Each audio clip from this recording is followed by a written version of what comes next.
You're listening to WZYE 95.9 FM. You are listening to WZYE LP 95.9 FM, the most influential name in Caribbean radio in the tri-state area. Broadcasting from East Orange, New Jersey.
Not hearing you, Anselm. Not hearing you. I am not hearing you. I was hearing the music before.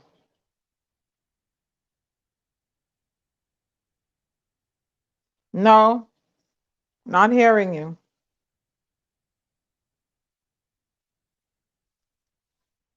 Testing 1, 2, 3, 4. No, yes. Now I'm No, hearing that's you. not working. No, yes. Yes. I just heard you. No, not anymore. I heard you a minute ago.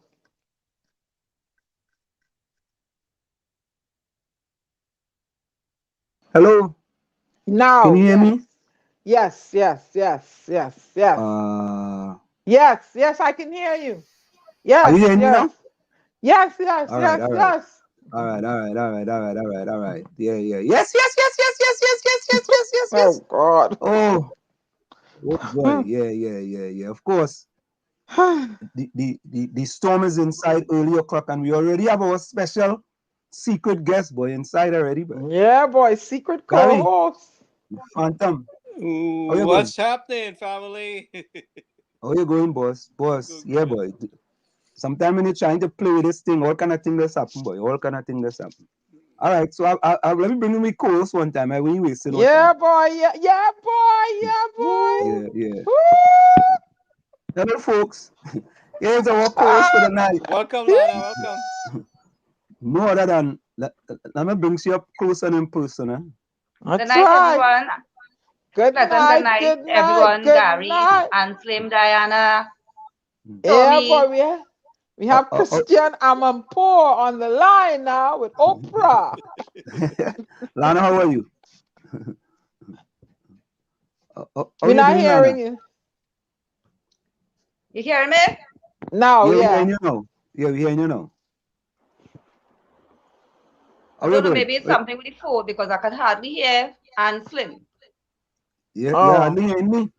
Turn up the volume. Try turn up the volume a bit. The volume up. Everything Absolutely. up. I hear you. Yeah, we're hearing you. You hearing us? I'm trying to see to fix the volume. Let me come off the chat. All right, I'm trying to fix the volume on the phone. Yeah, come off and come back. Because I'm hardly hearing you all. All right, come off and come back. All right. Yes, you will come off and come back. That's what we'll do. So, folks, how are you guys doing today? They say they're tired. Yeah, well, let me say this. Actually, Lana is the first one inside tonight, 5:50 p.m. Well, I just want to show everybody my 2 Kobo feathers. Your Kobo feathers? Yeah. What is that one, boy? Kobo? Rose, good night. I have Rose 2 Kobo. inside, boy. I have 2 Kobo feather earrings. Yeah. See that? Another woman licked them up, boy. Another woman, boy. Takesha, where you going? Takesha, you inside. Bonnie Roberts, boy. Good night. You inside, boy. Hey, Bonnie Roberts, tell your partner, Robert Amar has been trying to reach him, eh? Hey, my dog say, hey, my dog, come by. Hey, my Anselm, yeah, his idol. Is what? He call it his idol. Is You mean your wonder, ID? You mean IDLE? yeah, I did. When Robert so now wonder when Anselm go get hands in the program. Talk to Gary now. Nadia, you like my Kobo earrings? My Kobo feather earrings? Nadia. When You Robert know, look like I just come from Scotland. So we waiting on the rest of them to join us. And they haven't decided that day when they want to come in with us. Yeah. you know, Rose, good night. Nadia, good night. Kobo do eat Kobo. Ron, Takisha, behave yourself. I Okay? think we go bring back in Devon for a little bit tonight, yeah. Oh God. Woo, let me go and get my broomstick. Where my broomstick? Lollipop. Let me go and get my broomstick. Lollipop, you inside, boy. We're going to bring in Takisha later. Yeah. Lollipop, you inside. Hey, look little Ron Horner. Yeah, he's starting up mess already. But Oh, Kobo do eat Kobo. Watch yourself. carrot Watch cake, boy. yourself. At least that one lasted longer than Rhoda. Carrot cake inside, boy. What's that? Yeah, boy. Devon stay anything, boy. Crazy dog, you inside, boy. I mean, my dog. Crazy dog. My dog. Good night, Yeah. all. We have no volume just now. Hey, breadstick. You inside, boy. Hey, you know, we tried a thing last night, eh? And we will Winston continue doing that. Winston Rajvi, you Renwick. inside. He inside and the house is about 15 degrees today. Oh dear. Go Where's wrap that? up. In Canada? Yeah. Uh, Yeah, Rose, my Kobo feathers. You like them? You know how high I had to fly to catch that Kobo? I climbed 10 coconut tree to reach the Kobo. No, you lie. You went to Nilabas. Somebody said that from Nilabas. Somebody said that from Nilabas. Don't try that. Don't try that. It is no longer the Labas, it's Beecham Gardens. No, Nilabas still there, boy. Yeah. No, they call it the Beecham dump now. Oh, I thought they called it Beecham Gardens. I thought they upgraded. Yeah, carrot cake now. Carrot cake say he was happy not hearing walls. Oh boy. Yeah, carrot cake. All right, let me bring me guess, eh? Before what? You see what little Ron Horner said? Diana saying yes. Apala. Yeah, somebody tickling me. All right, let's bring in Lana. Lana, you inside? You hearing us? Yeah, hearing you loud and clear. Oh God, you're nice and crispy, boy. You're crispy. You're very crispy. Okay. You're like crispy No, crips, boy. no, they don't say crispy, they say cripsy. No, Yes, hey, Diana. Yeah. You know, Diana, you one from time I went to my class, right? You from Chumaka, so we don't say cripsy in Tunapuna. No, but Diana, seriously, you know they have Krispy Kreme, right? I go in the class one day and I telling the kids, well, listen all you. I went by this place, we went by this place to get donuts, and it's Krispy Kreme. The whole class laugh at me, boy. Krispy Kreme. Why they laughing? I couldn't figure out why the hell they was laughing. One of these students put up the hand and say, Professor, it's not Krispy Kreme, it's Krispy Kreme. Oh God. Oh, hey, that. Rajvi, we go have a parang first. Let me just finish these superlatives here before we Hey, get Ron, leave Lana alone. Lana looking like cheesecake. Watch yourself. Let me go and get my broomstick because I had to share licks tonight. Yes. Nadia, you inside. You're not seeing the chat, just check it. Ulrich, my partner, boy. Good night, Ulrich, you inside, boy. What tax? Hey, my dog is your idol, boy. That ain't no joke, that is a real story, Tobago don't have any Kobo. You got that right. Hey, what about Mark Daniel, boy? I don't know. I haven't heard him in a while. Yeah, I don't you got know. again. And I see Takisha.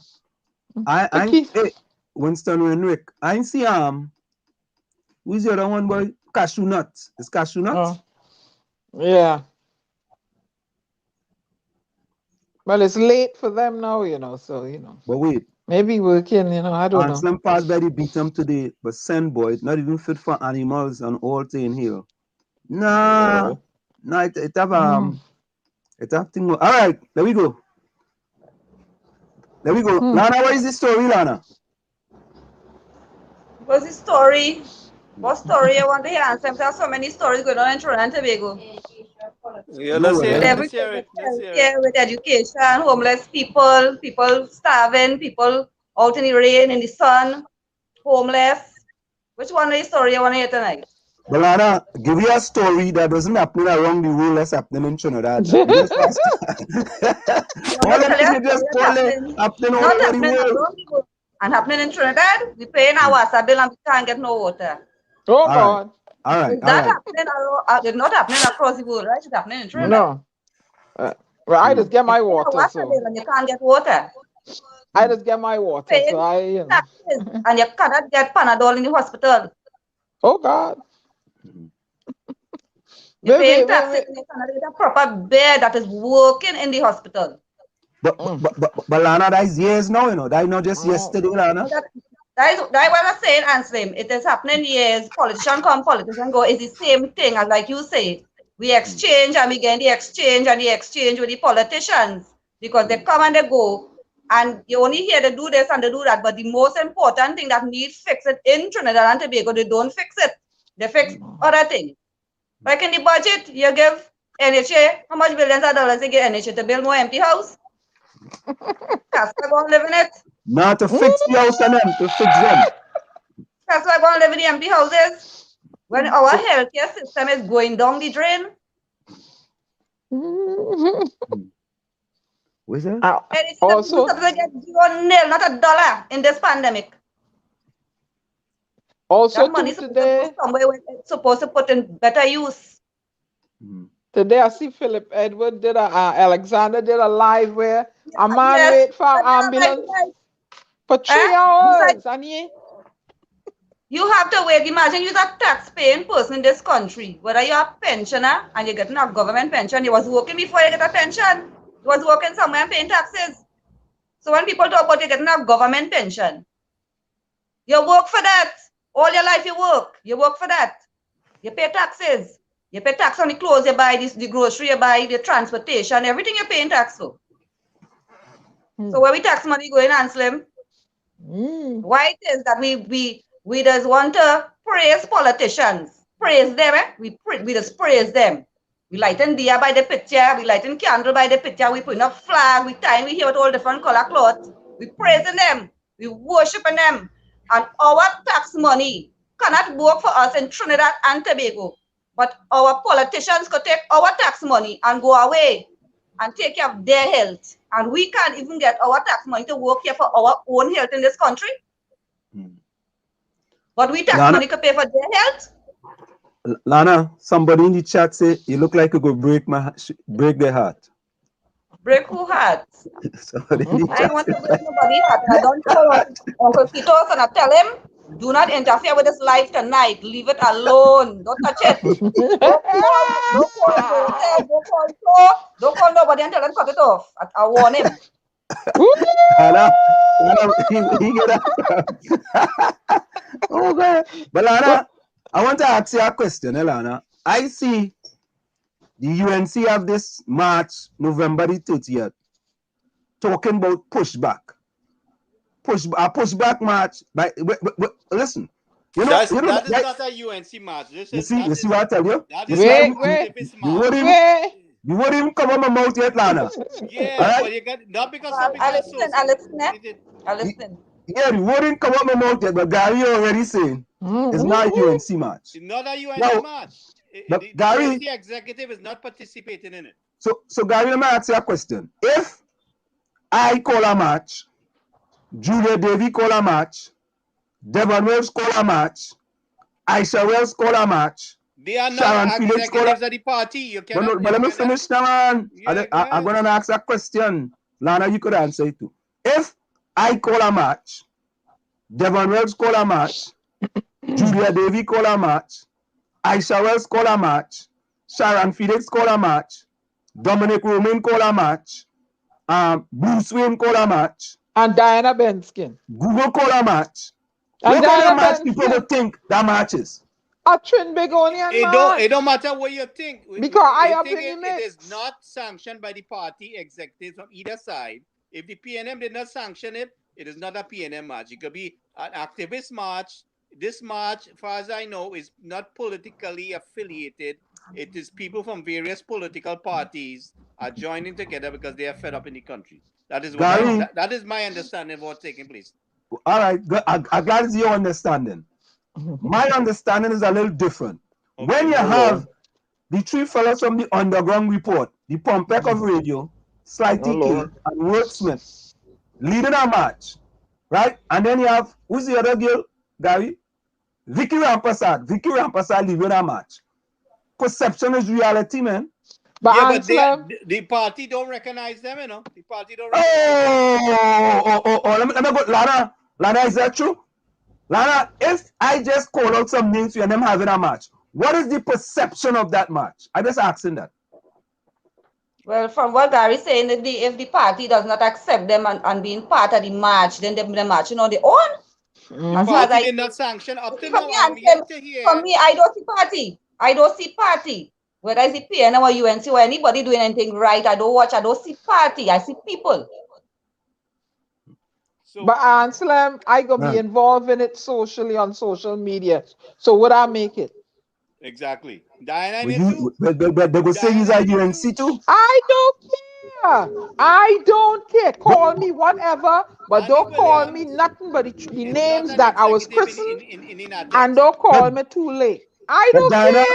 But Diana, Gary and Lana, that is the problem we have in Trinidad and Tobago. I don't care. Let them call me whatever. You see, when one party in power and we have a match, we're going to march against the government, and we just say, you know what? We're going to march as a party against whichever government is in power. And we always say, nah, that is a people's march, right? We're pushing back. We're pushing back against. Listen, here I want them to push back against. Look how long them building in Chumaka Clavanti. A decade sitting there now. The people been seeing that building for 10 years now. Why do they go and push back for that? That is very good. When they're pushing back for something that is good. Push back for that. What are they going to push back? What are they pushing back for? Push back for a better healthcare system. Yeah, that's right. Correct. That's right. I could go for that. Right? Yeah. Push back for people to get pension, for ULP to get pension, and for and for CPAP to get pension. Push back for that. I could push back for that. Push back for better schools, for school children to go correct. Lana. Full 100. Push back for that. If that building get destroyed, you remove that building up in Chumaka Clavanti. All them thousand people in there, mental health, they have to come out every day and see the building. All you look now, all you miss me with that pushback thing, all you better push forward. All you pushing back, push forward. You're pushing back the roads, the infrastructure of the roads, and push back. Listen, push back for as far as I know, it's people from all political parties, not one political party involved. And people that ain't affiliated. I am pushing back against the way the women in Trinidad and Tobago being murdered at an alarming rate, and the judicial system is not in place, and there's nothing to protect them, but yet all you're opening safe zone. Safe zones for the 1% to operate and make their money. I pushing back for certain things. I pushing back for people to get a grant money. Up to today, a young lady called me begging me for food from Trinidad and Tobago. The depression, the oppression, the suppression is still going on. Yeah, they're going to lift the SOE. But, what are you putting in place to sustain individuals? Look, Lana is saying there are people that are homeless at Eddie Hart Field. Am I right or wrong, Lana? Correct. They're living in Eddie Hart Field. Now, how Trinidad and Tobago get to that? Diana, so only push back for that now? Push back for that, yeah. Push back for that. To put them people in. Not push back and slim. They had to push forward. Push forward. There you go. Push forward. Or they're going back. Or you're going back. I don't want to go back. You want to push back? Where you're going backward? You're going back to Donkey Cat? Push forward. Yeah. Don't push back. And standpipe. Yeah. Mm-hmm. Yep. Hey, let me say a special welcome to our fella, Mr. Tabakit. Mr. Oh. Tabakit in the house again, eh? The Maurice Horsley. Mr. Tabakit, let me Ooh. say a special welcome to you in the village to the DAG Triplets. Darren Prasadi inside. Now listen to this, eh? Nadia, I agree with you, you know. Nadia, all you push back for healthcare now. When all you go there. Nadia, yeah, Nadia. All you, Lana, you know what somebody say, Lana? You know, I changed it. Lana say somebody coming right tonight, boy. Whoa. Lana, you have on red. Well, she red I come in the red. They go say it's a PNM now. Yeah. Lana, that's what Tequila say that to them. Let me put it up. Tequila say, well, Lana in red tonight.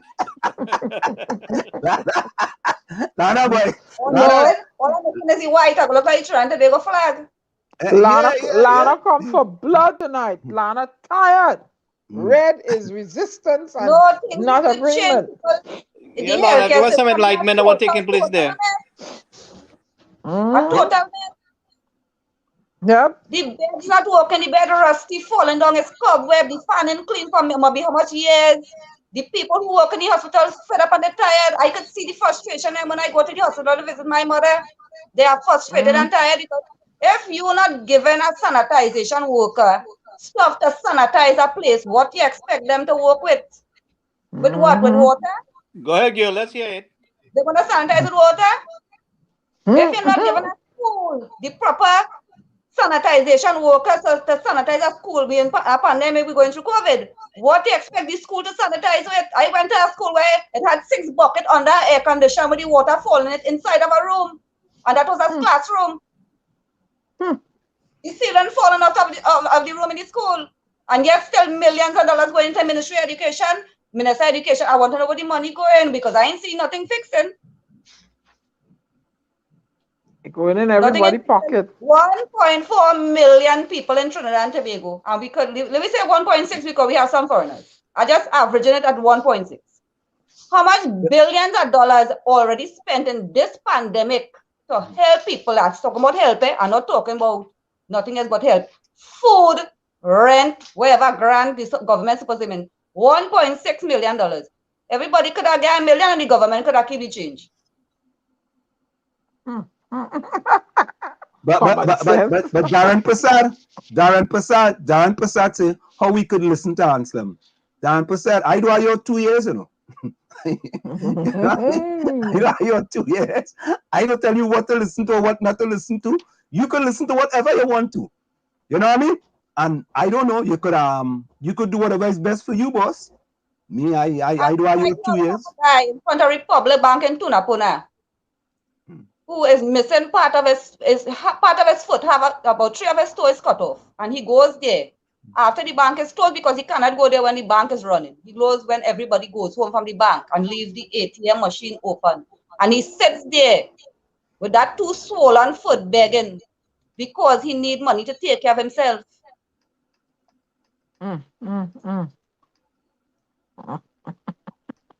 Albert Montano, welcome.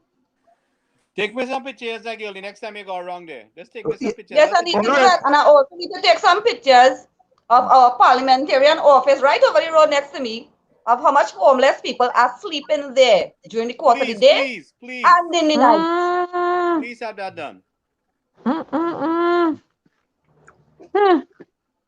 Listen, all I'm saying is that, right? There's precedent that have been set with the underground report. Anytime the underground report is spared in a match, I am saying, this is my opinion, that is a UNC match. That is my opinion. Well, I'm telling you right now. You may not agree with my opinion, but I have an opinion. Right now, it is a joint venture with people of all political parties, far as I know. It is not a UNC march because the UNC executive have not sanctioned this at this point yet. I never heard none of them even jumping to support it. These people are scraping their pennies and putting this thing together. That is the information I have. They are scraping their pennies to buy flyers and to pay for things there because there's no support from either political party on this. This is the People's March. People tired and they're Go fed ahead, Lana. up. And Sim, right now we had to do a petition to send it to the Ministry of Education to get sanitization for the children of Mount Hope Secondary School. So if I go down to the Ministry of Education or to the Red House and I protest, am I from a party or am I protesting as a citizen of Trinidad and Tobago, wanting betterment for my child and other children in Mount Hope Secondary School? But you see, Lana, this is part of the problem we have in Trinidad and Tobago, is that we are not bipartisan. We are partisan in many things that we do, right? And we have an agenda, and we come out to see like if it's for so what happened? What happened last year, right? What happened the year before that? You know, I mean, all of a sudden you come in and you want to push back. I don't want to go and push back with Maybe nobody. the people reach their limitations. I don't want to push back. I want to move forward. And Slim, Mount Hope Secondary School have been protesting for years for the school to be removed from where it is. You know where Mount Hope Secondary School is? You know where I know very well. It is among only factories. It is in an industrial estate. It is surrounded by industrial estates. I don't know how. Go ahead. Nana, when that school was built, the little piece of pavement it has, I don't see children being any way close to safe walking to go to school or coming out of the school. But Lana, when that school was built, I remember that school vividly, right? That school served a very, very, very good purpose, right? I mean, I don't know about today. I cannot speak about today, right? But that school served a great purpose for people who were able to walk to that school. The school now, Anthem, is not the same school you had known before. A lot have changed around the environment of the school. That is why parents were protesting for the school to be removed because it was unsafe for children. And even the ministry asked if your child was asthmatic and had a health problem, your child would have gotten transferred because of everything that the factory was letting out, the emissions and wherever, the pollution. So it is not the same school you had known before. It have a lot of different factories open there now. So what are you saying? They should move the school now? They was protesting for it back in Kamala time. They was protesting when the PNM took over, and they're still protesting for the school to be moved. And I wouldn't say it's a school because I just told you, I went into a classroom, it had 6 buckets where the air conditioned water was falling and the ceiling was coming down, and that didn't happen yesterday. Rajvi want to know, Wall Street PNM share not ham this Christmas? Yeah, they share not ham because of that people who can afford ham and they will take a ham from anybody. Don't care who it is. They share not ham. I taken a ham because Anselm sent on a barrel and Anselm said, Lana, take ham. Take a ham. What's wrong with you? PNM share not ham. Yeah, they share not ham. Ham, lamb, and jam. And I telling anybody, whether it's a UNC, a ILP, and you get one, take it to feed your family. Yeah, Rajvi. And run and go home. What do you mean? Take it and feed your family, Rajvi. You come in with. Take it and feed your family. Boy, you're lucky and you eat ham. Only lucky and you UNC share not ham now. I'm going to the constituency. I'm hungry. Put on your shirt and take ham, boy. Ham, lamb, and jam. Look, only when people are hungry, but not, but you know, Alana, I ain't gonna lie to you, yeah? You know, ham is when I was before I was at the ham was good enough. And we talk about the boiled ham, it's a boiled leaf pan. Yeah, pan, but because in open to my cat we have is a picture. When we boil a ham, so right, and my mother finished bake that bread, boy. Oh, good. That ham was the best thing, boy. Rajvi, boy, I taken a ham. As a matter of fact, Rajvi, let's shout some ham so I could come and take some ham and give people, yes? You think it's easy? Yeah, I take any ham. Right? It might have a revolution for ham. About yeah, harm revolution. Then I cut it in half and give the neighbor a piece. That's right. And Hey, don't give the dog the bone this Christmas, cause you You can't can't afford give that. the bone to make the You yeah. soup. can't give any bone this Christmas. Or Rick say you want to push Rory to give back the DSS money. Yeah, yeah. Eh, Mm-hmm. All you oh, all you pushing back. All you push forward for that now. Push forward oh, for the sure, DSS money. Look now, man. All you this kind of joke thing all you coming with is a circus with one set of jokers. push back. My, Go push back, push forward. Let politicians do what they're supposed to do, what they're getting paid to do. Correct. Correct. my dog say he taking the food card, but he's still voting for PDP. Take whatever they give you. What? Why? I go tell the little take it. Look, Code game and Rajvi, PNF when they for come by you, sure. Rajvi, I don't want you to take nothing if the PNM giving it to you. Right? Because they're coming from the PNM. If you need a road fix and the PNM coming to fix it, say, I don't want you to come and fix this road because it's PNM. Right, Rajvi? When you have no water, Rajvi, I don't want you ask them for no water because PNM giving you water. Go without water. And some have people in Trinidad and Tobago will does live the way you talking, you know. It's true. They have True. people in Trinidad and Tobago does live the way you talking, you know. Because And I'm making joke by. a certain party, you can't go in the road, you know, and fix nothing. Really? Lana is joke I'm making. Nothing. I am telling you, and it is still going on in Trinidad and Tobago. Ooh, look at that. And oh boy. They were So right Rajveen there. will take the arm in truth. Rajveen will take the arm. Because the arm at PNM and is a PNM arm. Oh Rajveen. God! How you know it's a That's a real PNM? arm. That's a real arm. Rajveen will say, why not me and the arm? That's a real arm. I'm taking that. Lana, you spook me there, right? You spook me. Lana, you spook me there. Rajvi, all the ham right now in the supermarket is PNM ham because right now PNM government running the country and they're bringing in the ham. So it's hush and take the ham. I don't know what this kind of party thing. You see, that's really the problem that we are in today. Stray away from the party and we have to stray away from the race. And I want to put it out there. See all them granny and uncle and from way back who just full the children head and it's an ancestry curse with them. But this race nonsense, stop it. Stop it. Correct. People, we as human beings, we have to die one day. We born, we have to leave the earth.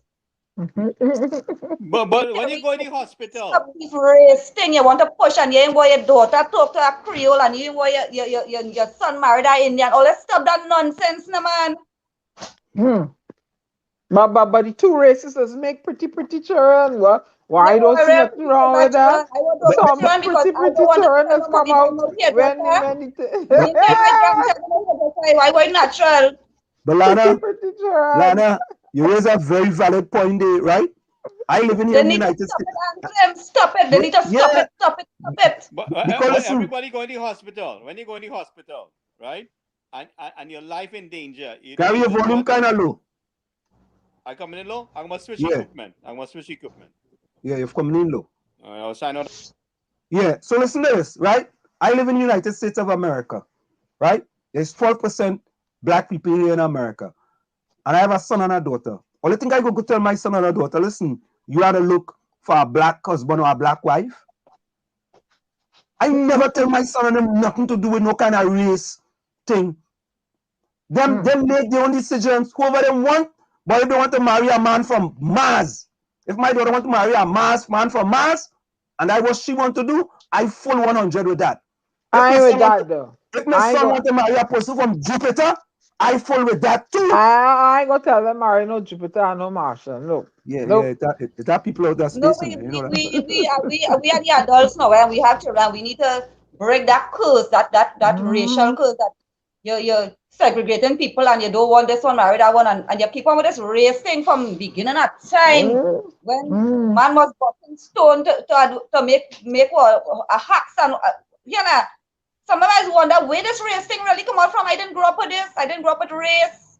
Thank you. I don't know where it come out from. I don't know where to call it.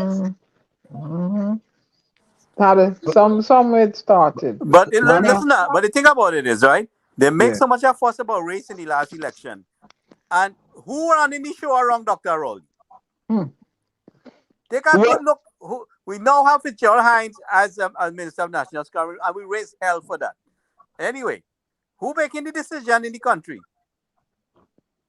Dr. Who Rowley? Dr. Rowley associate? Who's the best friend? But the Prime Minister making decisions. What decision? Who is the advisor to the Prime Minister? Who do you think making the decisions?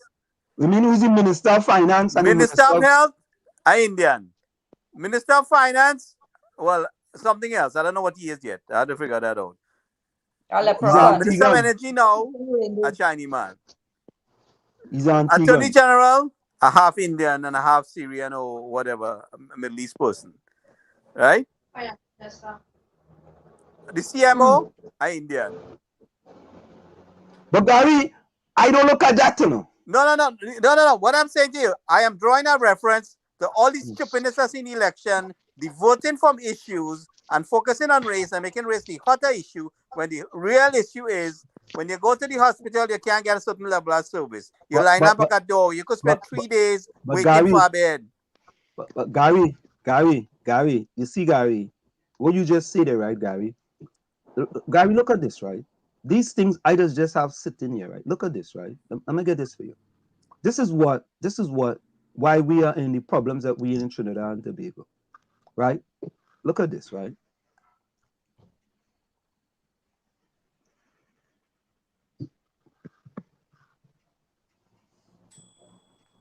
Eric Williams is not TNT father. This is the first article that was put out by the UNC in the checklist. This is right here, the checklist, right? What in 2021, what does that stir up? What does that stir up when you put that out in the public domain? What does it stir up? I am yet to find out what was the point trying to be made there. I have to really ask. Gary, that is exactly the point. What is the point of putting that out in the public domain? If I'm doing something and I put out something to say, listen, is either God Christopher or Kingsley Coin, Kamala Prasad Busasa, the mother of the nation. Right? Right? If I was supposed to put out something from WZYE saying, Kamala Prasad Busasa is not the mother of the nation, what do you think people will start to think? What do you think they will think? Yep. And Lana, you are absolutely correct. Let me go back to Albert Montano says Lana really know Trini people. She's correct.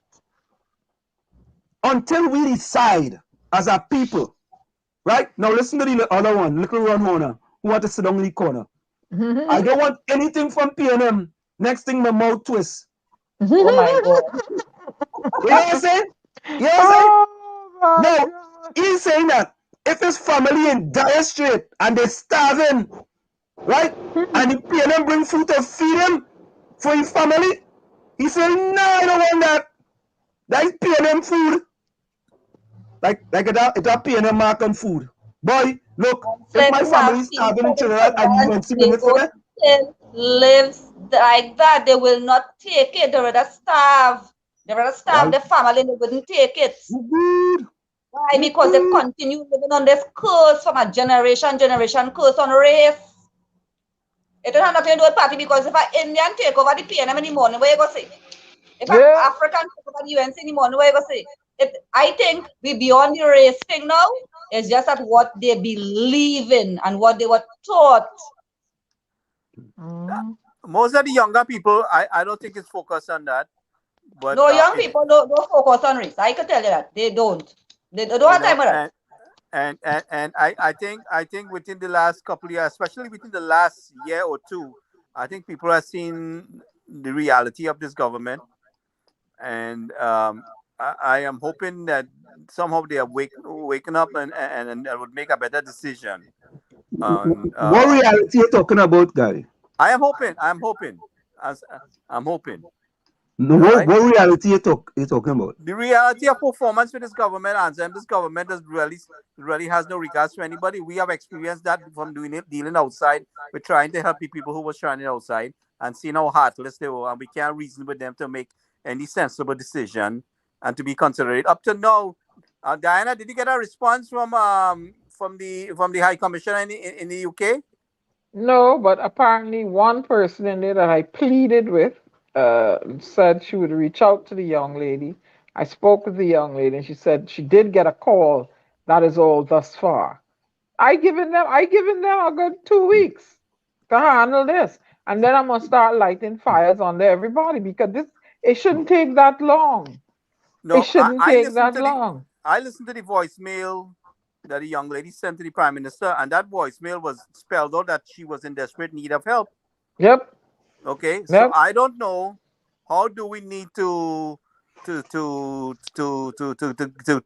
make them to understand what else she need. I mean, how do we spell that out more than what she said? This When was in her I own in her, voice, mhm. you They know, of what told her needs they were. were the lady told me they were under the impression that she was staying at some family, and I used the word uncomfortably and temporarily domicile. That should tell you something right there. If somebody's uncomfortably and temporarily domicile, those are key words to tell you, hey, something ain't right. I need to, we need to follow up on this. But what I was told is that the orders have to come from Trinidad. The young lady spelled out that she's homeless. She was put out. We've been supporting her between yourself and some other friends. I have resource help to help her over the year also. So sending money from all over the world to assist she. And she stated in that voicemail what her situation is. And when you call the High Commission in England, they told you that everything was all right and she was taken care of. Basically, that's what they were saying to you. And then the Prime Minister's text to her saying, oh, glad she hopes she gets home soon. Glad he can be of assistance. Hope she I don't gets home see. safe. Not that I Yeah, will hope she take care get of home it. safe. Yeah, hope you get home safe. Glad I can be of assistance. How did she's still there? Any decent prime minister, you caused the lockdown, you ordered it to be locked down, you caused people to be homeless and stranded. You should have made sure that young lady was on the same plane when you landed in Trinidad at Piarco. That is remedying a situation. That is remedying a situation. Not, I call That in is this what one, we the need in the next father one. of the nation. That is what we need in the father of the nation. You understand? That is the, I don't need a phone call and you got to go to Trinidad and you got to, what nonsense you telling me? If I was the prime minister, I lock out the place and call this young lady, but I don't want to hear nothing else. She reach out to me for help. Hey, I need that young lady tested, whatever with it. But if I had to buy a ticket on my credit card, she coming home when I leave in England. You got that? And I was going to move her from where she is, put her somewhere comfortable, get a car, get her to the airport, and bring her home to her family. That is what you do. You're the one that calls it. The supreme being is giving you a chance to make recompense for that harsh draconian policy that you put and the poor woman suffering. And Jehovah send you in the same territory where you have a stranded citizen still because of your policy. And you ain't trying your best to fix it. Come on, I So gave them a Dr. Ron is the chance. father of the nation or the infidel father of the nation? I have no idea. I'm always going to respect the office in which the man, when he's in that capacity, that is the way I was raised, that is the way I was educated. I will not go down that disrespectful road. You'll not get that from Diana. But if anyone ever disrespect me, I will handle them. And you'll never get me going down the disrespectful road with the opposition leader. But look at Rajvi. You see, Rajvi, your petticoat showing, eh? Listen. Yeah, but what I'm saying, when a Wait, guy, person 1 becomes minute, a guy, leader 1 of a minute. country, Wait. 1 minute.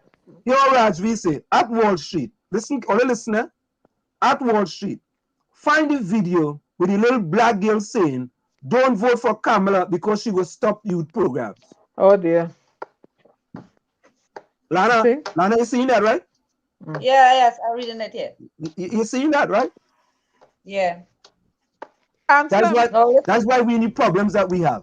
Thank you, because we keep on going backward.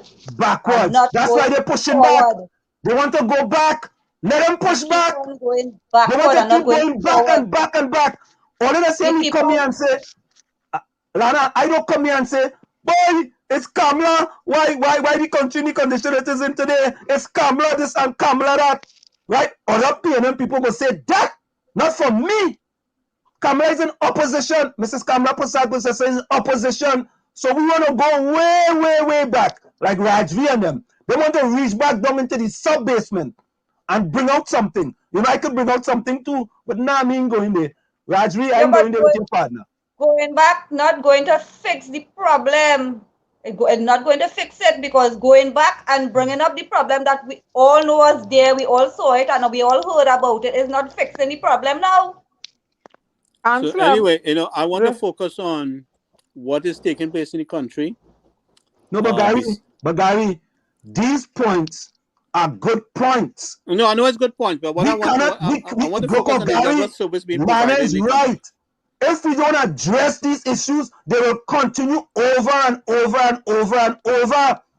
And we can't fix it today if we don't fix that type of mentality.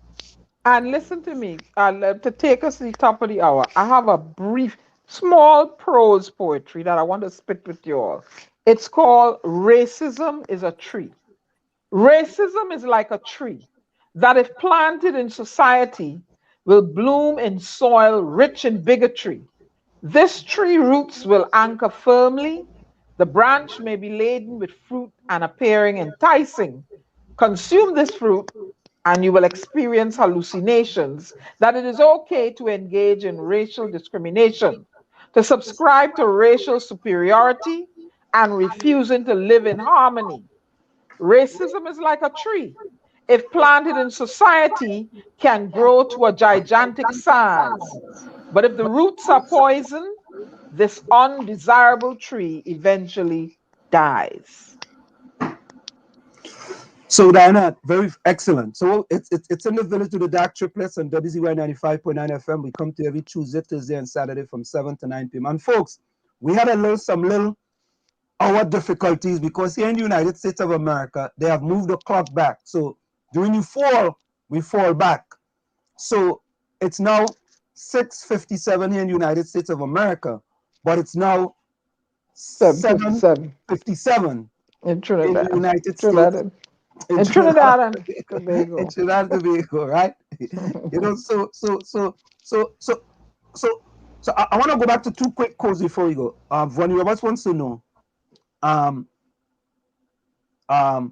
do you really think the government wants to fix things? How long was and still is in governance? Vonnie Roberts, we got just that question when he come back.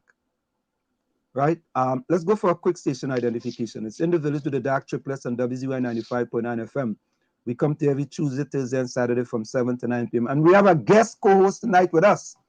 No other than the beautiful Lana Boudou, who is with us and sharing wisdom and knowledge. Wisdom and knowledge. That's how we like it. We actually invited Little Ron Horner, but he wanted to stay in his corner. He's afraid. Chogas have a song, Afraid, Carl. Little Ron Horner, who normally sits in the corner, say afraid in the village. Sick and say don't go nowhere. You're listening to WZYE 95.9 FM. You are listening to WZYE LP 95.9 FM, the most influential name in Caribbean radio in the tri-state area. Broadcasting from East Orange, New Jersey, the most influential name in Caribbean radio, WZYE 95.9 FM. We are back with you. It's in the village to the DAG Triplets on WZYE 95.9 FM. We come to every Tuesday, Thursday, and Saturday. We actually had to say from 6 to 9 now, because we kind of going with the Trinidad time as opposed to the US time, But yes. Vonnie Roberts, do you really think the government wants to fix things? Lana, let me ask you that question, Lana. Lana, do you think the government really wants to fix things? Yeah, they're fixing plenty of things, but not in the place they're supposed to fix.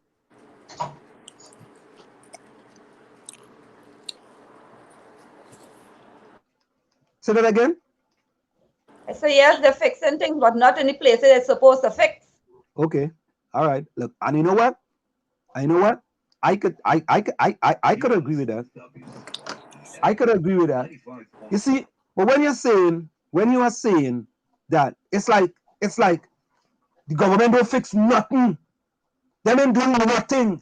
You know, I mean, it's you may not agree with the things that they are doing, and you know, I told people, I said, listen, we took a stand here at WZYE 95.9 FM for exile and stranded citizens, right? We took a stand. No,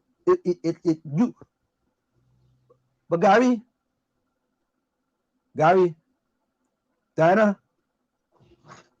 do you remember if there was a march in Trinidad for exile and stranded citizens, right? There was one march, right? Well, I think David Welch and Takesha's husband was a few people in the early stages of things.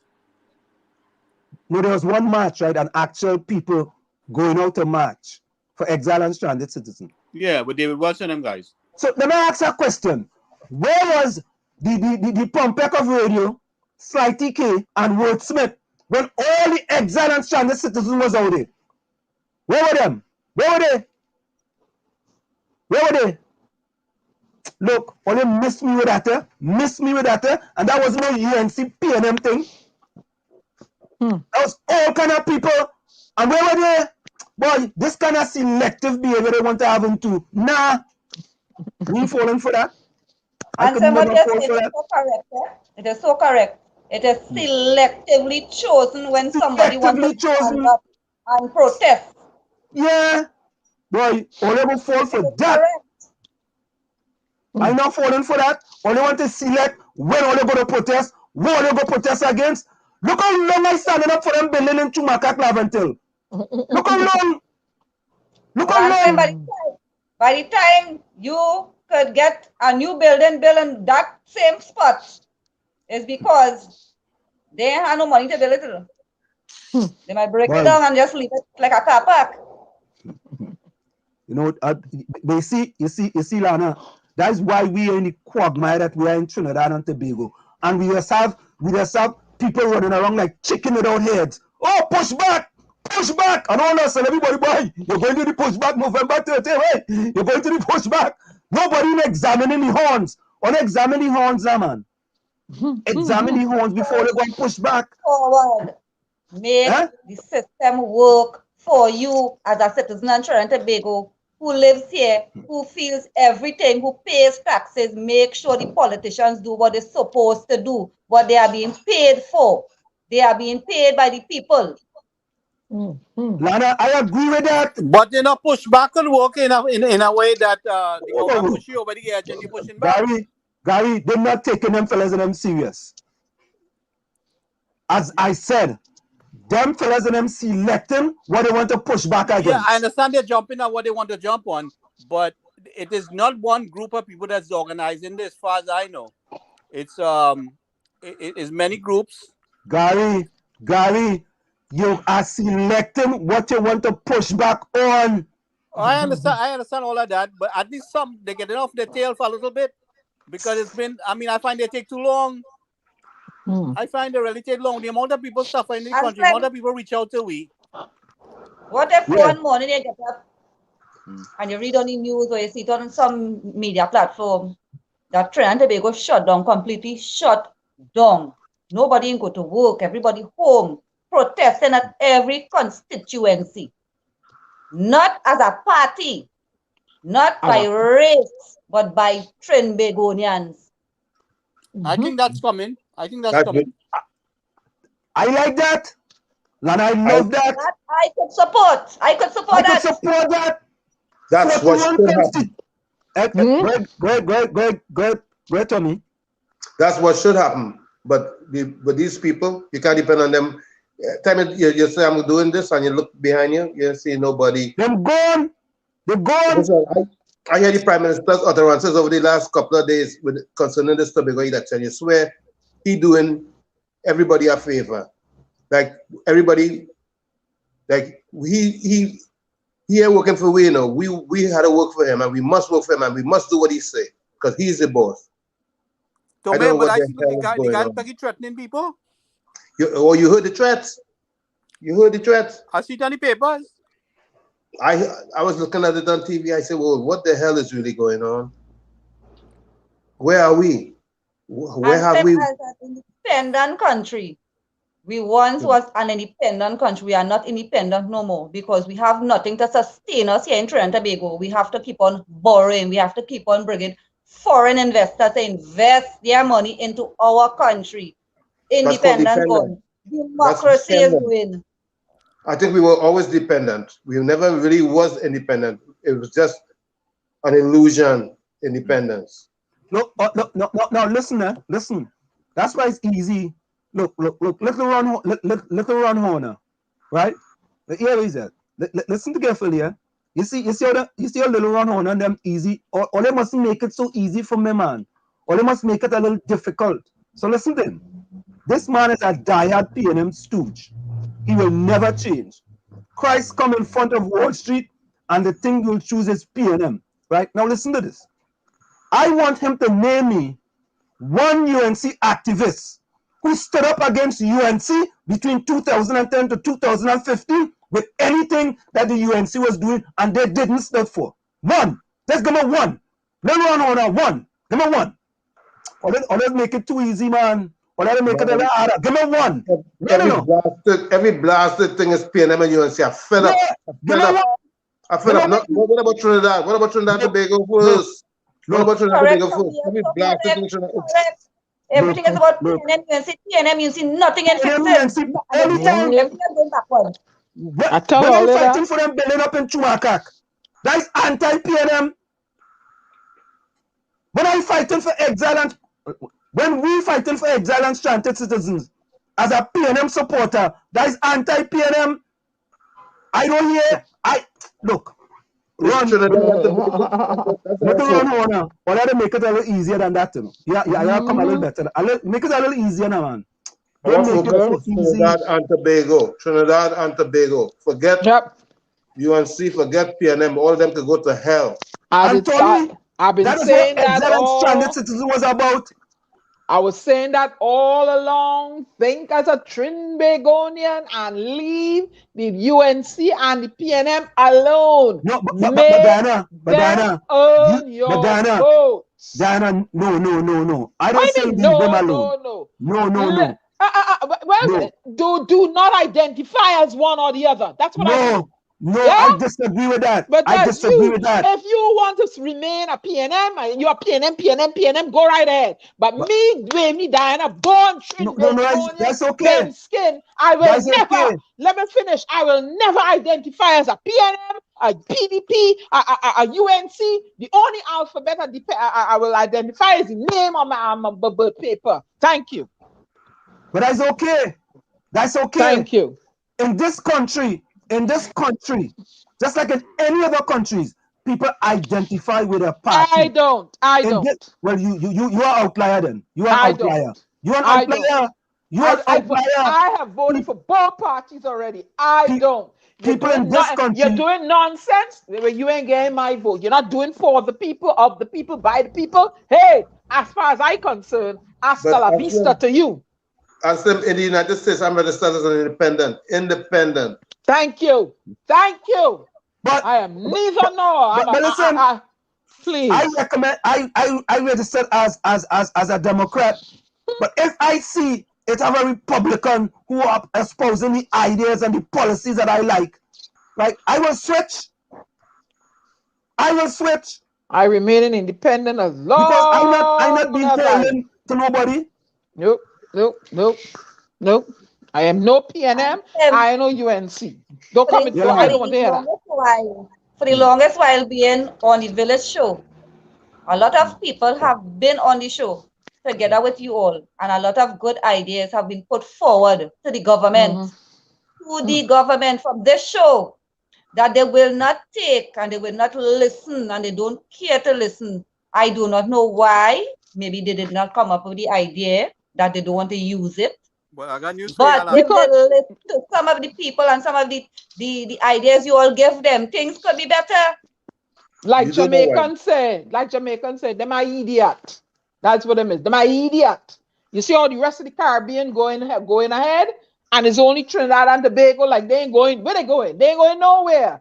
Where they going? What plans? What plans they have to, you know, how do they anyway. But no, Diana, Tony, Lana, and Gary. So listen to this now. So me and my wife went on a little day cruise Sunday.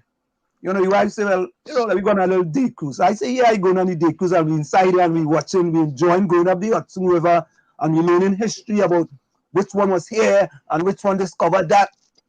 And we was going to pass over the new Mario Como Bridge, the former Tappan Zee Bridge. So right now, as an idea person, I said, but wait now, boy, that bridge is a good idea for Trinidad and Tobago, for a bridge from Trinidad to Tobago, you know. So long I said that. I said, boy, there's a splendid first idea. So I pull out my camera, pull out my phone, and I videotape the thing. And what? If you hear excuses them Trinidadians come up with, but I didn't even know that there are excuses. Here, one person said, boy, you could never build a bridge like that. You know what it is? I went on Google and Google the 10 longest bridge in the world. And it so happened like 8 of them in China. And we have such good relationship with China. 8 of them. And boy, we don't want nothing innovative in Trinidad and Tobago. We don't want nothing innovative. Right? We only find an excuse. They like to find a reason. We like it so. They like it so. But sometimes I wonder what he said, they be worrying myself for, boy. Venezuela close to Bella Bridge to Venezuela. Those they give up, and everybody else give up. Nothing going to happen. Nothing good going to happen. You can't give up. You can't say, "Wow, worry myself," because 20 people ain't listening and only one listening. You have to continue. But what I'm saying, everybody suffering the same consequences when they go for the services in the country, whether it's hospital, license office, or anything you're trying to do, the education system. Everybody in the same boat. So what is the big fuss about? You all suffer the same consequences.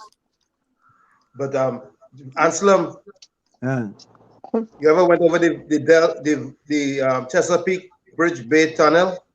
Yeah. Yeah. Wait. Chesapeake. That's going to Maryland or somewhere?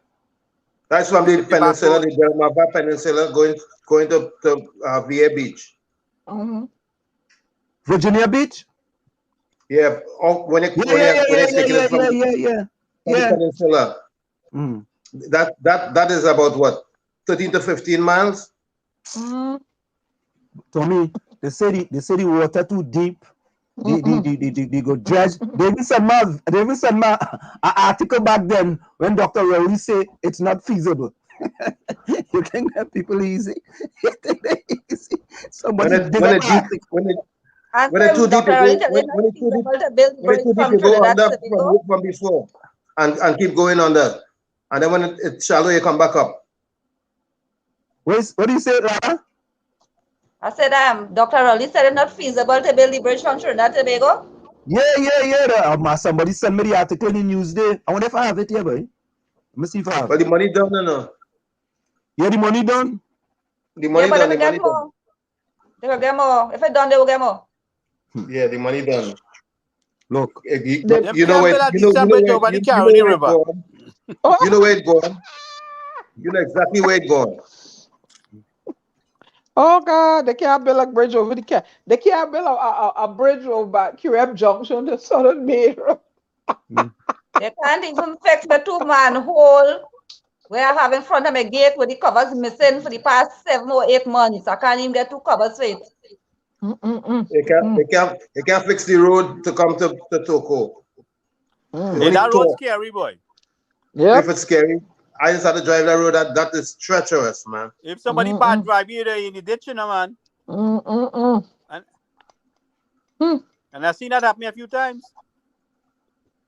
My road up in my road. As it rain, it fall. Going up to Toko. Anyway, up in there. As it rain, it fall. The road slipping. There's an infrastructure which they put down to capture road slippage. I mean, it is used, it's chicken wire it is used, right? Tell me if I'm right or wrong now. And I saw a sort of engineering feat. And they hold the road from slipping. Why That's right. They Trinidad don't and use that, Tobago? they don't use that anymore, no, Diana. God, Father help, Father rest a This- hand, Lord. Listen, when they build a substructure for a road in the United States, they use concrete with BRC and build the substructure. Then they build the road above it. Especially when it's treacherous territory. No, but in Trinidad, they know better than everybody else. My No, That's why I for laugh. me, in Trinidad, if somebody give them the advice for free to do it, they don't want it, but they will pay a foreigner to come and tell them what to do. The same thing you will tell them for free. Talk, Lana. Talk. For Ma, free. massa mentality, colonial mentality. Please. Watch. But listen to this. You see, everybody is want to jump on the bandwagon of blaming this one and blaming that one, blaming the UNC and blaming the PNM. I had experience with both of them. Same project, both of them. Right? Who sing that song? Sparrow. It's both of It's them. the same. Same end result. It's the same pool of Same ideas end result. and same technicians, Same end same result. Sports same Development Academy contractors. of Trinidad and Tobago.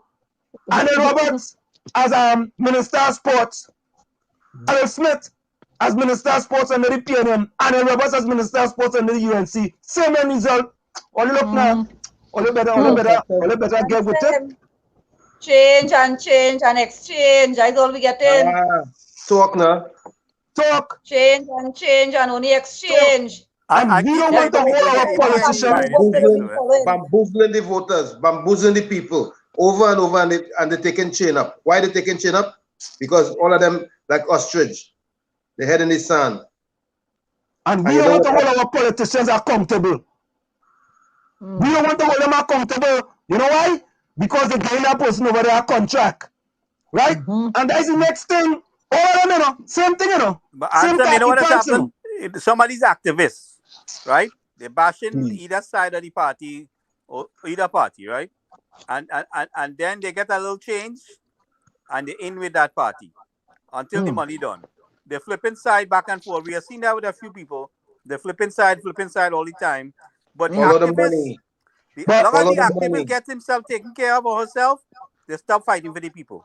But Gary, don't blame the activists on them. You don't have to blame them because you see what happened is, when them sell out, when they sell out and betray the people, that is where the problem is. The politicians. No, they don't betray nobody. Blame the citizen. Who they betray? I had to live. I had to survive. If you are a community leader, but if you are a community leader and you seem to be the main spokesperson in your area, right? And you're fighting for the people, and then you get buyout, and there's nobody else raising their voice in the community. Everything done there. You see, but the people taking it, if the people are taking it, they wouldn't get it. But you know what kind of passive people we have there? We still most of us still in captivity in our minds. No, listen to Ellis Island. Ellis Island saying, and I don't go back to the quotes and we're going so far. What? Wall Street, nothing wrong if you call Allen name, but be fair. On the other side, had corruption in the past also. Who said about did I say anything about corruption? Did I say anything about corruption? I did. Lana, did I say anything about corruption when I compare Anil Roberts to Darrell Smith? No, you didn't. You see, I tell them fellas that selectively hear what they want to hear. So Ellis always just proving my point, man. Me talk nothing about live sport. Nothing. Because I just making a comparison that I met with both of them and was the same end result. So what is the difference? We get change or exchange? Small change. When Pandey won the election and he was the Prime Minister of Trinidad and Tobago, I could tell you this for a fact that I know. There's nobody didn't tell me and I didn't happen to see it. I know for a fact because I was working at that time. That when the URP went to work, they would send somebody, an officer with a measuring tape, to measure the amount of work that was done on that specific day. And you had a certain amount of road to clean, right? And if you was not there, on your job site, you could not get paid because it didn't work. You wouldn't see But that going on I now get in about people URP. in these borough corporations getting paid and they're You not would even on not the see job. that. And so I come here to live 2013, I moved back here to live. And I could tell you if on 2013, it's only a couple months now, county come and clean this road and start to clean underneath that pavement. Check my years are talking about Nanslim, 2013 till now. I have to pay people who live on the street, give them an extra change to raise up the cover to clean under the pavement. Pay them. And I live a few houses away from county. And how much complaint I make, how much time I go to the office, how much time I call them.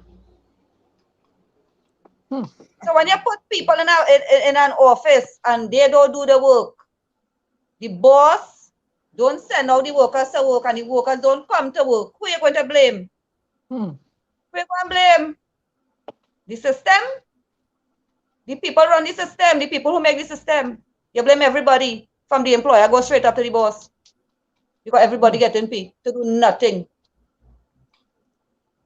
Now, Lana, here's Sleepy. Is it Sleepy? Dana is Sleepy? Sweevy. Oh.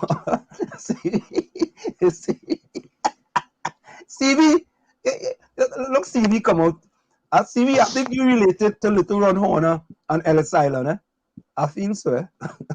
So CV says, Wall Street, you were not there. That program was a success and a brilliant idea. CV, I want to agree with you.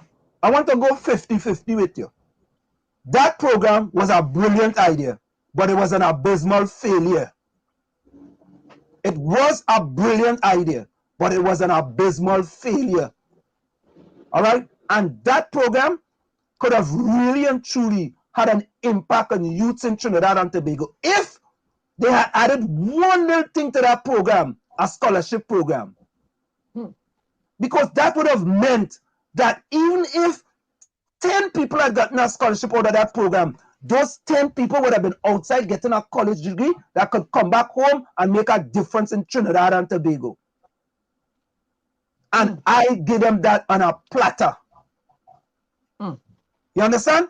That would have made that program. It would have been the death sport program, right? It would have been the live sport program because it could have still lived today. Because you could have said, here is these guys who gained something out of that program. They went away, they got a scholarship. And look at them now. They are success. And the communities that they come from. Come on, man. All that to make it a little easier, you know. I mean, a little harder. A little harder. You know what I mean? A little harder. That is all. Nadira, welcome. I ain't see it. Nadira, how are you? I'm going to miss your voice with Nadira. I ain't seen Nadira in a little bit, boy. Nadira doesn't want to be seen by you. I don't go for my soul voice with Nadira. No. Oh, God.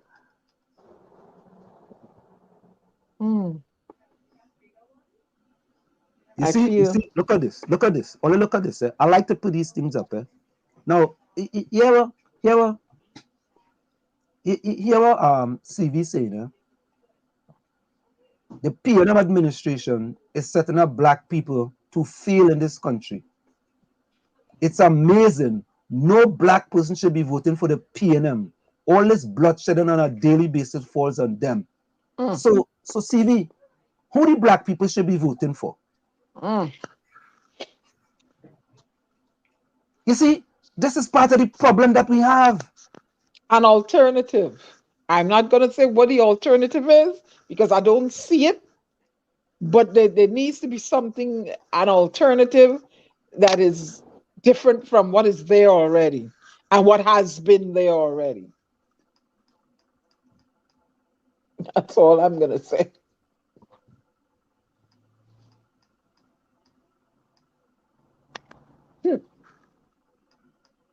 Tommy, am I right or wrong? You couldn't be more right. You are right. We need new, fresh blood in the arena. So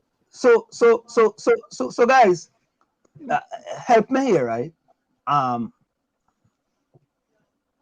Little Ron Horner says it's not a black thing or Indian thing. And Little Ron Horner, I will like us to get to that in Trinidad and Tobago.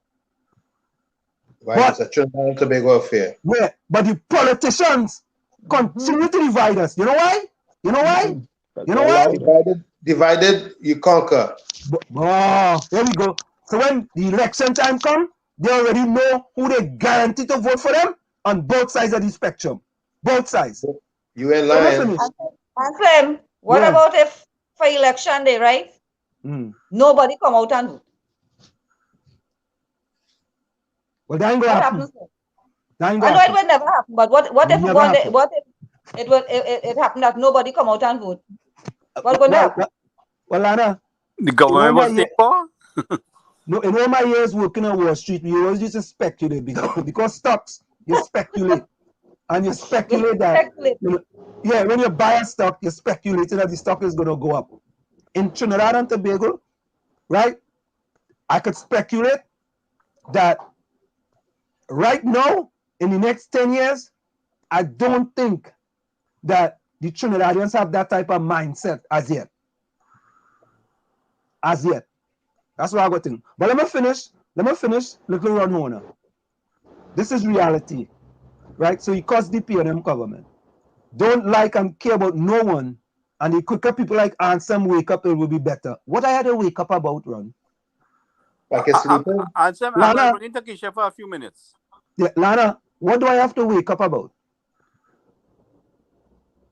I don't know. Ron had to tell us that. So Ron, Little Ron Horner, what do I have to wake up about? Help me to wake me up. Tell me what I need to do to be woke. Because I sleeping. I want to know. Tell me the things. Help me here, Ron. Help me. And maybe your partner, breadfruit, is breadfruit? Bread nut. Come up with these names from, you know. Bread nut. Oh, no, it's not. Wait, I was getting out of them. You know. Is what? Lana, what is this? Not see. Oh, you see? Them fellas that time up, man. Not cake. Right? And what's the other one? Fish stick.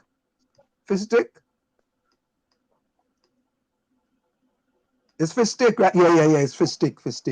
Claudia, but Claudia, I ain't calling him yet, boy. Claudia, where you going? Where you going, Claudia? Or Ronnie Roberts, want to know how the Democrats going. They're going very good. Look, they just passed $1 trillion bill, boy.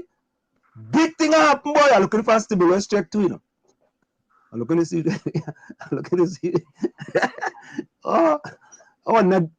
Nadia say, and some of Diana, the paradise gone from Trinidad, boy. It only have a shell. Shell? No. There is no line. No answer. If you watch climate change right now, if you watch climate change Trinidad, not the same Trinidad, you know. Everything has changed drastically in Trinidad, you know. And I saw a report where Trinidad is number 9 on the 10 worst countries to live in, boy. Woo. No, I'm not saying that. Why you say that for? I didn't share it. I said I read it. I'm not saying that. Why you go say that about my country? Why Trinidad and Tobago not sharing that? Why? Hello, who made it that way? But what's the purpose of sharing that? To slap them in the face. To wake them up. But Diana, think about it, right? When we come here in the village, we just come and share how many dead people in COVID all the time? No, but I just said I read somewhere where on piggybacking on what Lana said, everything, climate, crime, everything. I mean, add it all together. It don't make Trinidad a worthy place to want to be. I gained Jackie Jacket. Who ain't like it? I born there. Born there. Born there too. It has changed from the past 20 years. Trinidad has changed drastically. I agree with that. I don't disagree with that at all. I agree that the beautiful times that we had in Trinidad and Tobago is no more. I agree with that. I don't disagree with that at all. You see, not as people like Little Ron Horner and Ellis Island and breadfruit cake and fish sticks. I never should put Ulrich in there too, buddy. Ulrich. No, I go Puerto Rican. You Yeah, know, yeah. What did I say? Curtis Montreshat, welcome, boss. Good night. Curtis Montreshat from Chumacat. Another Chumacanian from Chumacat and Erica John. I saw it the other night, but I didn't acknowledge you. I apologize. Anytime a Chumacat person come in the village, it's full 100% acknowledgement. Right? Alright, too boy. Alright. Lana, you know, alright from Chumacat. Welcome to the Chumaka show. Yeah, yeah, and all, and they're going and vote for PNM. Oh, you You know know, they're going to vote for PNM. I don't think Erica going to vote for no PNM. Answer him No, for that. Yeah, you see? After what Erica went through. Lana, you going just like them now. No. Diana Benskin, you just like them now. Oh, you know she go. Oh, after all she go through. Oh, you know she got to sit on the sidelines. Watch out for Takesha and the link. So give her a few minutes. you know, Yeah. They see me say something earlier. You see, the program leaders career, I believe that we have to keep it truth to power. And we have to talk truth. Whether you may agree with it or disagree with it, the truth will set you free. Don't it say something like that in the Bible? The truth will set you free. I am not here to support any propaganda. I'll tell you the truth. Very seriously. No, but I'm not supporting no propaganda either. You know, if there's an issue, I think we should bring it forward. If something we disagree, we should bring it forward and try to flush it out. All right. That's what I stand for. I am not either side. I'm not here to support any propaganda at all. You know. And you see the problem we have in Trinidad too, right? We like to call people all kind of names. We like to insult people, right? But I tell people there is something called ad hominem attacks. When you cannot deal with facts, you come with what's called Google it, ad hominem attacks. Ad hominem attacks means you cannot deal with facts, so you have to get personal and by calling people names. And I don't want to hear, well, he calling other people names, so it's acceptable because he calling people names, it's acceptable for you to call people names. Look, you know, as you say that, it brings something to mind. There's a way that every time you disagree with somebody or you say something that somebody don't like, they're quick to say you're a racist. They don't even understand the meaning of the word racist. They don't understand who can be a racist and who cannot be a racist. Because some people cannot be racist. Yep, inherently. Yeah, they don't even understand that.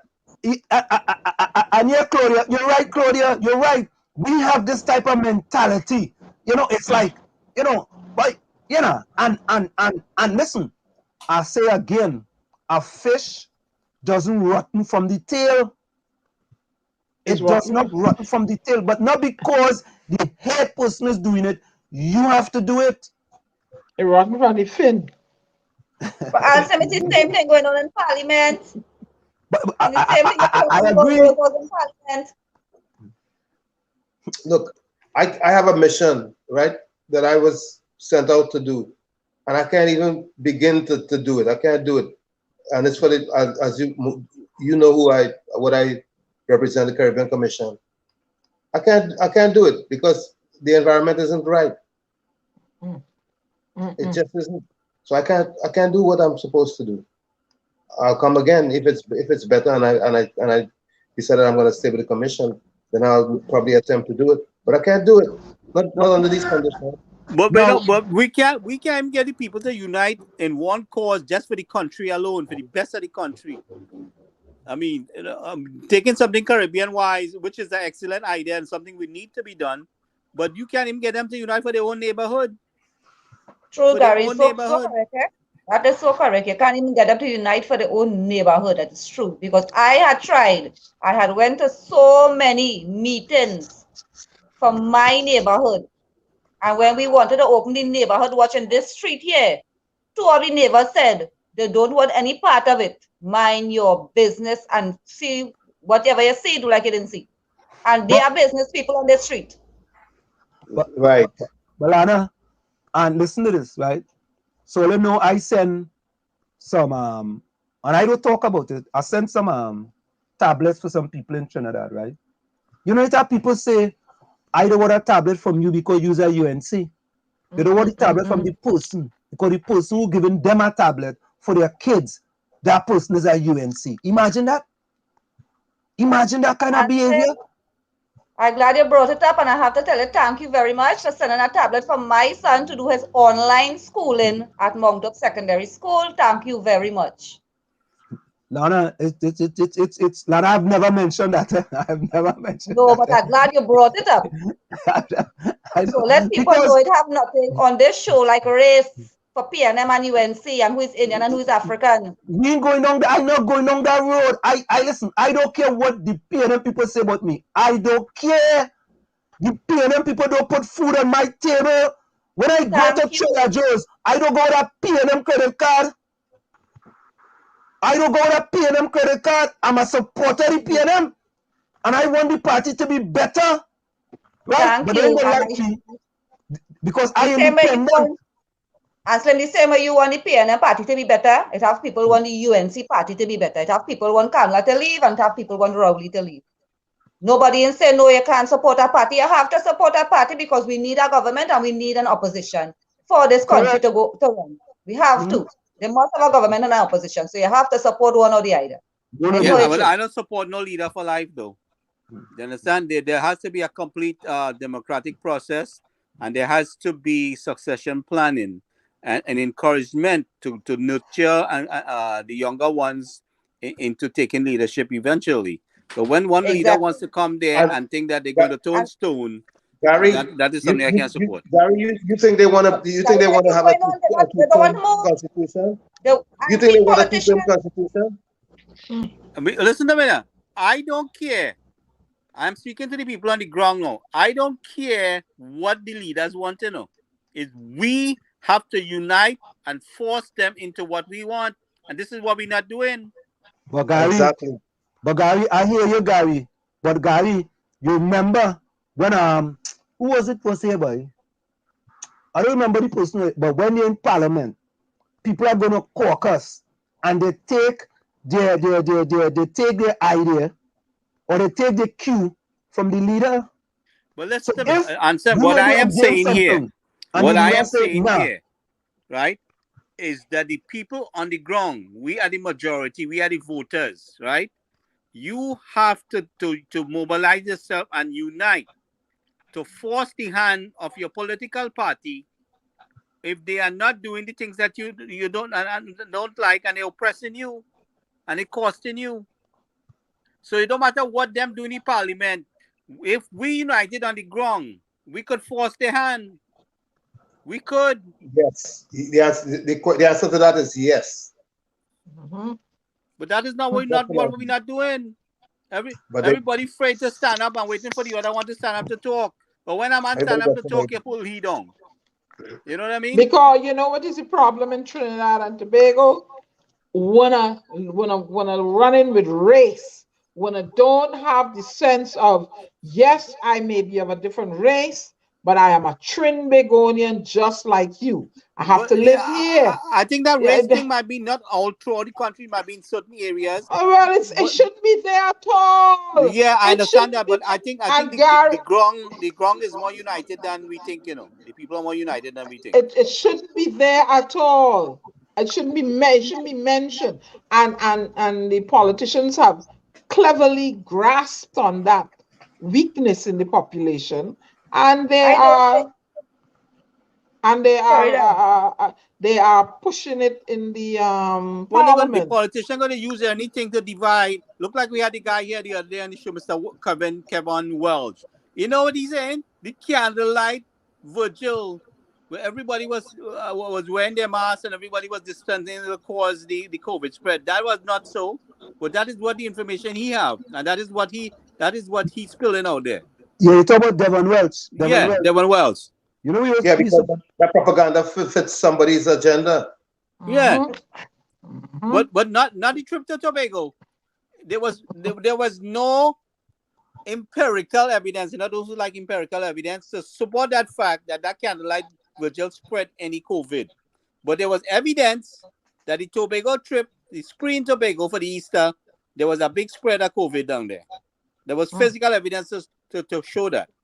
But you don't hear them out You don't hear them out about leaving the fence stand wide open for illegal immigrants to come in and out of the country as they damn well please. You don't have them raising hell about that, but you hear them raising hell about the people who live in Trinidad who are trying to get back home, right?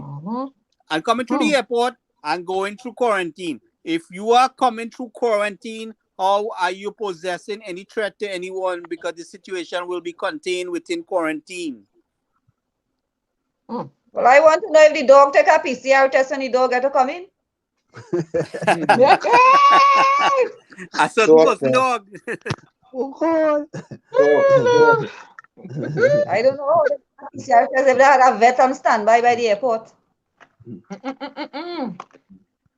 And then they wanted, at one time they detained a man for how many hours with his young baby? Yeah, they wanted to do the PCR test on the baby, but the child was too small. Yeah, you got to go and take something, stick it all up in my child nose. You're mad? I was watching the garbage that the Devon spilled here the other day, boy, and I was so vexed. I just let Diana deal with him, you know. Yeah, because listen, he hibernated, Devon. Devon Van Winkle, that's his name. Devon Van Winkle, he's sleeping. He was hibernated. Answer when I wake up, he Answer from what's hibernation. Takesha, send her the link. I don't know what happened. Devon Van Winkle, Takesha, if you're listening, click on that link and come in for a few minutes, sir. Yeah. Hey, Gary, Rose said I like Gary M to run for political office. I want a new party formed with people who could really make a change and really look after the interests of the people. With Gary who? No, you, Gary M. Use Gary, not GGC. If you listen to everything that is posted up on social media and our local news reports and all that, and we talk about from way back then, whether it was UNC or PNM, right? And listen to every piece of corruption that has come out from every political party.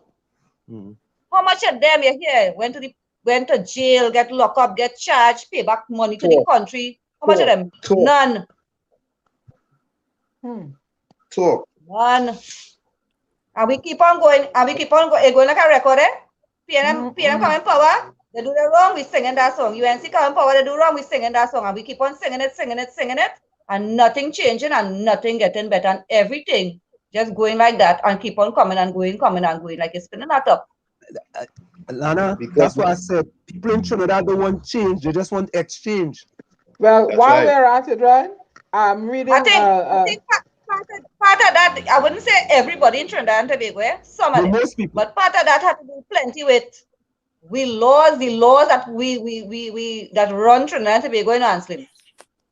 It's not that the people don't want change, you know. It's that because the position they're in, they cannot get the change. It's the politicians have to make the change. Well, we had to force their hand, Alana, if we don't unite within our community and force these politicians that we elect into doing what we want.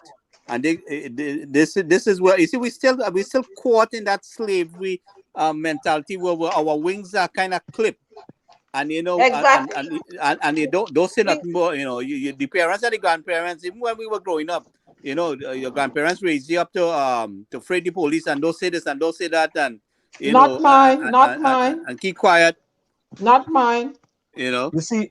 Well, not in this generation, Gary, because if you look at the people who just come out and talk and the people who just come out and protest, majority of them are young people. You see, guys, when we talk, right, I like to talk about examples, and this is from research, right? Property taxes in Trinidad, right? You hear now that the UNC is against property tax, and the PNM is for property tax, right? And most of the people in the UNC go say, boy, we don't want no tax down here, boy. All come people starving, people can't afford tax now. No, the time now might not be the right time for property tax in Trinidad. I agree with that. I hear that 100%. But guys, I want you to listen carefully. Why I say we don't want change, we want exchange. Monday, the 20th of December 2009, during the last sitting of Parliament, the property tax bill was passed with 22 PNM members voting for the bill and 10 UNC opposition members voting against. On January 1st, 2010, the property tax became low. That same year, the PP promised to axe the tax if they got into office. When they get into office, it was a promise they did not keep. Well, they talk now. Talk. That's facts. Facts. Both sides of the coin. Well, it's a promise they ain't keep because you have nobody. Yeah, the opposition is not allowed to oppose. Anyway, I'm looking at a thing here from Loop News on alert. That businessman that was kidnapped, apparently they recovered him alive. And another little girl is missing in Trinidad and Tobago. So let's see how that one gonna go. No, I saw something earlier in the week here, I think it was yesterday, where there's some kind of disturbance with a woman and a dog. She's holding the dog by the neck. And the police taser her. So I'm just wondering. They told her to put Gary, they tell her put down the dog unless she's mentally unstable. Number one, unless why are you holding the dog like that and blood and I mean you don't know. But what I'm saying to you, at least they didn't shoot her. Four policemen couldn't surround this lady and contain her without tasing her. She had no knife, she had no weapon. Gary, see the problem that we had. The problem we had. Yeah. If they had shoot she, you know what I said? Why didn't tase she? They could have shoot. If they didn't have the taser, they could have shoot. They say, why didn't they try and hold she?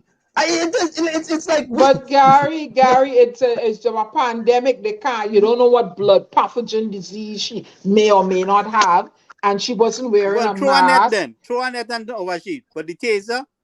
Well, maybe she possessed no threat. She possessed no physical threat to them. They're following the training. They gave her a command to drop the dog. Olia, I can't believe. Listen, I can't believe this one. See that? Bring a drink for me. Mix it with some of the reds. No, not the yellow passion fruit, not that one. Mix it with the red sorrel. mix it with the sorrel. Mix it. Yeah, Olia. No, I can't believe this. No. Oh my. Takesha, if you're listening, I'll send you the link to come in for a few minutes. Listen to this. Little Ron Horner says, WZYE TV says, don't blame the PNM. Well, I will not.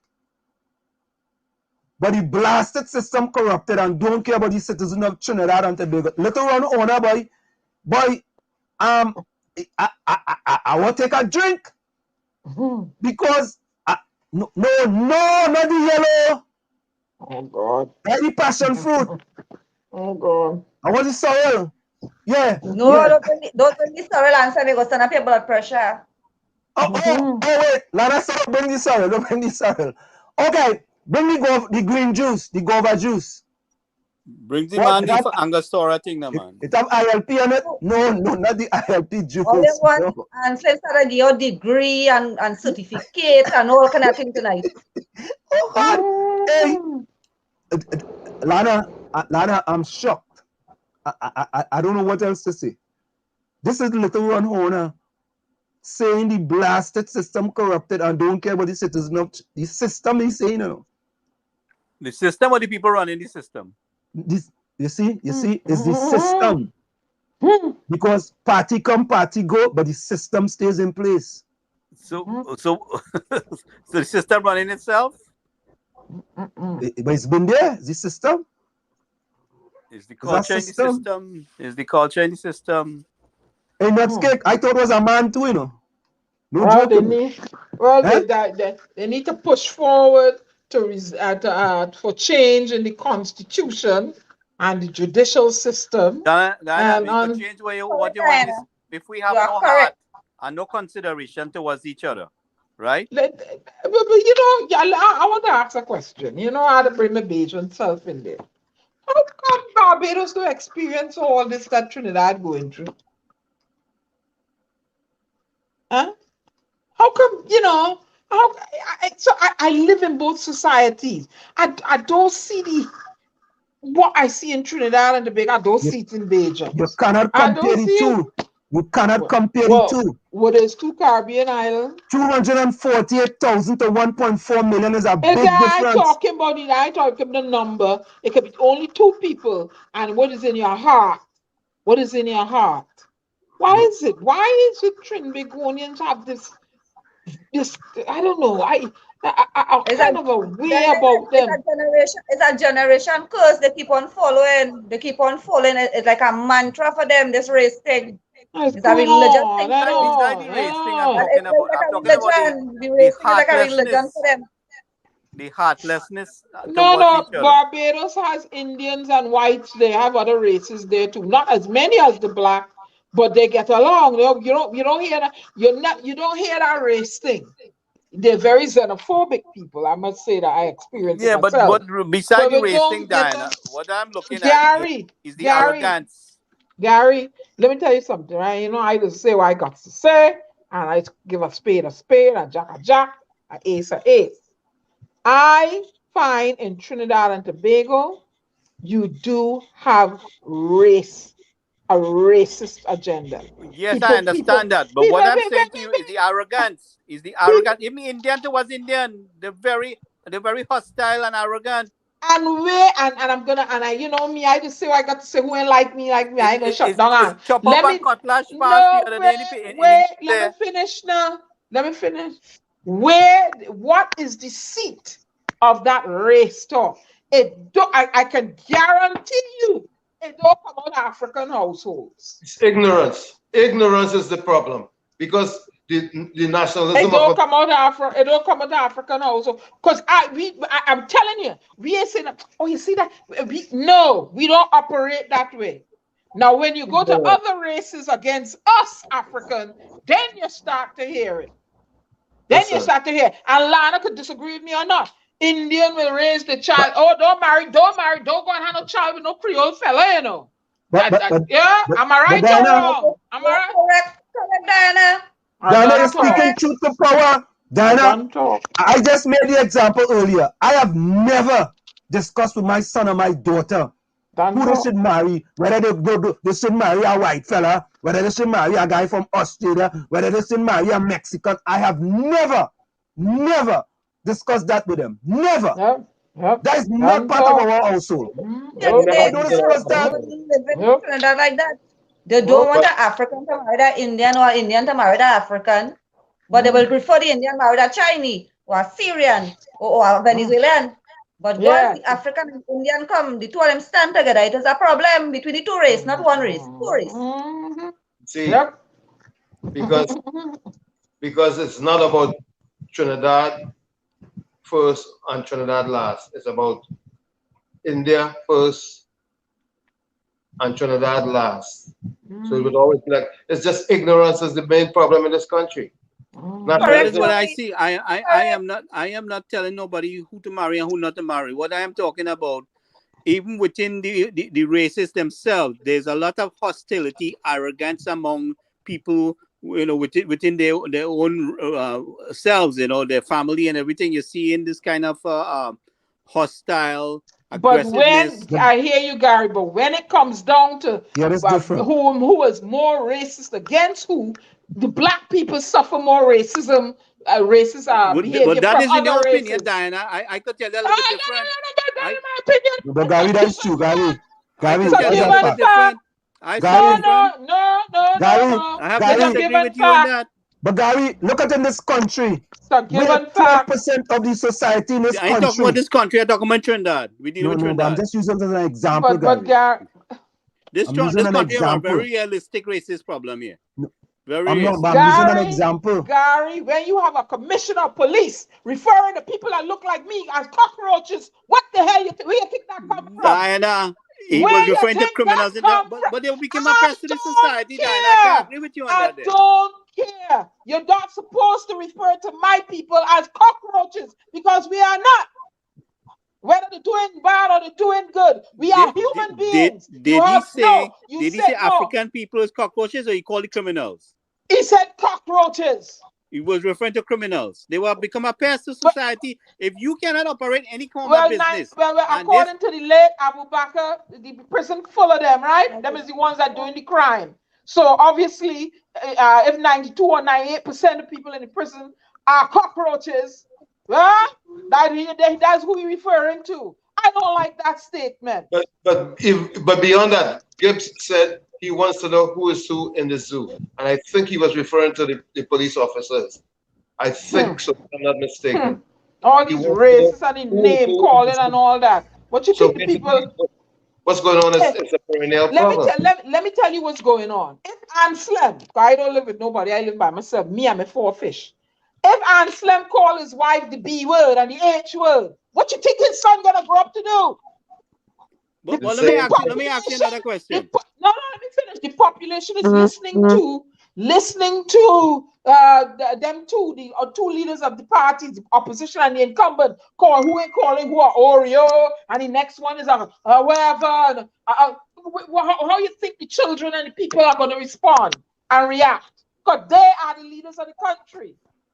So don't tell me you can't the name so calling. You think race? You think race is the problem for the prison population?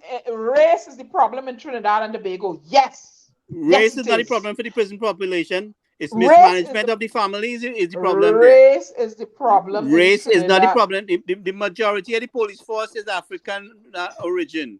Ignorance. The majority of the army. The majority of the government civil service. Right? But there is an undertone of race. Diana, a race issue. I tell you, the reign of Dr. Ed Williams, you go to a government office and the majority of the people are of African descent.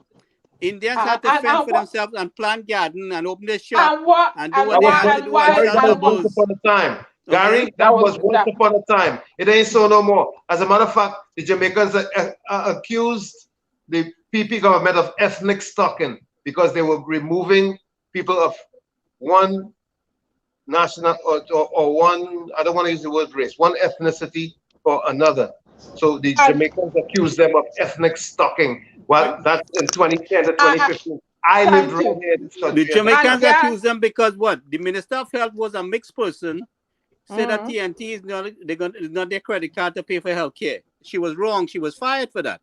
Isn't that why the Jamaicans made that statement? And Gary, I will tell you, when I arrived in St. Augustine Girls, when I arrived in St. Augustine Girls High School, there was an undertone of, what's she doing there? You hear I tell you? So when test time come, I show them what I'm doing there. There was an undertone. But at the same time, Diana, you were supported by an Indian family. Yeah, I was supported by an Indian family. I don't have no race. I am not racist against anyone. I like everybody. I love everybody. But I'm saying what is happening in Trinidad and Tobago. What is happening in Trinidad and Tobago? Takisha, welcome. Tribalism is being described as racism because we are not of a different race. We are different tribes. Thank you. And what's going on is ignorance is the biggest problem when they mistake and try to call tribal behavior racist behavior. Not only that, you take children and they put them in higher education learning institution, they're quick to cross the lines of ethnic what's the ethnic profile. I'm trying to find the right word. Ethnic barriers, basically. But yes. But what I'm saying to you, Tommy, let's draw a reference. So wait, Gary, we gotta go for a quick station identification, and we welcome in Takisha to the chat here. Nizam Mohammed says, "Wall, I feel you won the pep." What's the pep? The Pepto-Bismol party?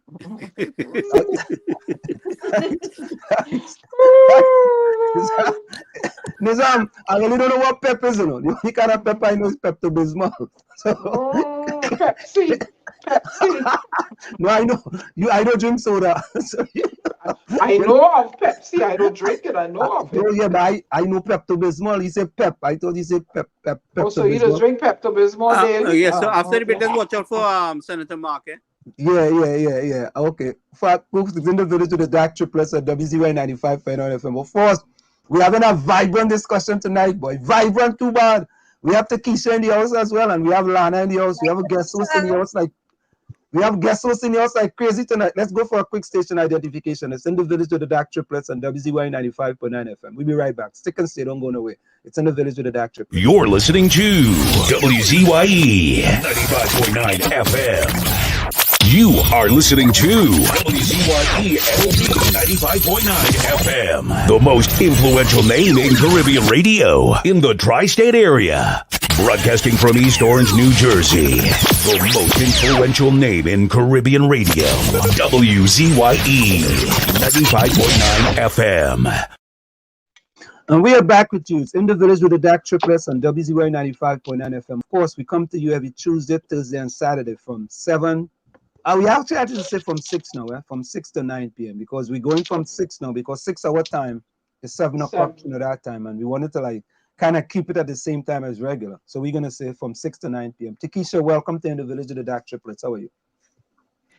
Welcome, good night, everybody. Anselm, Diana, Gary, Tommy. Lana, big up yourself.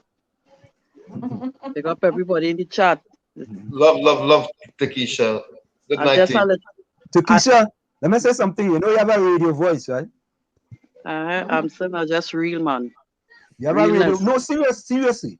You have a rare radio voice. And I know it because I had another young lady here named Marjorie. She have a radio voice. People that say me have a radio face. You know, but you have a radio voice. But I kind of off camera tonight because I finally make up my mind to go and take the job, and I take the first job today. So right. I have a slight little fever, nothing to talk about, but it still wouldn't stop me from being on the show. Correct is right. So what's going on with you in your neck of the woods, Takesha? Can you give us a little thing what's going on in your neck of the woods? Well, as the show starts, one person get gunned down on Nelson Street. They get what? Gunned down on Nelson Street, murder on Nelson Street around after 7 tonight here. Plus, Oh my God. Lana raised a good point.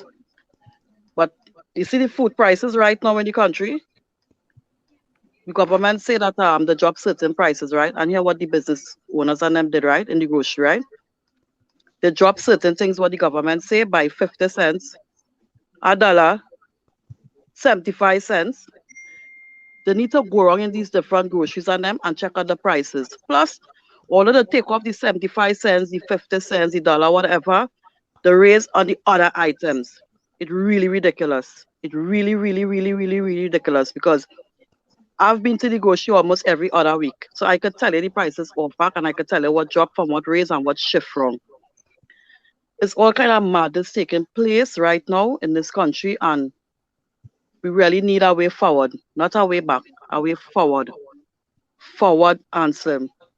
Is water problem, is crime, is road, is people tripping off. Look at the kind of type of murders people doing now, people tripping off, people just snapping. It's like the devil taking charge in Trinidad right now, and we have to bid Satan a liar and stop this race.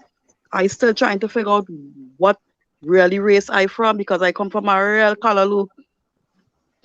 My 2 daughters are white. So does look like Venezuelan. Some of them already walk the road and tell people like them is not Spanish. So I don't really deal with race. And I find it's time everybody in Trinidad and Tobago stop this division.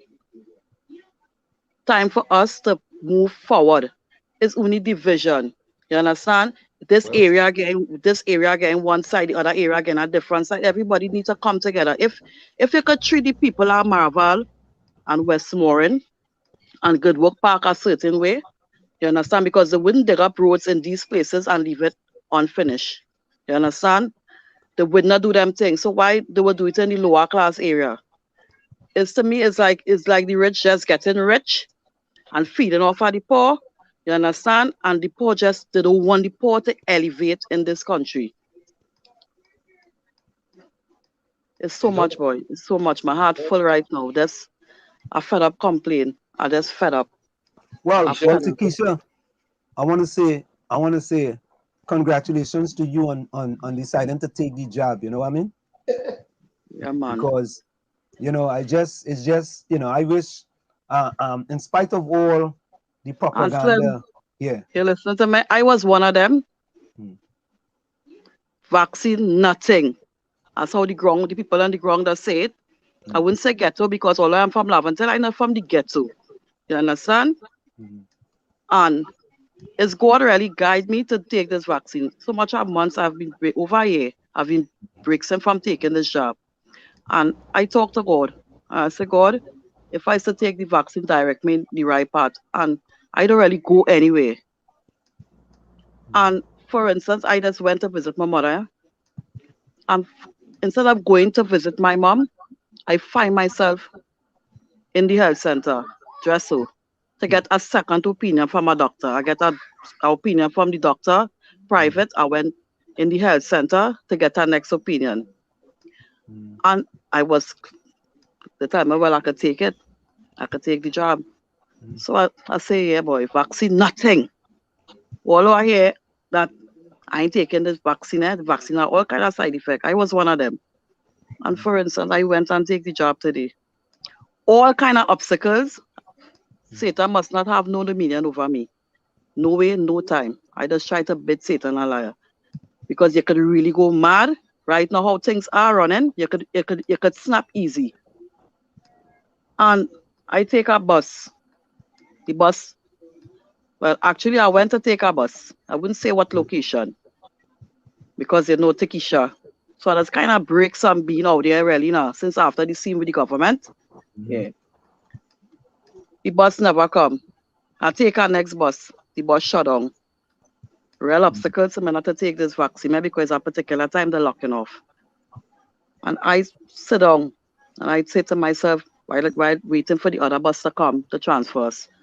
And I just say to myself, Satan, you must not have dominion over me, not today, no time, because it's at a run through my mind now. It's not for me, probably it's not for me to take it.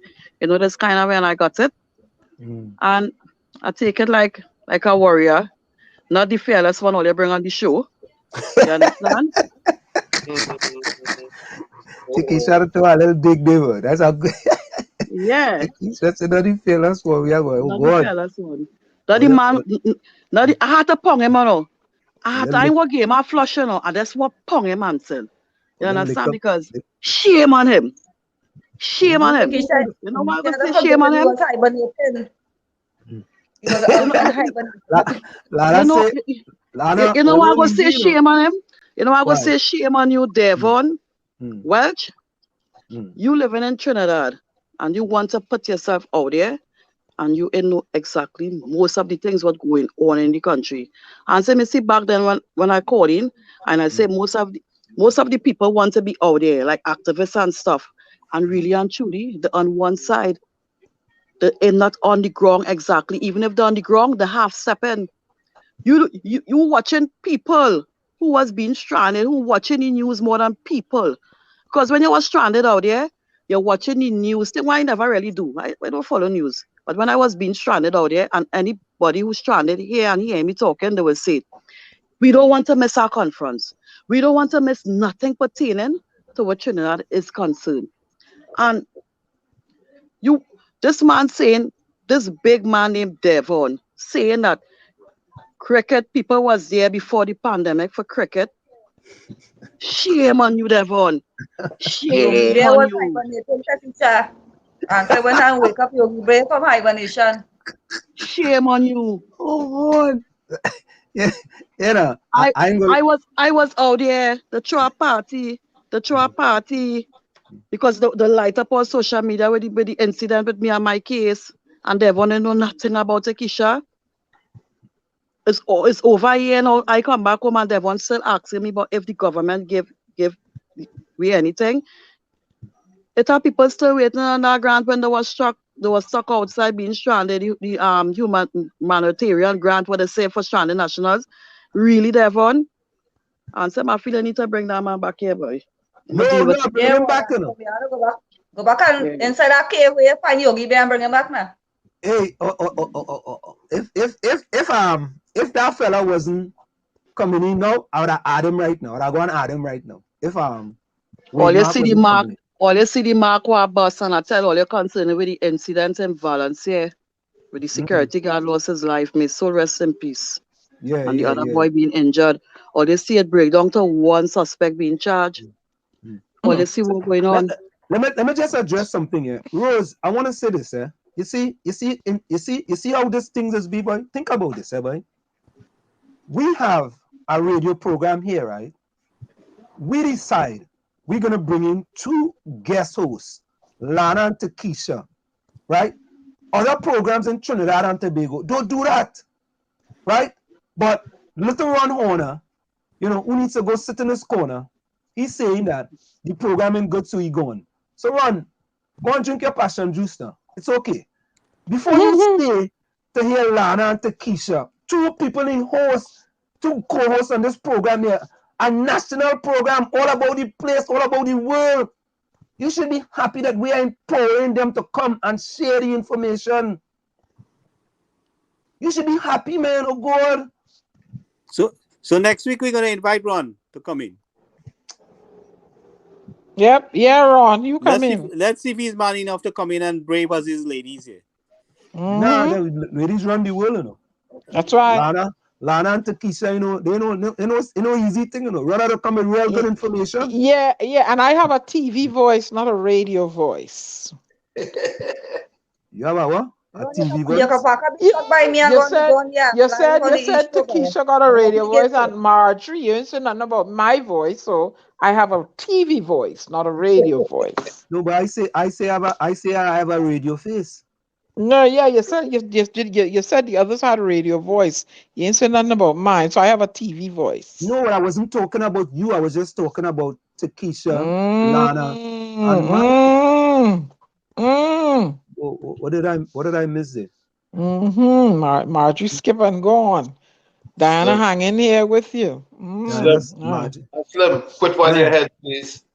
All right, okay, yeah. Thank you, Tommy. Thank you. I'll go do that.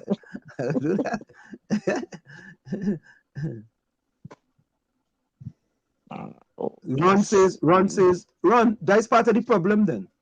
Well, I appreciate all my chat friends, but I have to draw the line when it comes to race talk. It's disgusting and I cannot race talk is necessary. It's what is going on. And let me say necessary. Let me say this. In Maplewood, I lived in Maplewood for 18 years. We formed a community coalition on race because we had to deal with race in the community. We could put it under the table, all right? Or we could shove it down in the basement and hope it stay there. No, we had to address it. And when we address it, we get things to change in the community. The only way to get through it is to go through it. Yeah, you can't put it under the table. See, that's the problem. When you want to put it under the table, you just want to, you know what you want to do? You want to put a band-aid on a sore. That's what you want to do. Right? And that's okay if you want to do that. But that is not going to solve the problem. Never solves the problem. You have to deal with the problem and deal with it head on. That's why I've suggested them in Trinidad. Only need to form a community coalition on race. Only need to discuss that. As a matter of fact, at the New York Stock Exchange, we had to form a diversity council to deal with race. It has to be ventilated. It must be ventilated. That is what is needed in Trinidad and Tobago. And it's so correct, Anslim. This party thing, it ain't going away. It's only the blame game going on with this party thing. People need to come out together and Begonian citizens of Trinidad and Tobago, come out together, forget the party, forget the race, join together, become one, and voice your issues and your concerns. Wait, Mark is in the background there. He said he was waiting. No, I didn't see Wade, Mark. You don't see him? No, he's not in the background. I didn't see him. All right, let me step out and talk to him. Yeah. You see what it is? You see? Right? It has to be faced. What is that?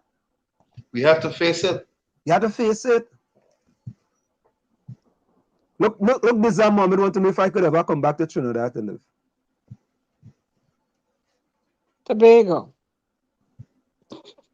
I could come back. My father living in Tobago, my brother living in Tobago. I could come back to Trinidad and Tobago to live, of course. Correct is right. I could come back to Trinidad and Tobago to live. No, you know something? Think about this, Only think about this, right? I living in this country 44 years, right? And I talking more Trinidadian than Trinidadians who living in Trinidad. True. Talk now. True. Talk now. All talk now. Talk now. Talk now. I living in America for 44 years. And I just talk more Trinidadians than Trinidadians living in Trinidad. Don't feel no way. Boy. Don't feel no way. It's going to be 50 years for me. Boy. And All there's only want to talk, you know. Talk, you know. Talk. I could talk my talk, you know. It's true, my I grew up, you know. But Anselm, but like it's only you alone talking concerning with Chumaka, the balance in Chumaka, because the people who is actually living there for all these years after that fire and thing what take place and thing, the protest once or twice and they just stop. So you voicing that every time on the program, whatever. The people who dare, who live in there, you understand, could come out and voice their opinion to the same way. It's time for it to do something. But You understand? That's why. But guys, let me tell you something, eh? And I never forget this experience, eh? Takesha, I hear what you're saying. But Takesha, when my mother lived in Chumaka Clavantel with the 5 of us, right? My mother didn't have no time to worry about if that building was painted, if the grass was cut, if the road had a hole in it. My mother was more concerned with going to a water carrier job in order to put food on the table for her 5 kids, in order to make a living to buy clothes to put on the back, in order to make a living to put clothes on the back, you know, a shelter over the head. And when at least Christmas comes, she could buy a little apple for each one of us, you know, a little bit of grapes just for Christmas. We only get grapes and apples for Christmas. We got little grapes and apples, and we little happy. And if she buy a little butter Doric for us, you know, once every 3 years, and she could do that for us, that's what she was busy doing 24/7. Survival game. That's what she didn't have time to look about if a building was painted or unpainted, if the steps are cracking it. People are looking to survive. And when you're looking to survive certain things, you don't see them things. So I hear you, Takesha. True. I hear you. Them people looking to survive. But that's why we have members of parliament. That's why them elect them to put them in office. You mean Fitzgerald Hines can't go and see that building they're sitting for a decade? But Ansem is most of the times as we like it so. Most of the times as we like it so, as you now say. Because at the end of the day, right? Party come, party go, party come, party go. Nothing in changing. Even the country are way forward. And it just come like everything just going wrong in circles. It's just in circles. Everybody just spinning right now. And it's time for me to stop spinning. That's exactly what I feel about these roads and deterioration of infrastructure. In Trinidad, we have little Venice. Trinidad will be our next Venice. We have to buy both. Gary on here, you know? Huh? Check now and see if you see him. Okay, all right, yeah, all right. Yeah, so Ellis Island say Wall Street, you could real talk, my brother. Your tongue do cramp. Ellis, because I face it. I face it. Let's bring in the Senator Wade Mark. He's in the background waiting for us. Let's bring in Senator Wade Marks. Senator Wade Mark, welcome to In the Village to the DAG Triplets on WZYE 95.9 FM. Of course. Thank you. Thank you very much, Wall Street, and to the team at your very powerful radio network. I want to thank you for allowing me to be on your program, WZYE 95.9 FM. Thank you so very much. Thank you so very much, sir. Of course, it's In the Village with the DAG Triplets. We call ourselves the DAG Triplets. D is Diana. Diana is considered to be the storm. And A is myself, and some is either Flash or Wall Street. And G is Gary or the Phantom. And we have another person with us, is Tommy. Tommy is considered to be the Commissioner of Newark. You know, and we just give him that name. And we are a little different, Senator Wade Mark. We have two co-hosts with us tonight. Lana, and she's in Trinidad, and We also have with us Takesha. They are both in Trinidad, and we are in the United States of America. So we do it a little different here in the village with the DAG Triplets and WZYE 95.9 FM. Great. So, sir, you ready? You only come in the village is our village, you know. You know what has happened? You come in the village. No problem. You're smiling, man. So, sir, how are you doing today? Mr. Well, Mark, I'm how are you great, doing? man. Preparing for a very important debate tomorrow. Although I'm not in the house, but I will be, following events that would unfold tomorrow, beginning at 1:30 p.m. in the afternoon. So, Mr. Mark, I see recently, right, you questioned 3 of the nominees, all right, for the Public Service Commission, and you indicated that they may have some conflict of interest, right? Why?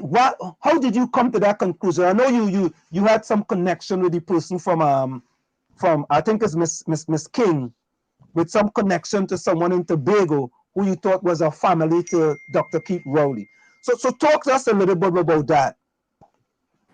Well, first of all, let me indicate that in this particular activity that we are involved in, we try as much as we can not to personalize matters, because citizens of our republic, they are distinguished, they have capacity, they have ability.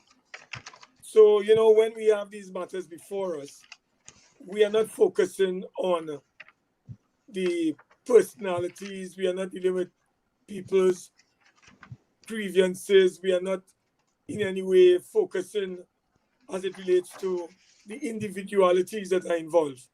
What we are really concerned about, Wall Street, is really the public interest.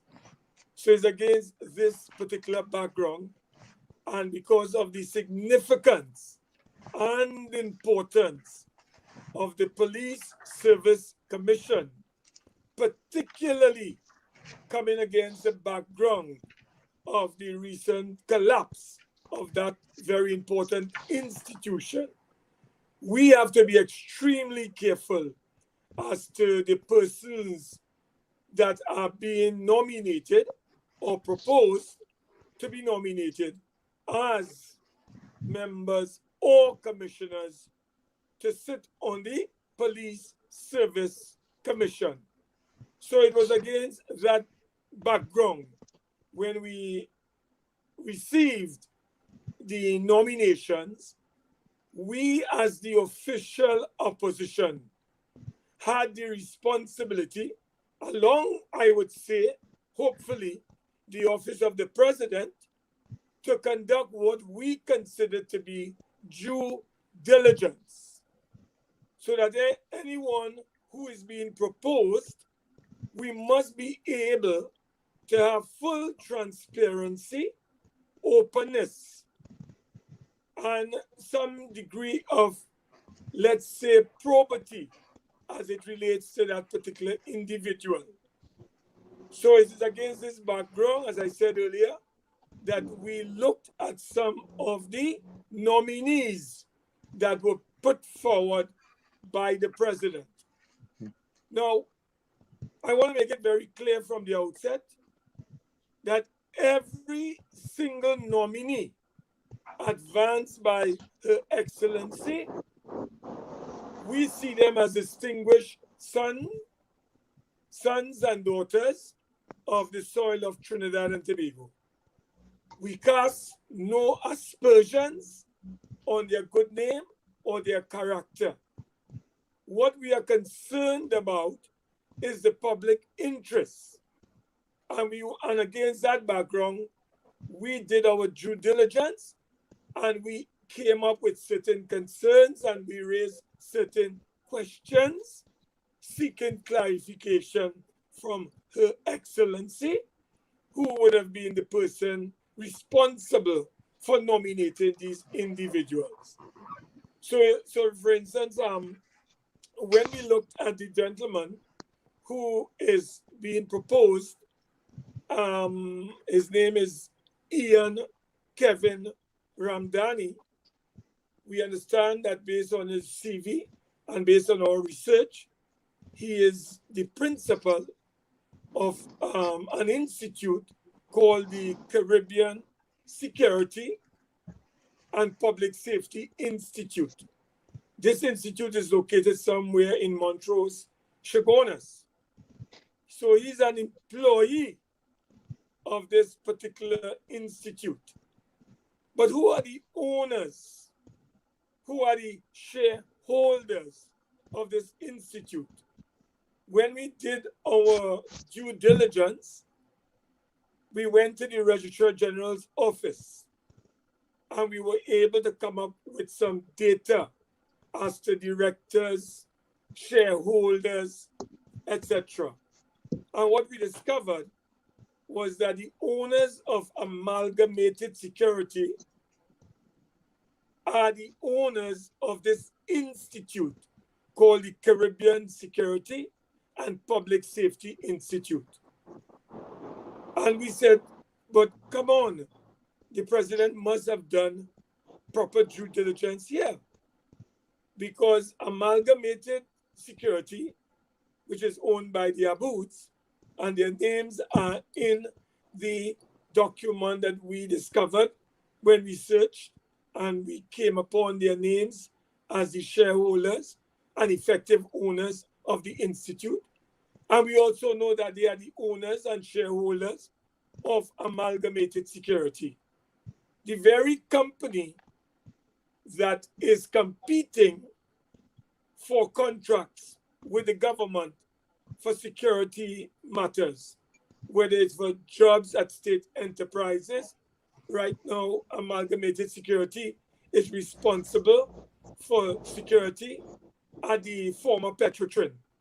So whether it's Heritage, whether it's Paria, whether it's Gawakara Refinery, they are responsible for securing the assets of these three subsidiaries of Trinidad Petroleum Holdings Company Limited.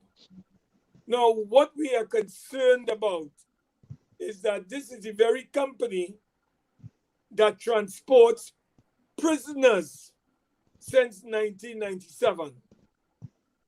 They have been transporting prisoners from whether it's Golden Grove, Royal Jail in Port of Spain, from there to the courts of Trinidad and Tobago. And they have been, as I said, doing that for almost about 2 decades and more.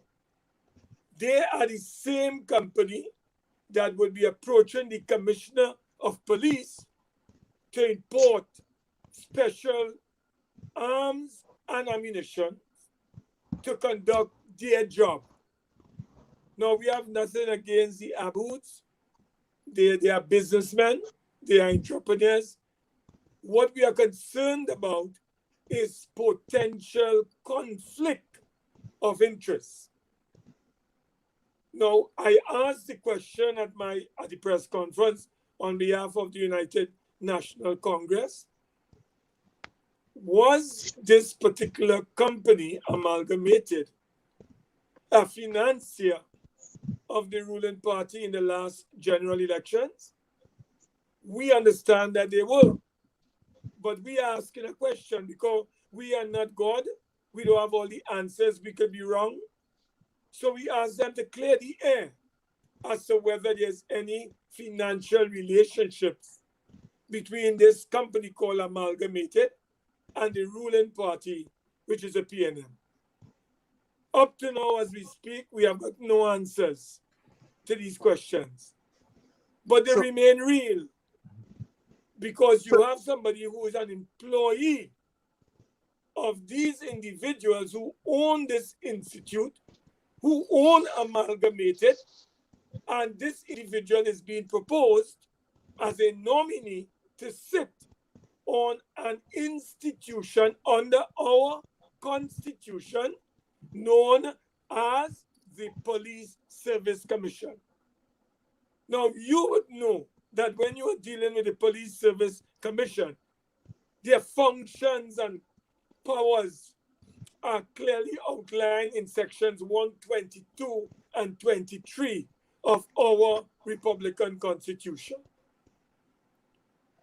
That commission is charged with the responsibility of recruiting, selecting, and recommending to the president and through the president via notification, the parliament through the speaker, the proposed or recommended person on the merit list for the post of commissioner of police.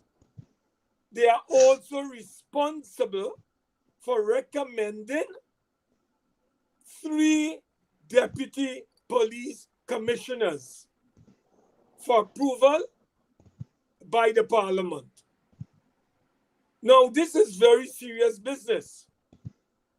We have close to 8,000 police officers under arms in our country. And there was a famous judgment delivered back in 1982 in the case of the Attorney General versus Endell Thomas. And in that famous case that was delivered, that judgment, I should say, delivered by the Privy Council, one Lord Diplock showed the importance, significance of a police service and a police force, if you want to call it that. And But Senator Mark, I want to ask you something, right? Are you saying that, is your party saying that these 3 individuals cannot perform their job impartially on the Police Service Commission? Because as you saying, there is some type of conflict of interest with who's going to be selected as the police commissioner, as a commissioner of police. I'm trying to really understand. What we are saying is that this particular commission is so important that any individual who is going to be sitting to determine the status, or I shouldn't say status, but who would be recommending to the president an individual to become the next commissioner of police should be beyond reproach, like Caesar's wife, beyond reproach.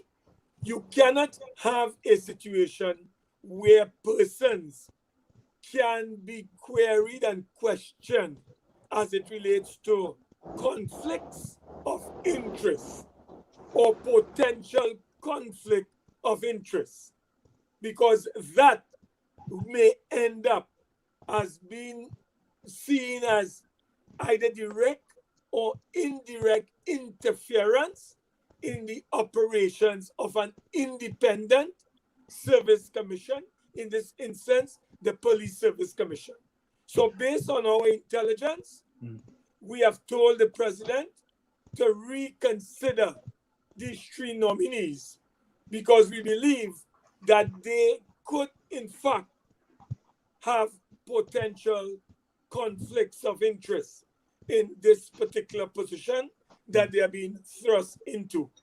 And it's against that background we made our submission. But so, Mr. Mark, isn't that the way the system is structured, you know, with regard to the Police Service Commission?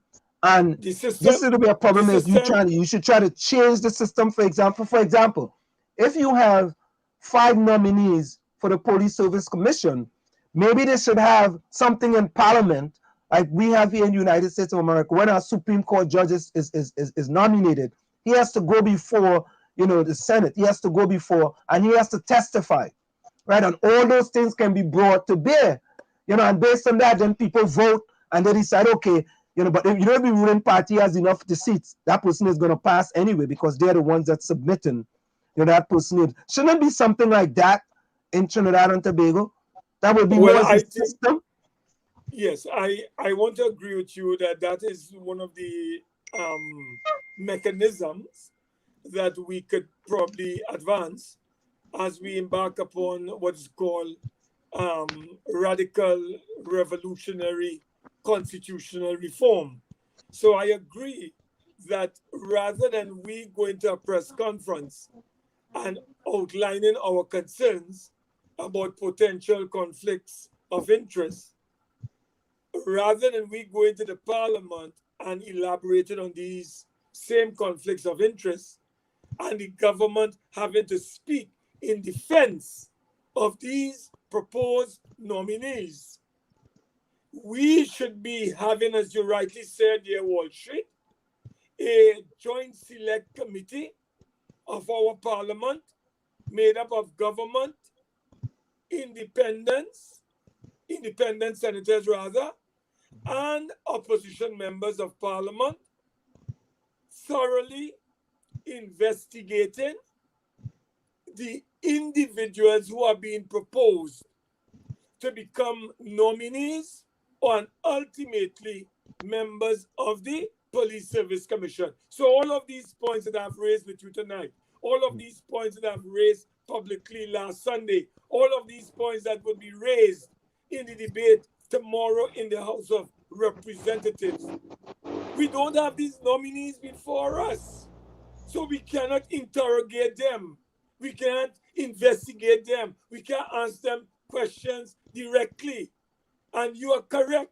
That is the kind of democracy that should be flourishing in our Twin Island Republican state, where we can bring these people before the parliament, before committee, and thoroughly interrogate them and investigate whatever information we have on them and let them lay bare in a transparent way whether these things are wrong or whether we are incorrect. But obviously, when we are making these allegations, on many occasions, we will have evidence, documented evidence, to put before those individuals. So I agree. I'm in full agreement with what you have said, that is what we should have. But currently, we don't have that arrangement. And this is something I would like to see also, Senator Mark, with the incident that took place with the previous merit list.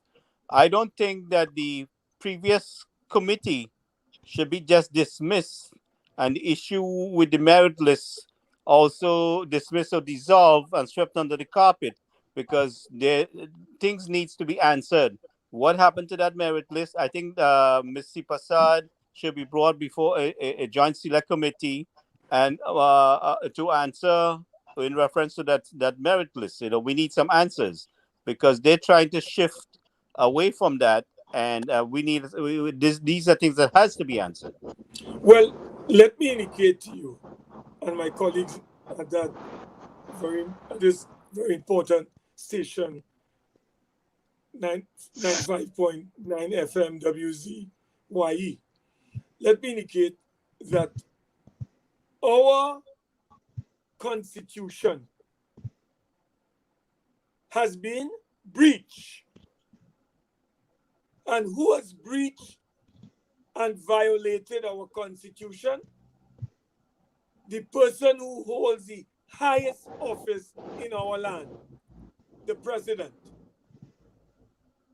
Anselm, if you go to section 123 of our Constitution, it tells you, in fact, if you go to 122, subsection 3, it states that the President shall, it has said may, it has said could, shall mandatory issue a notification in respect of each person nominated, obviously by the Police Service Commission, for appointment under section 3. And the notification shall, not may, not could, shall be subject to affirmative resolution of the House of Representatives. So when the President of our Republic, Her Excellency Paula May Weeks, received either on the 11th, because we don't know what is the truth.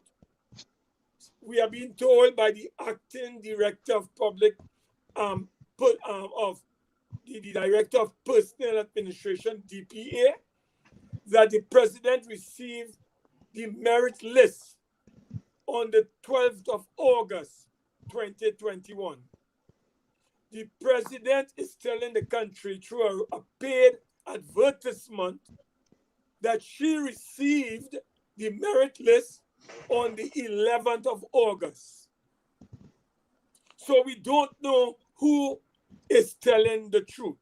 So she did actually receive the merit list. She is on the public record. It is published in black and white for every woman, man, and child to read and see and understand. But She Senator Mark, has admitted to receiving the merit list on August the 11th. So but that isn't that document, her office? Wasn't that her office that received it? Wasn't that her office and not her individually? Listen, Anselm, we can engage in semantics, but the reality is that the office of the president received the merit list. Once the office receives the merit list, the president of the republic, in accordance with section 122 of our constitution, would have been the recipient of the merit list. But Senator Mark, Ultimately, the president would have been in possession of the merit list.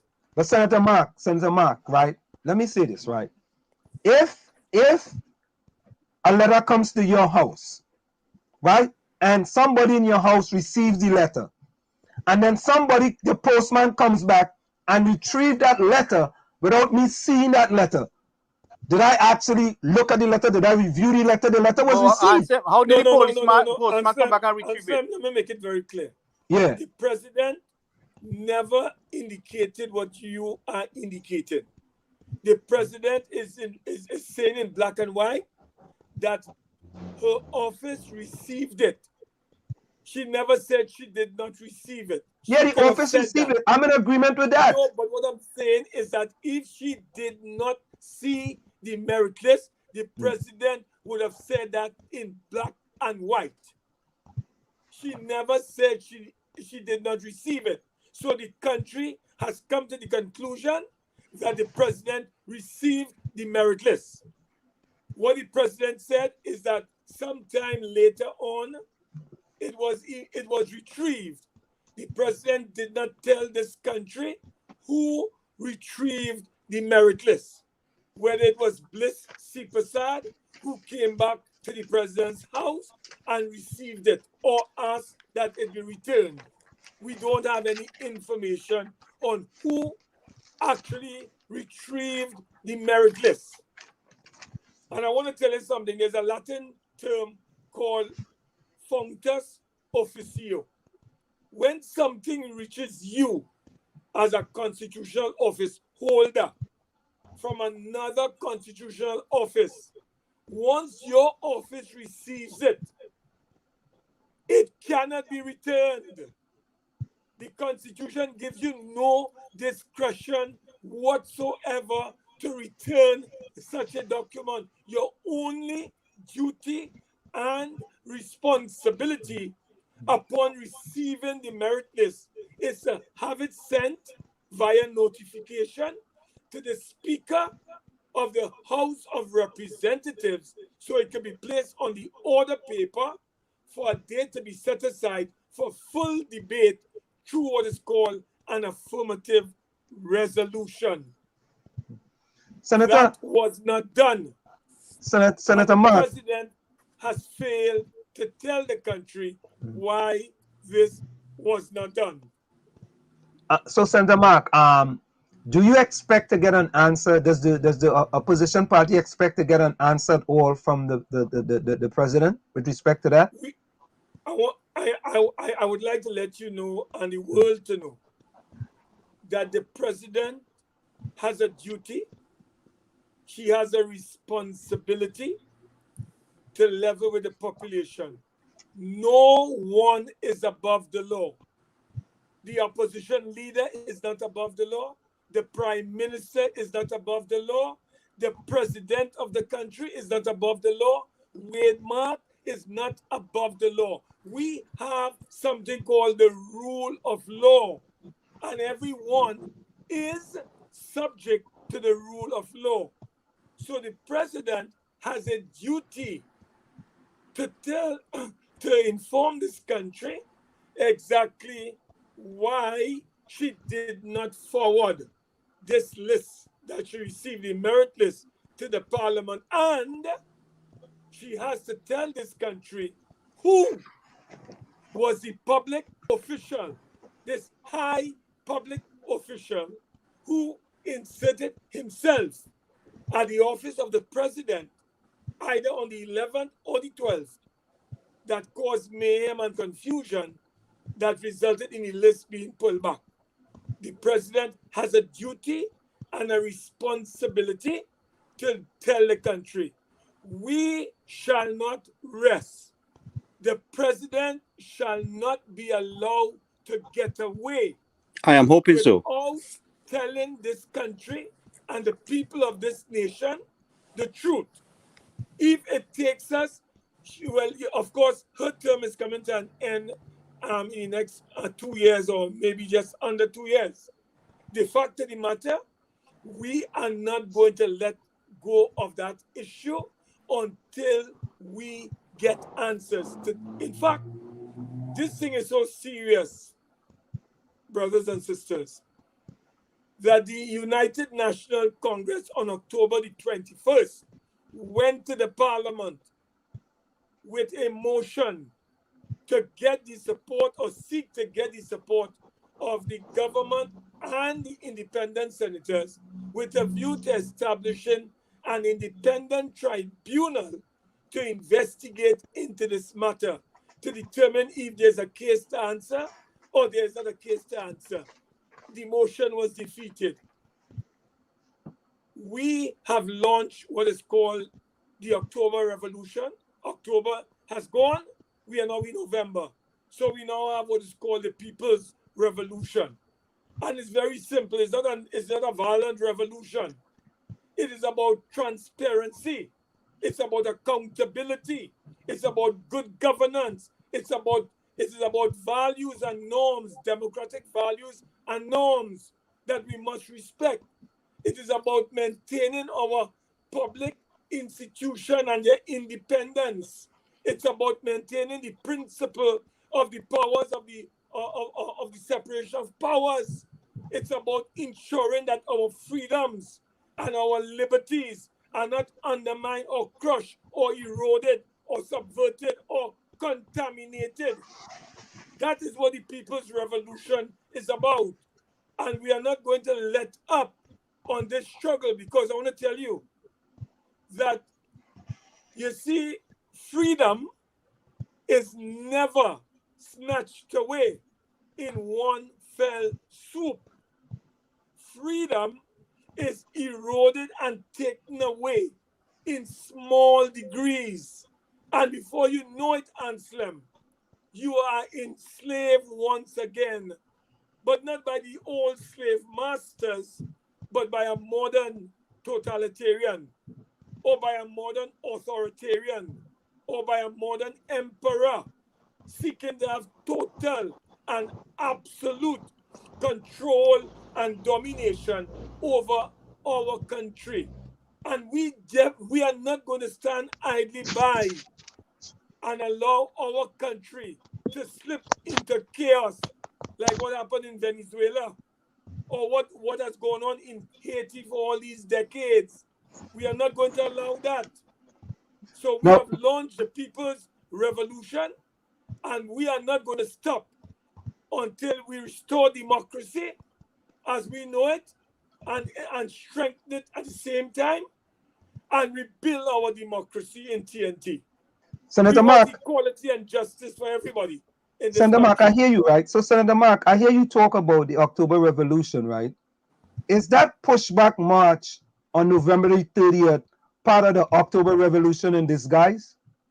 No, we having a major rally on the 11th. It's a Sunday, and that a decision has been taken.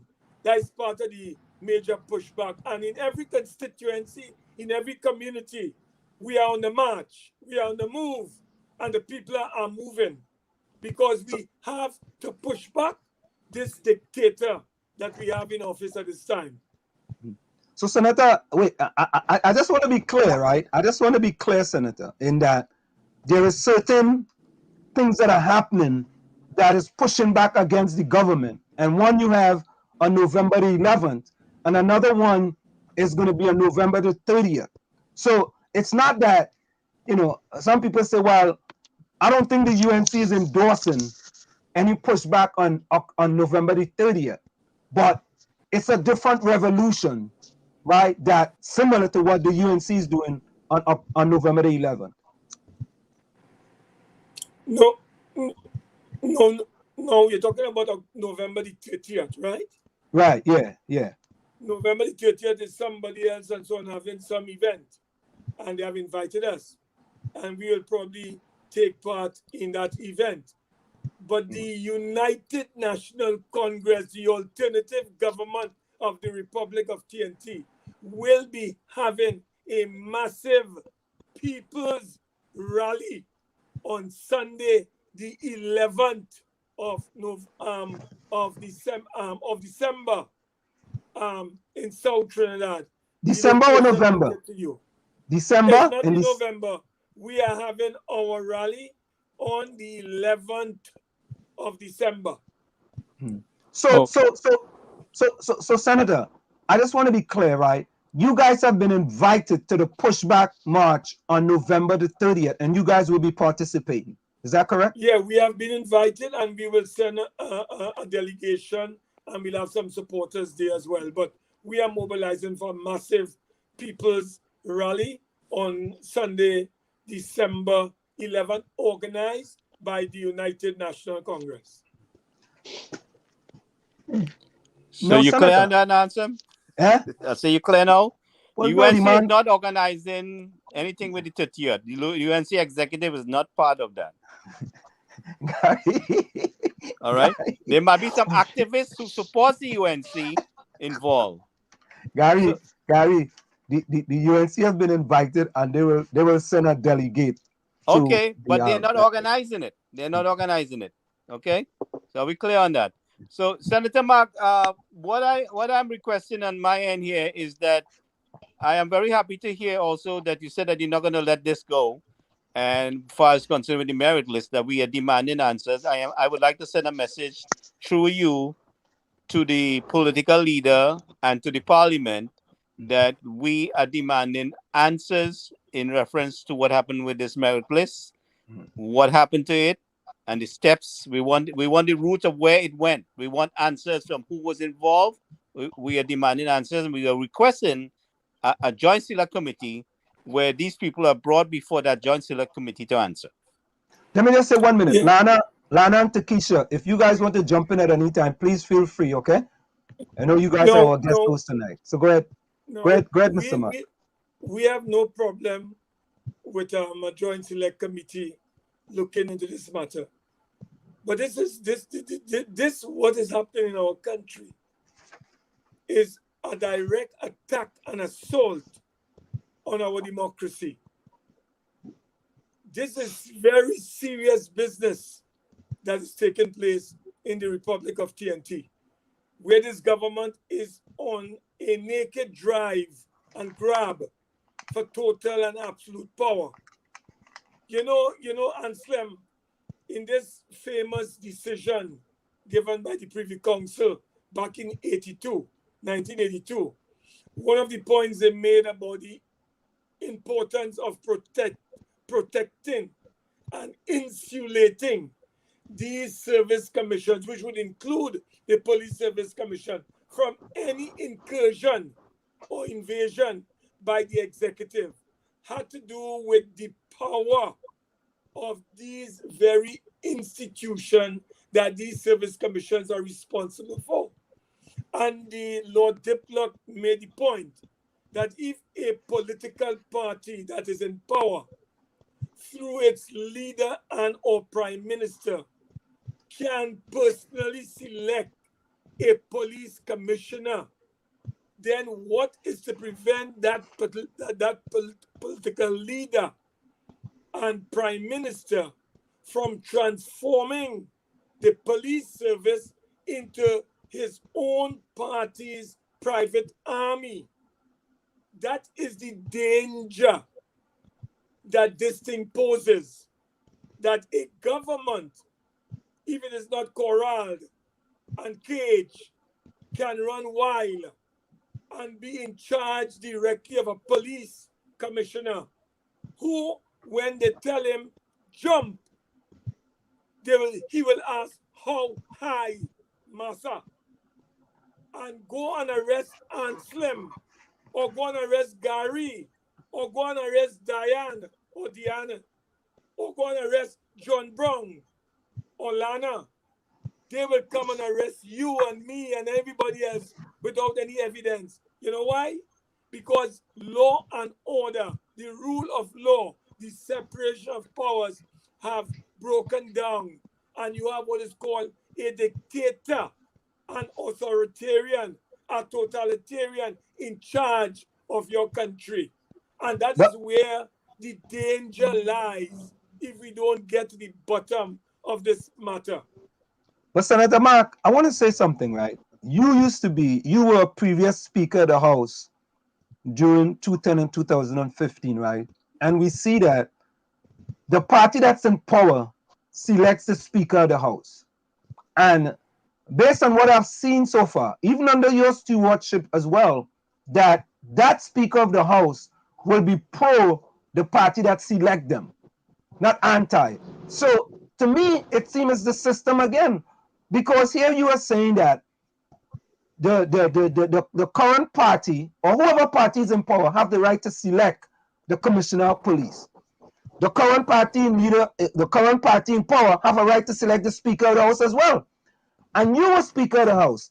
And people are saying that British Anna George, the Speaker of the House, mutes a mic. It is my understanding that during your time that there was some issue with muting mic as well under your stewardship as Speaker. So I am saying that.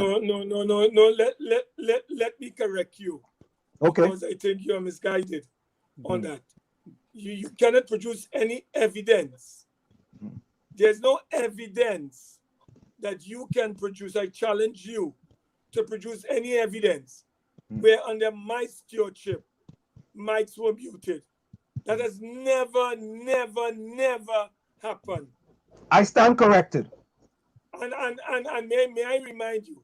Yeah, I stand corrected. I want to support you on a matter. And the matter is this. I am in full support of a speaker being elected by 2/3 of the membership of the House of Representatives, and in the Senate, 3/5. I do not support a political party, a ruling party, selecting a speaker by a simple majority. You know, right now, a speaker, whether it was me or this lady who's there now, Bridget, and he said, George, and or previous speakers since independence, their monies, their emoluments are actually determined and allocated by the Minister of Finance.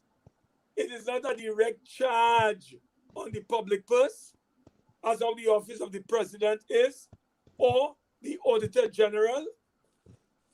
No, these are independent. These institutions are so critical for the flourishing of our democracy. That is why they call the parliament the seat of democracy.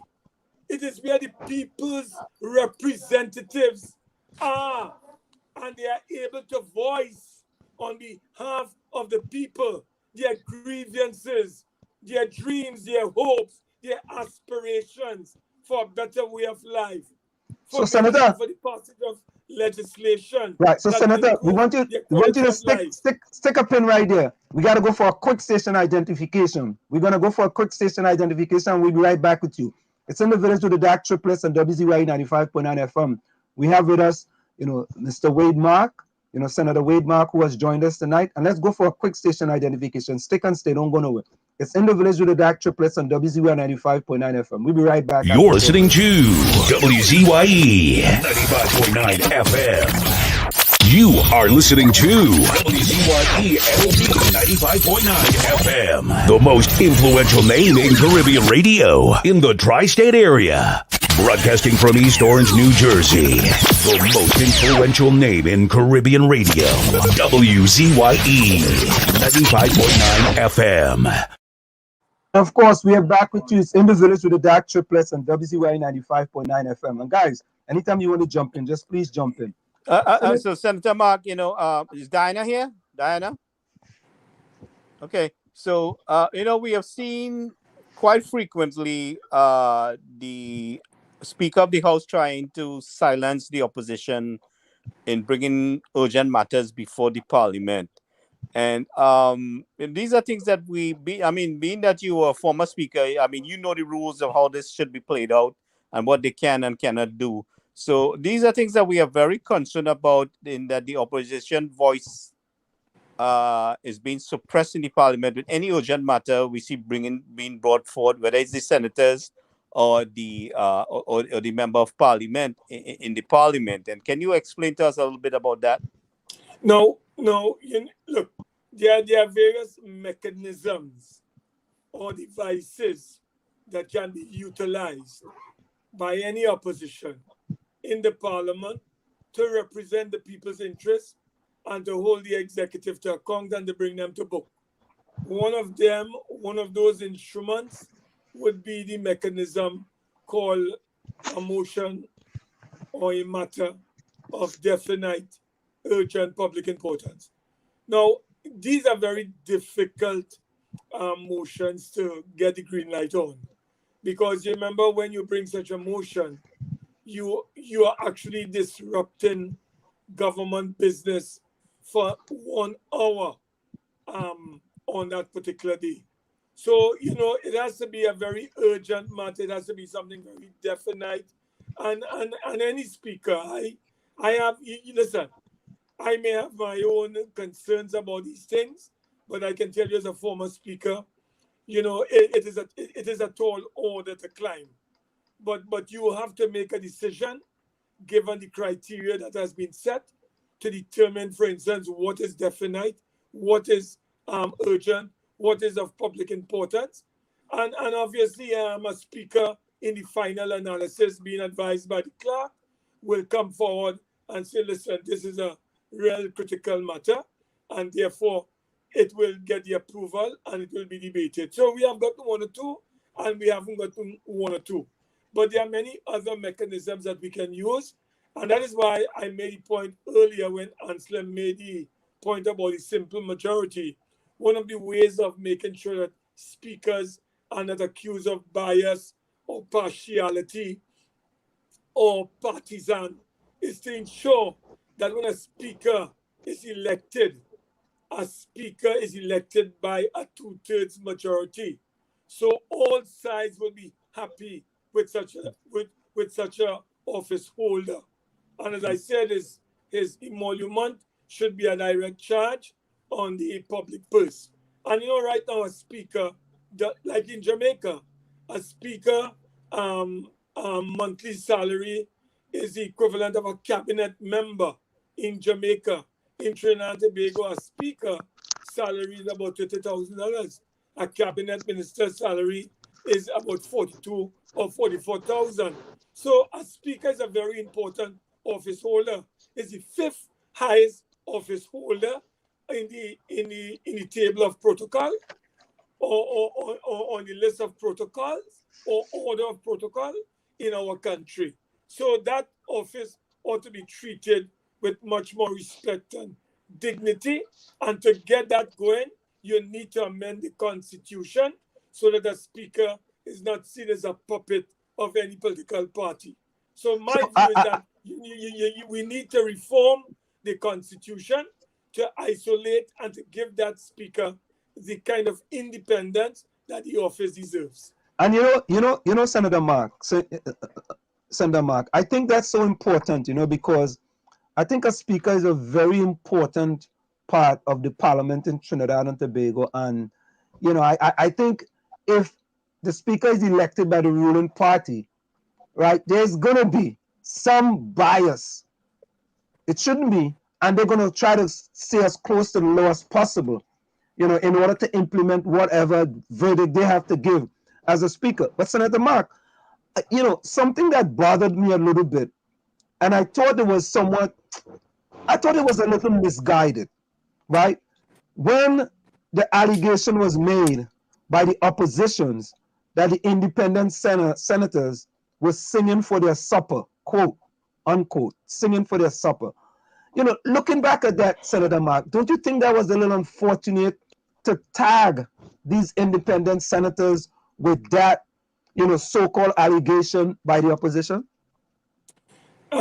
Anselm, we're at war.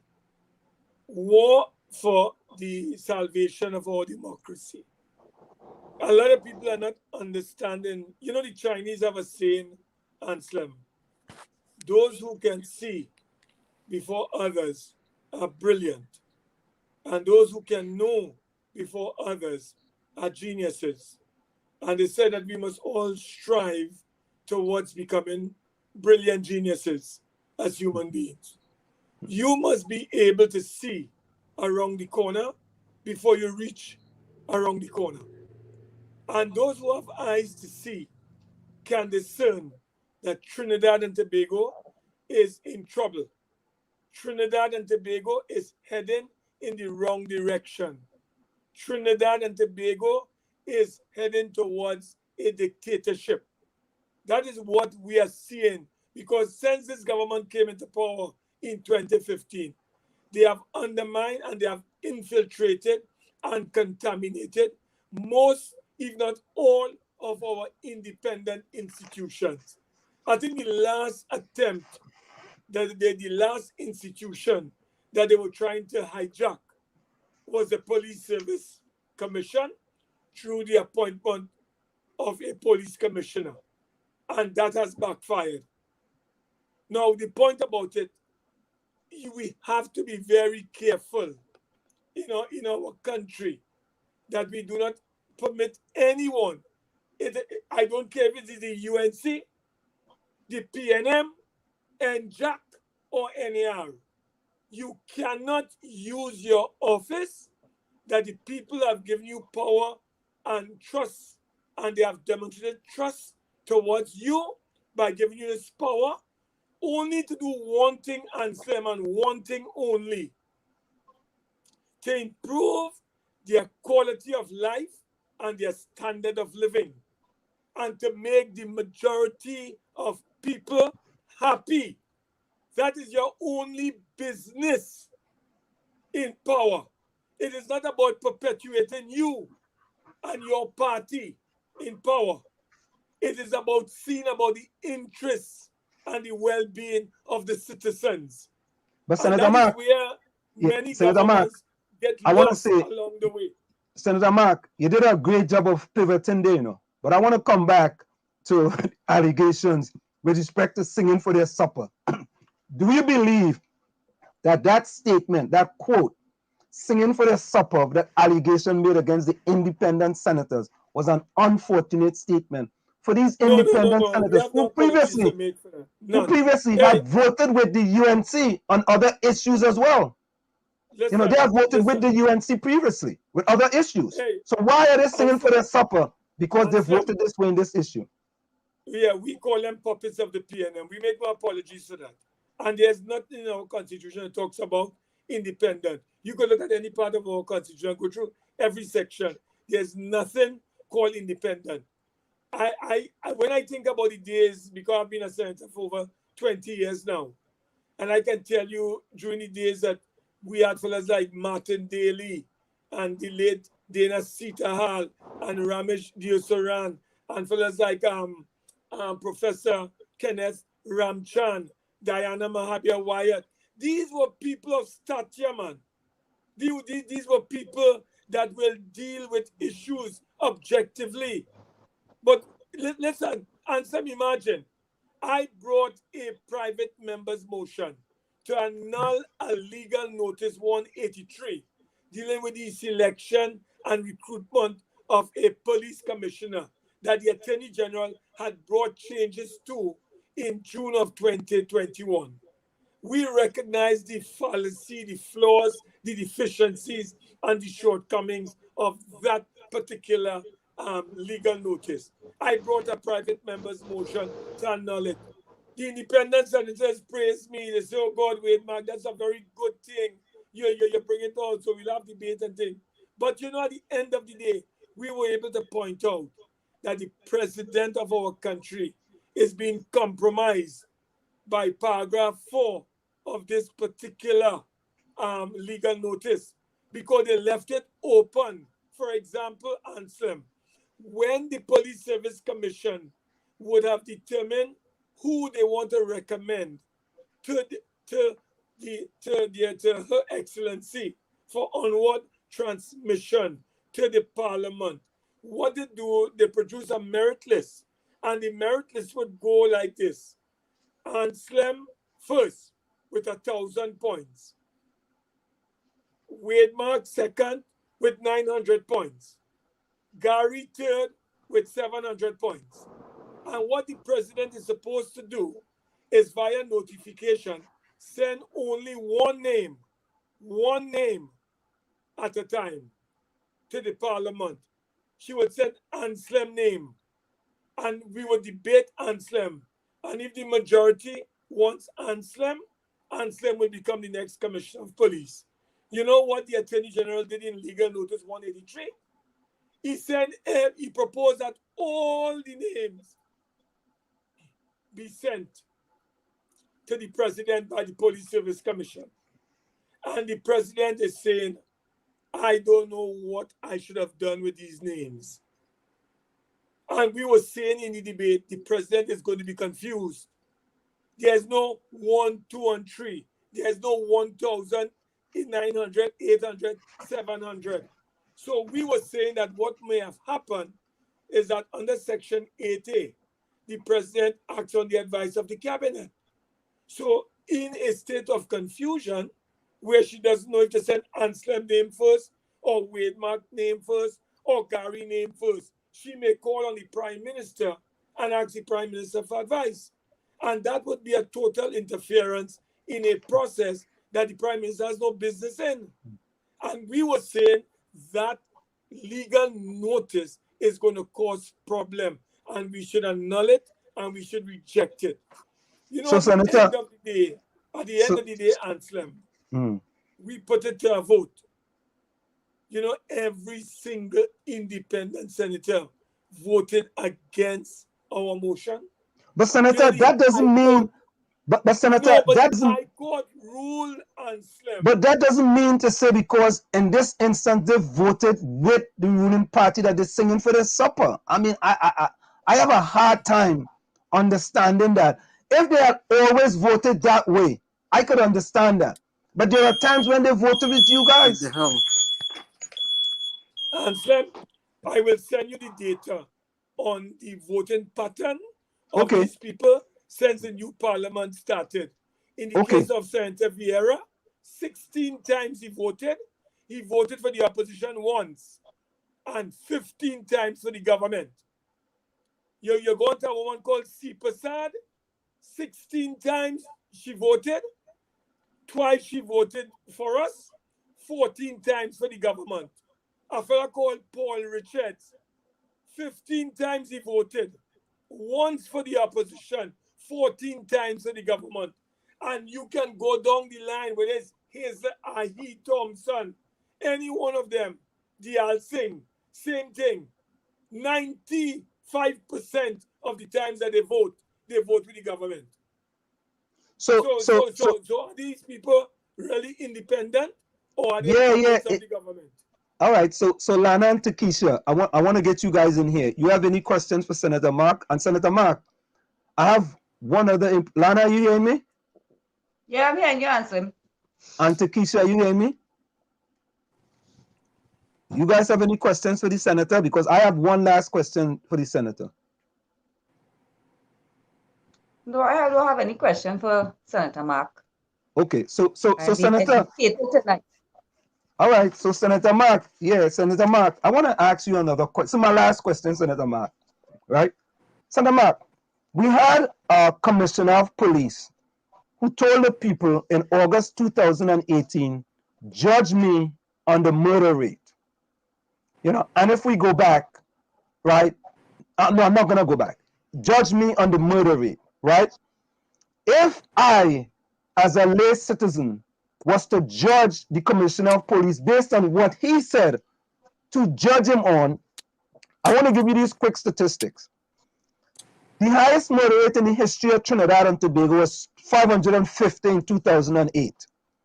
The second highest murders was 516 in 2018. That was a shared office of the COP by Stephen Williams and Gary Griffith.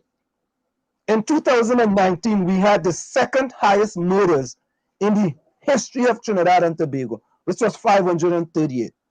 Senator Wademark, if I was supposed to judge a person based on what they want me to judge them on, I will consider this to be an abysmal failure, because and this is no pun intended, if you went to the Murder Olympics, you got a silver and a gold with respect to murders in Trinidad and Tobago. And to me, in Trinidad and Tobago, he was absolutely right. Judge him on the murder rate. He was an abysmal failure. What do you say, Senator Mark? My answer, I will not brief anyone. My position is a simple one, and the party's position is a simple one. If under Gary Griffith, the murder rate has gone up, and the Prime Minister, who is the head of the cabinet and chairman of the National Security Council, does not want Gary Griffith because of what you have just said, our position is a simple one. Face the parliament. Debate Gary Griffith's name because his name was on the merit list. You don't want it. You don't want him.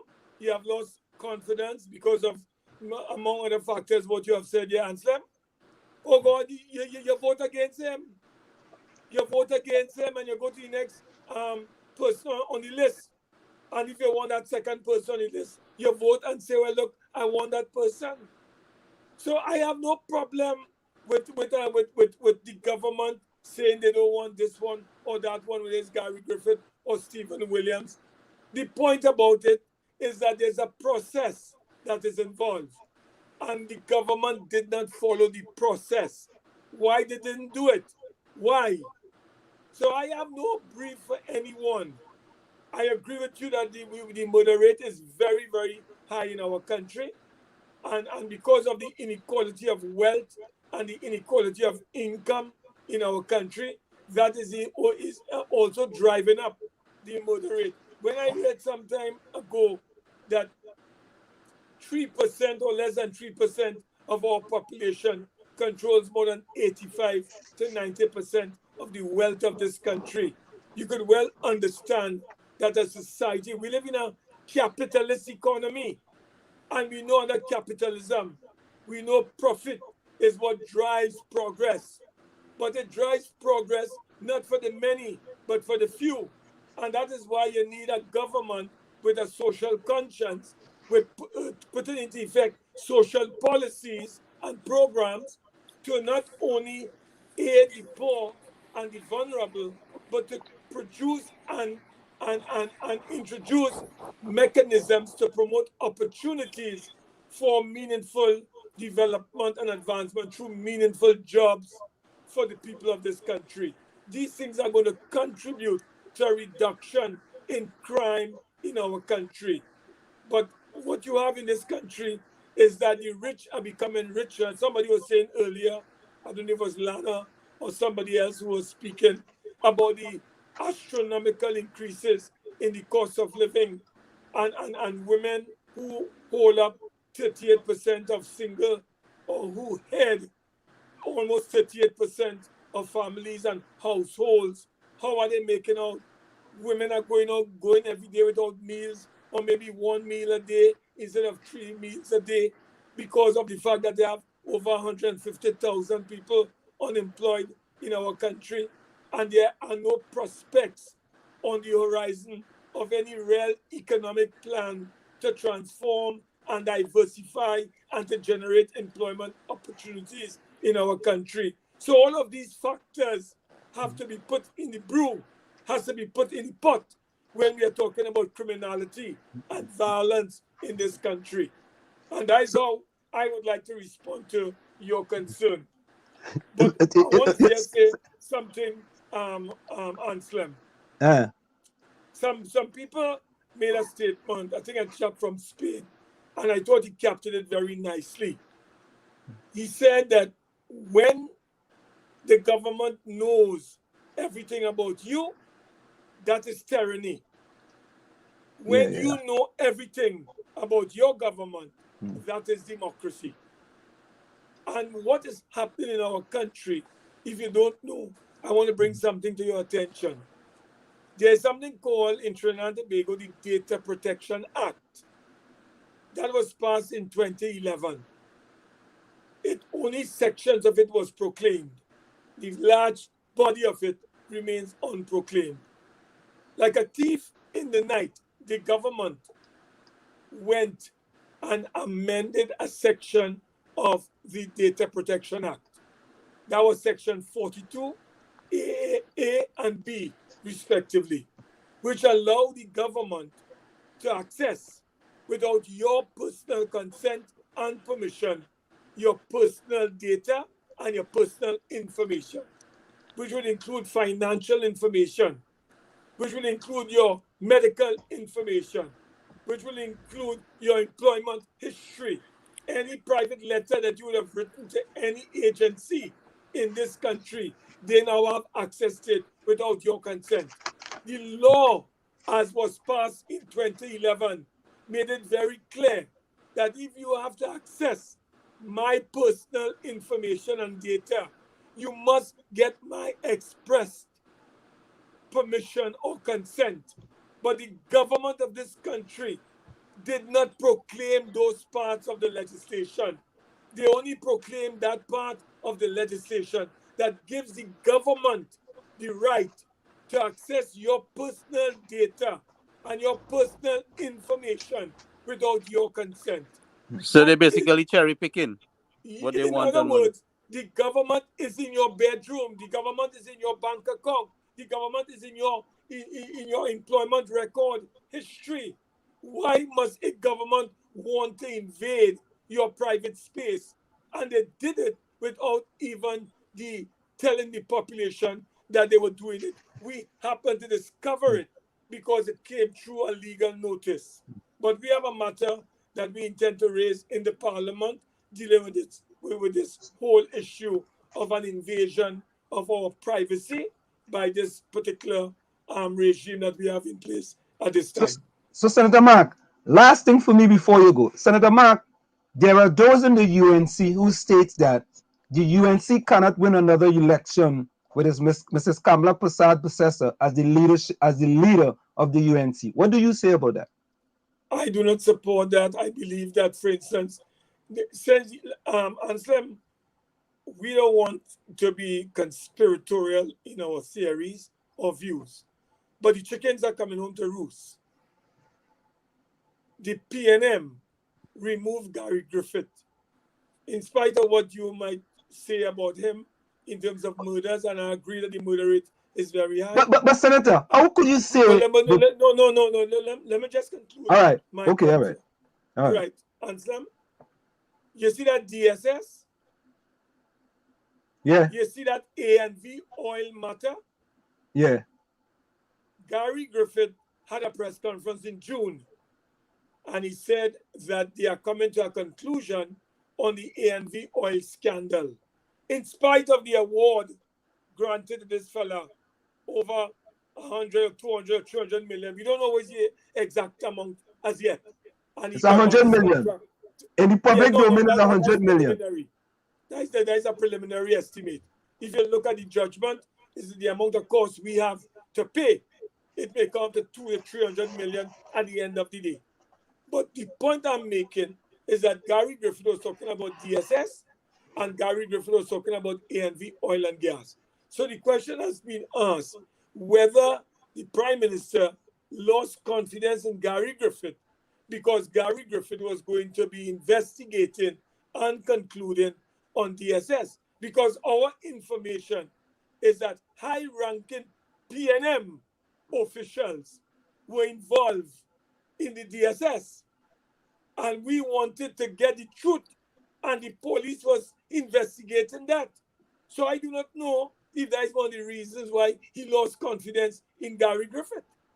So I raise all these things to tell you that in the 2015 general elections, you must never forget that the niece, the relative of a sitting minister then, was made the chief elections officer of the Elections and Boundaries Commission. That's for the 2020, right? We don't know, Anselm, whether that is largely responsible or could become a matter of grave concern. There's a matter before the court right now as it relates to the Tobago House of Assembly election, when they increase the number of seats from 12 to 15. That matter is now in court, and the judge is expected to deliver her decision on that on November the 22nd. We don't know how the judge is going to rule, but we await that judgment. So I do not agree with those people who are saying that our party, under the leadership of Kamala Persad-Bissessar, cannot win a general elections. We can and we will. So, Senator Mark, I want to say thank you so very kindly for taking the time to join us. So, Senator Mark, we always ask people that come into the village, one of the questions we ask people is that if you have to send a message to the Prime Minister of Trinidad and Tobago, Dr. Keith Christopher Rowley, what will be your message to the Prime Minister? My message to the Prime Minister is a simple and straightforward one. We believe that the Prime Minister has been a monumental disaster, a total failure, a total incompetent individual that has wrecked this economy and this society. And we believe the time has come for the Prime Minister to seek a new mandate. And Wall Street. That matter, Hold on. NGC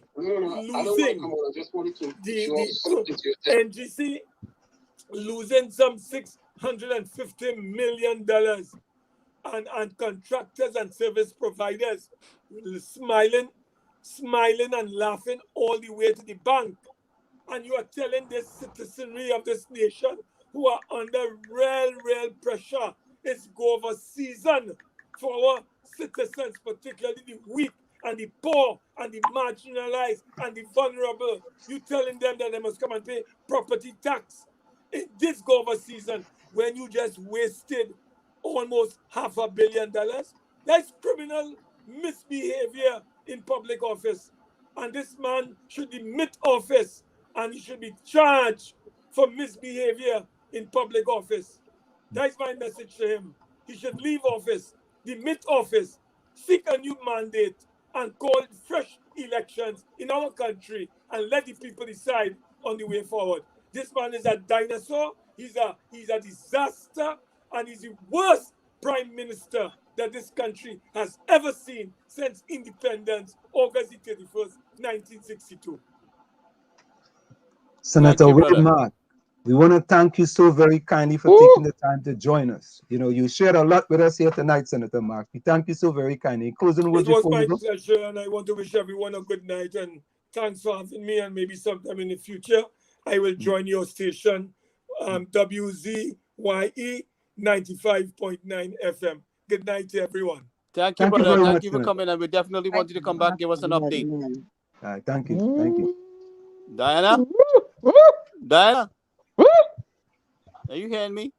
Yeah, quiet. Oh, I thought you was going to pose some question to the former speaker. No, let him Clarice, go. welcome. Clarice, welcome. No, I don't have a radio voice, so I stay quiet. Oh, my God. So Assam got a little bit of Mark. education here tonight. What education I get? What education I get? Eh? So So basically, Lana and Takesha, what are you guys take away? Well, he brought up a lot of stuff that we didn't know about. Like I say, they say one thing on the outside, and sometimes behind closed doors, things go on and you don't know about it. So he kind of educated us on a couple of stuff tonight. That's why I didn't ask him any question, because he will tell me something and I will want to go and search it up. I want to go in the archives and find out where he tell me it's true. So I can comment on it. I would like to know if he muted anybody mic back in, because a yellow body whisper in my ears that during his time in as speaker, he did at some point in time mute people's mic. So I asked him the question. No. Hey, Fishstick, you know what Fishstick say? Fishstick, I learned something tonight, right? You see? No, Lana and Takesha, Tommy and Tommy there, right? Tommy there? Yeah. Right here. Yeah. I think Takesha. I'm gonna add Takesha back. Takesha, that's out of your back. So let me ask all your question, right? Gary, you were saying that the UNC, right, indirectly had nothing to do with the march, right? the UNC had nothing to do with the planning. This is a thing organized by the people on the ground. They have invited the UNC. The UNC has their own march, which I hear now, on December 11th. So not because some people are supporters of the UNC means that the UNC is planning this. David Welch, Vicky Rampasad, and Jason and all them, and God Crystal. I know God was doing a program for the UNC, but he was not part of the UNC executive. So the UNC has not sanctioned this. Mrs. Bisesa has not come out and said they are part. No MP. These people are struggling right now to get funds to buy the little flyers that they have too. Which UNC supporter, member of parliament supporting that? But Gary, you didn't just hear what Wade Mark said? Go back and listen to the tape. I heard what he said. They were invited and they will attend. They will send some people. But so it's not that they are in the planning. So if I attend something, I ain't supporting that. I go attend, but I ain't supporting it. No, he didn't say not supporting. No. Say they didn't organize it. Gary, they didn't organize it. The UNC has nothing to do with the organizing. But Gary, if you attend something, you're not supporting it. No, supporting is one thing. I'm talking about you're mixing up supporting with organizing and being influential in any way in the planning. I said it was a UNC match. But Anthem, I supporting them. I go beyond social media. I am not UNC, PNM, nobody. Diana, it's you for the people. I think Senator Mark made a mistake with the date, but you are supporting the match. Diana's supporting it, but she's not planning any. She's not. I'm not planning. I'm not UNC. Wait. Where did I say the UNC was planning this match? Oh boy, you never said that. Is what you call I never said that. I said they are supporting the match. It's a march of the activists on the ground. And I am supporting it. So all right. So let me see. They made it clear to me that they don't want no political party opportunists in this. In the fact that they don't want this is not leading up to any political agenda. This is about what's going on in the country. It's not for any benefit any political party. It is something to benefit the people of the country. And if UNC was there doing the same thing, they would face the same music. All right, let me say welcome to Eugene Julian, Richard Ramroot, welcome. Brian Batiste, welcome. Yeah, Brian, don't worry. The UNC was going to collect property tax. We know that. You don't tell me that. Everybody don't know that already. Hey, Claudia, you're inside, girl. But again, you see, you're going on wrong with this rhetoric. You look what the PNM is doing. PNM want to tax people on what your property can be possibly rented for. What rhetoric is that, Gary? That the UNC was going to bring do property tax, but look at the amount. But Gary, yes, of course. Was the UNC going to do what PNM doing here? Gary, what is that Uh-oh. fellow? The Minister of Finance. He Howard, really in Uh-oh. and Parliament. I went after his head. I went Howard. after his head. So wait. So what you're saying? But not not what you saying that the PNM is doing that they were going to do. Look at the Property tax is property tax. hello, not to the extent, not to the enormous amount here, extravagant amount. But did we get a number yet as to what we're gonna pay? But Tommy, them want to tax you on what you could be possibly rent your property for. How But my what mother paying that? You want a taxi dog house too, so hey. But we And haven't seen. Sam, they did an assessment here where I live for the property tax. And they had so many forms to fill out that I asked the young lady who was the officer doing this survey if I could read it. So she handed me it and she told me, she said, hold the measuring tape and go down in the corner there and stand up for me. And she hold the other end to measure the length and width of the land, the property, the house. They check to see if you have French windows, louvers, if it's made from wood to iron. They check your flooring to see if it's carpet, dirt, tile, or concrete. They check your roof to see if it's wood, galvanized, or whatever it make with steel. All that is on the form to be filled out. If you upgrade your home to be better than what it is from a board house to a concrete house, you pay more.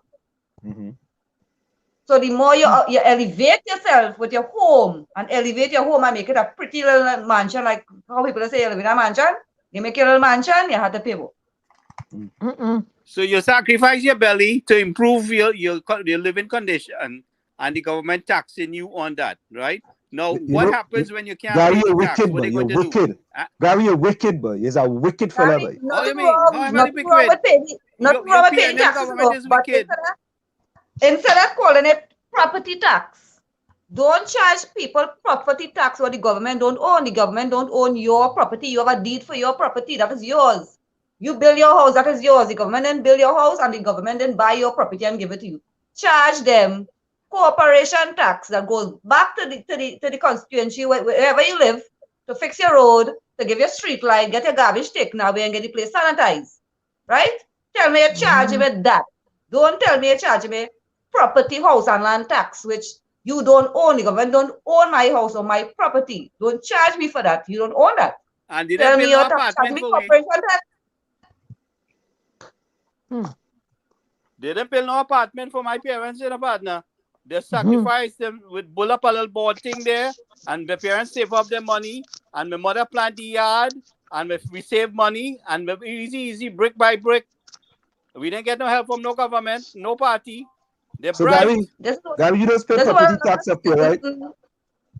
Don't and they need to understand what the property tax is about, right? And the government need to explain to the people why they're charging them that, what they're charging them for. Don't tell them, yes, I'm charging people, I'm going to send people to check your property and send up and the a letter amount in the of mail. discrimination we people face with getting a national housing home. Okay? Some people waiting 20 years. You want Casper them living in? And the cow and the goat? Casper the ghost? Yeah, let me say, People Ron, suffering in the country, and man, let me tell you something, eh? Let me tell you, Ron, thanks for the compliment. Ron says, if this clown Wall Street, thanks for the compliment, Ron. I really appreciate it. By the way, a clown is the most intelligent person in the circus. So I'm glad that you are giving me my just due, little Ron Horner. I appreciate it. Right? Ron, I really appreciate remember the movie with the clown under the pavement, you know, careful, you know. Anytime, I like when they call me a clown. A clown is the most intelligent thing in the circus. Oh, it's gosh, all right. man. Forget, listen to me. Let's focus on the issue. Gary, you know what I tell you, wicked Gary? You know, I'm glad Diana Benskin didn't say nothing, eh? Because I know she paying property tax too. But yes, she quiet. I just pay property tax here. Wait. Hello. Don't get me. What is the property tax paying let here? Let me answer now. I just pay property tax. I have proper road to drive on. My garbage is taken away. Grass does get cut. I have hospital there I could go to. I have amenities that I can see where my property tax going in. So don't go there. I ain't see no corruption and the amenities that I'm deserving of as a citizen of this town that I am in. Okay? So don't go there with me. Now, if the roads was broken and I ain't had no hospital and there's no industry and a lot of rats and crime and well then I'll make noise. But I see where my money does go. Okay. Diana Benskin, you Diana Waveney McDonald Benskin. One important thing you said is the tongue, right? And I'm forgetting now. The money in Trinidad is going to the Gary, where does go again? The treasury. Instead of going somewhere, I forget where it is. But consolidated. Correct. Yeah, correct. Now, Diana Benskin, when you pay your taxes to your tongue, your tongue gets the money, and your tongue decides to fix the road, garbage pickup, snow, and all that, them things in your community. In Trinidad, that don't happen in Trinidad, Anslim. It does not go to the community. Well, it does not go. Then that's exactly what I'm saying. That's what I answered your question truthfully. So, in order to attain a system such as what is here, then you need to revamp either the constitution or something where the fund will be held. They're just saying that they will put it there, but no, it is not there because when you ask to get something fixed, they tell you that they don't have the money. No money is allocated to them from the government. Oh well. And what should have taken place was local government reform, where a structure was put in place that the money goes to the local municipalities to fund what is necessary to be done. Okay, exactly. We have that is what's a different supposed to be done. structure here in the United States, where the funds pay 80% of the dollar that we pay in tax that goes to fund this local school in this country. All right, in your local community. Trinidad don't have that structure. They want to change that structure. They want to change it where the local community pays for the school and the police and everything. That is something different. But the state, or as far as we know, all this money is set up to go in the consolidated fund, with the government, the central government has total control. It's the same issue Tobago is having with the central government, where the central government is dictating the terms and strangling them that they cannot progress. This is why they're asking for a sort of separation from Trinidad, because they're frustrated with the damn nonsense.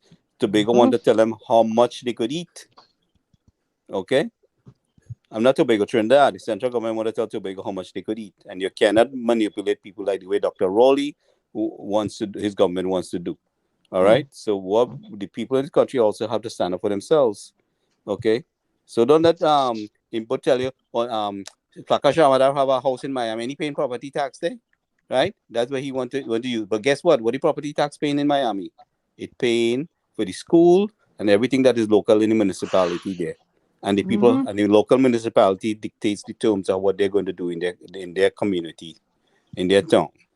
This is not happening in Trinidad and Tobago. And nobody ain't come in my house and measure with no tape. Whoa. I don't know how they came up with the rate, but nobody ain't come and measure no tape in my house. But Diana, they don't have to come and measure no tape in your house. That's what I'm saying. We just had to wait. When I heard I said measure tape. That money that you had to pay for the property in your house, and I don't know how they're going to swing that. I don't know what figure they're coming with. And again, here in the United States, when you cannot pay your property tax, the township can seize your house and put you out. Okay? So this is something we had to watch out for in Trinidad and Tobago, and we should not allow it. Over here, we came and met this year. We was not allowed to make any decision on how this structure is going to be. We have an opportunity in the country that we are from, that we can say so and have a voice.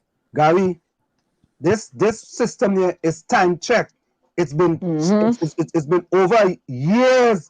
This system works, and not only that, But And some what? you feel you're still not recognizing the fact that what the money is done or used for, and the structure. We have a different structure in Trinidad and Tobago, where the state pays for the education through the state budget. All right, it's not a municipal budget that pays for it. If they want to change that structure, it's a different thing. But Gary, that is what we are telling the government, to change the system. Use the money for the different. You have 41 constituencies, right?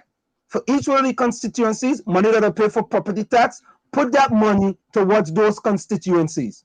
Well, not in the constituency. It has to go. It has to be broken down less than that. It has to go to the municipality level.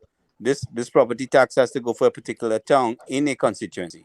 But Gary, you see, we have to be careful with that in Trinidad, because if you take Laventille West and you collect property taxes in it, you're not going to collect anywhere close the amount of property tax as a person go collect in Westmoreland. So what you want Westmoreland to pay for Laventille? Is that what you want? No, but you have to have, no, I'm not saying that.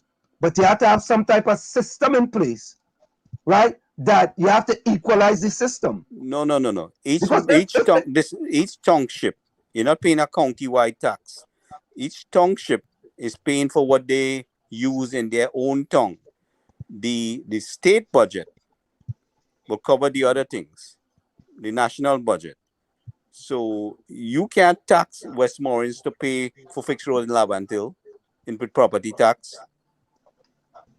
No, but Gary, what I'm saying to you is that the amount of property pay for Westmoreland. No, but the amount of property tax you will collect, and you have to take that into consideration. Listen to me. You cannot. This has to go by municipalities. There has to be local government reform. All right.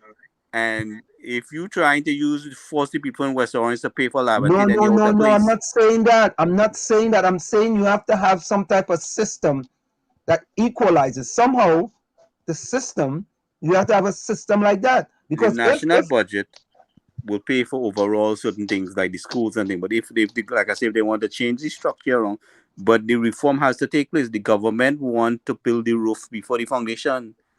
And that's where we're causing chaos. No, Gary, I want to divert a little bit from this. Did you all see this today? Right? There was this thing. As a matter of fact, let me play this. I ain't seen what it is. Right. Hold on. I miss good. Something that look like Terry. Hold on. I can't broaden it because of the things in the background. Now listen to this, right? Let me play this voice. Read it out what it is about then, if there's anything. Okay. This is regards to the Minister of Finance, Colin Burt. They were saying that he's canoeing in the river while other people cannot go to beaches and so on. Right? And somebody sent it to me, and I tell the person, I say, boy, something don't look right about this. It just doesn't look right. But the people continue to share it. So, if they send it to you and they share it. Now, let me see if you guys going to hear this. Hold on. Let me play this real quick. Listen to this. Oops. Something that says, it's not playing. Okay. You know what? Let me do this. I know what I'll do. I'll tell you, we're waiting for the election. Hold on. All right. Listen to this. I'll put it here. Always see the beach closed, the river closed, and all kind of thing. But yet, all the Minister of Health, jet skiing and a jet ski. You understand? It ain't close to them, but only close to we. I don't tell you, we're waiting for the election. So what this says is that they put this out and said it was the Minister of Health. And this is why we have problems in Trinidad and Tobago. Right? And they put this out, and let me say this, I take full responsibility for this thing here, this fake news thing, full responsibility. Because I get it, and I send it to people, and I tell them, oh, yeah, is this fact or fiction? Because this seems like fake to me. Right? And this is part of the problems we have in Trinidad and Tobago. This is part of the problems. Right? Oh, let me show you something else. This is why we have problems in Trinidad and Tobago. Only think we have easy problems. Look the other one here. Look the other one here. Wait, boy. All right. Hold on, wait. Don't go nowhere, Ole. Don't get vexed. Wait, good. Takesha, you still here? Yes, I'm still here. Run, don't go in the bathroom yet. Takesha, I wanted you to ask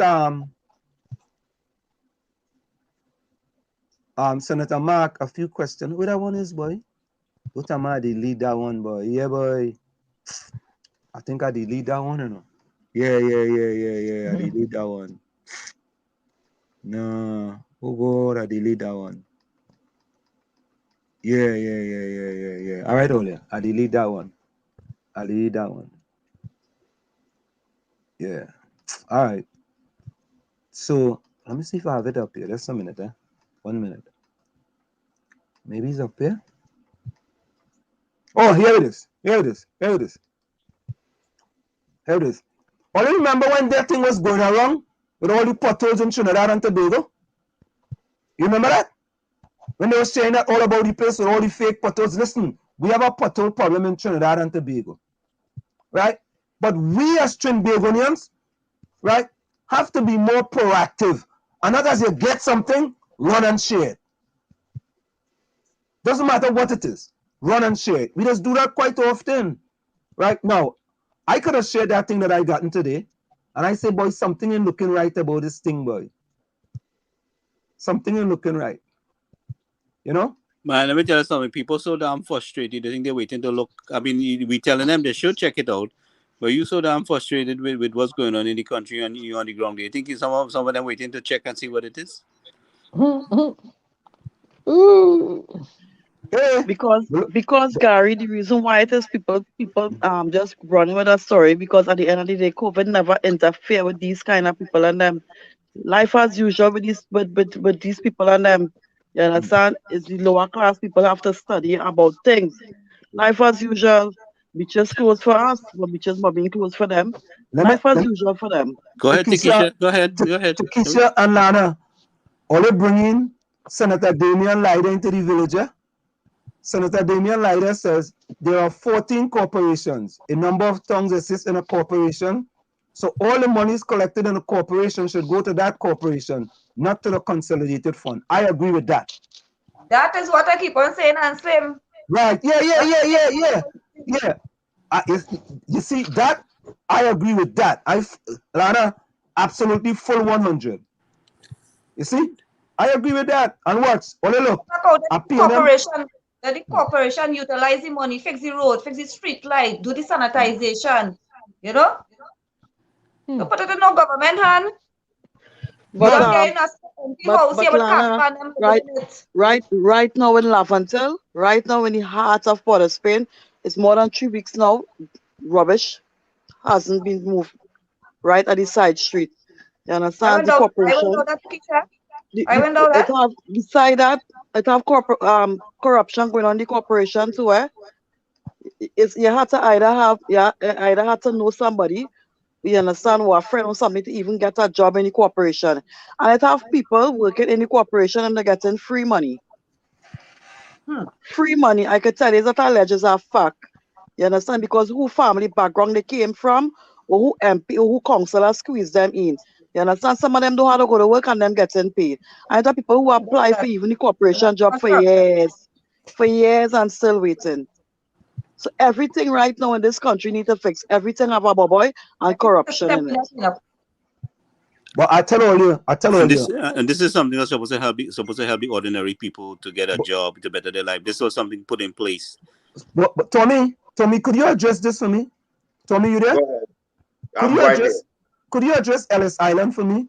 Because I think you in the same country as Ellis Island, right, Tommy? You in Trinidad now, right, Tommy? No doubt. All right. So Ellis Island says in Trinidad a good jockey shorts. People are still wear jockey shorts? I don't. Oh God, Lana and Takesha, people are still wear jockey shorts. I ain't seen on yet. Walking on the street, no way. Yeah, Ellis say when you get oh God, in Trinidad a good jockey shorts is about $60. A proper house is millions. A good motor car is hundreds of thousands. Tommy, how much new motor cars you see in Trinidad since you returned to Trinidad? How much? They're like, I seen them like peas. Mm. Oh, and Ellis Island complaining, but motor cars is hundreds of thousands. But right? they are. But Diana, I could only talk about Tommy's telling me what he sees because he was in foreign and he just go back home. And Ellis saying food expensive. Ellis, you think food is expensive too in America? Food real expensive. When I go to Trader Joe's, you know Trader Joe's? The dollar store ain't $1 no more. It's Dollar store ain't $2. $1 no more. $2. $2 now. Dollar Tree went from $1 to $2 all of a sudden, instead of $1 you're getting $2 It's a $2. It's a $2 the brand. mismanagement of this government put a lot of people out of work. If you went and you take out a new car, you can't pay for it. Gary, the things that are expensive in the store is not because of the government. Ansem, you talk about that. I ain't talking about that. I am talking about the government crippling some certain people's jobs unnecessarily by their mismanagement and putting them out of money. Now the fancy car they went and buy out there, they can't finish pay for it. Ansem, as talking about what we were talking about, I was talking to someone about the cars, and they said to me, you can apply to the bank for a loan for anything, and that they wouldn't give you, but a car they would give you forthwith. Not only that, people are buying cars like rain. Why? Because everybody wants to be seen driving something new and expensive or fancy or however they describe it. They don't care about. So I have to kind of cut you on that. People nowadays not really going to the bank to apply for a loan to buy a car, you know. The game with car is like raffle in Trinidad right now. You understand? I'm telling you, you just have two former ID, two former ID, a proof of address, and you can come and you can get a car. You understand? The installment is low. The installment is low as $1,200. You understand? All them different car places on them right now in this country here. Yes. That's why Tommy seeing so much cars on the road. That's why you're seeing so much cars on the road. All right, cars come like higher purchase, like courts and standards and things in Trinidad. You understand? But what happens when you lost your job and you you come can't pay with for your the job car? letter, two former ID, a proof of address, and yeah, you can qualify to own a car. Yeah, but take it back. People pay $500 a week for a car. $500 a week for a car. In a couple, maybe in a year and a half, you own a car when you pay $500. People have 4 and 5 vehicles. Everybody else Tommy's attacking him with full force, but even in chatting about Tommy. But I want to know how come all these yards are full up with all these new cars and. Well, some people are living home by their parents, and that is how they was able to afford paying the cars. But they still could afford it, Gary. The priorities are all then when you lose your job, how you paying for it? Everything is our business. Everything is our business because that people give them and they're buying it on terms. Yeah, but they're still buying it. They're paying money for it. They're not getting it free. It had offers. People running for this offer, as I would say again. It come like higher purchase, like Courts or Standard, one of them. You know, somebody tricking it. They're giving you 7 years to pay it off. And when you really do the maths, it come like you pay him for 2 cars. But you know, people will run with it because at the end of the day, back then it was a struggle to own a car. So when you had this easy access to own a car, you will run for it. So that's why everybody taking out a car. But they live in those cars. You know what's funny thing about it? They will take out a car, but they will not take that money and put it down to build a house to live in. But they will drive a car and rent. Talk it up, Nana. Talk it out. Nana, talk it out. Talk. Keep talking. Yeah. They will take that money and buy a car to drive up and down the road and rent a place or live by a relative, and they will not take that money to buy a house, a piece of land. That is why the place how it is. Because basically, can't go no place, ain't no damn roads to drive a car. That is why the place how it is, because basically everybody just for a show. Correct. Everybody is just, the majority of the people is just for a show. Want convenience, you understand? And people catching the 10 and then and they were just because the neighbor take out one, I will take out one too. Yeah, I rather my cupboard empty just to impress people. You understand? And that's why how this place is how it is today. If That's I'm the like, yeah, Trinidad. no shoes, but you buy a socks to wear and walk bare feet without a shoes in your foot. That's the Trinidad and Tobago society, bourgeois. Now you're I hitting think the nail on the I head. think that plenty to do with how we as parents grow up with children, because you have to teach your child from young to save and to make a life for he or she when they go and they get older. Because as my kids, from the time they finish school and they graduate, I get jobs to them, handing up bunch of keys in the hand they on their own. The only thing they come and they call mommy for is if they get sick. Nothing else.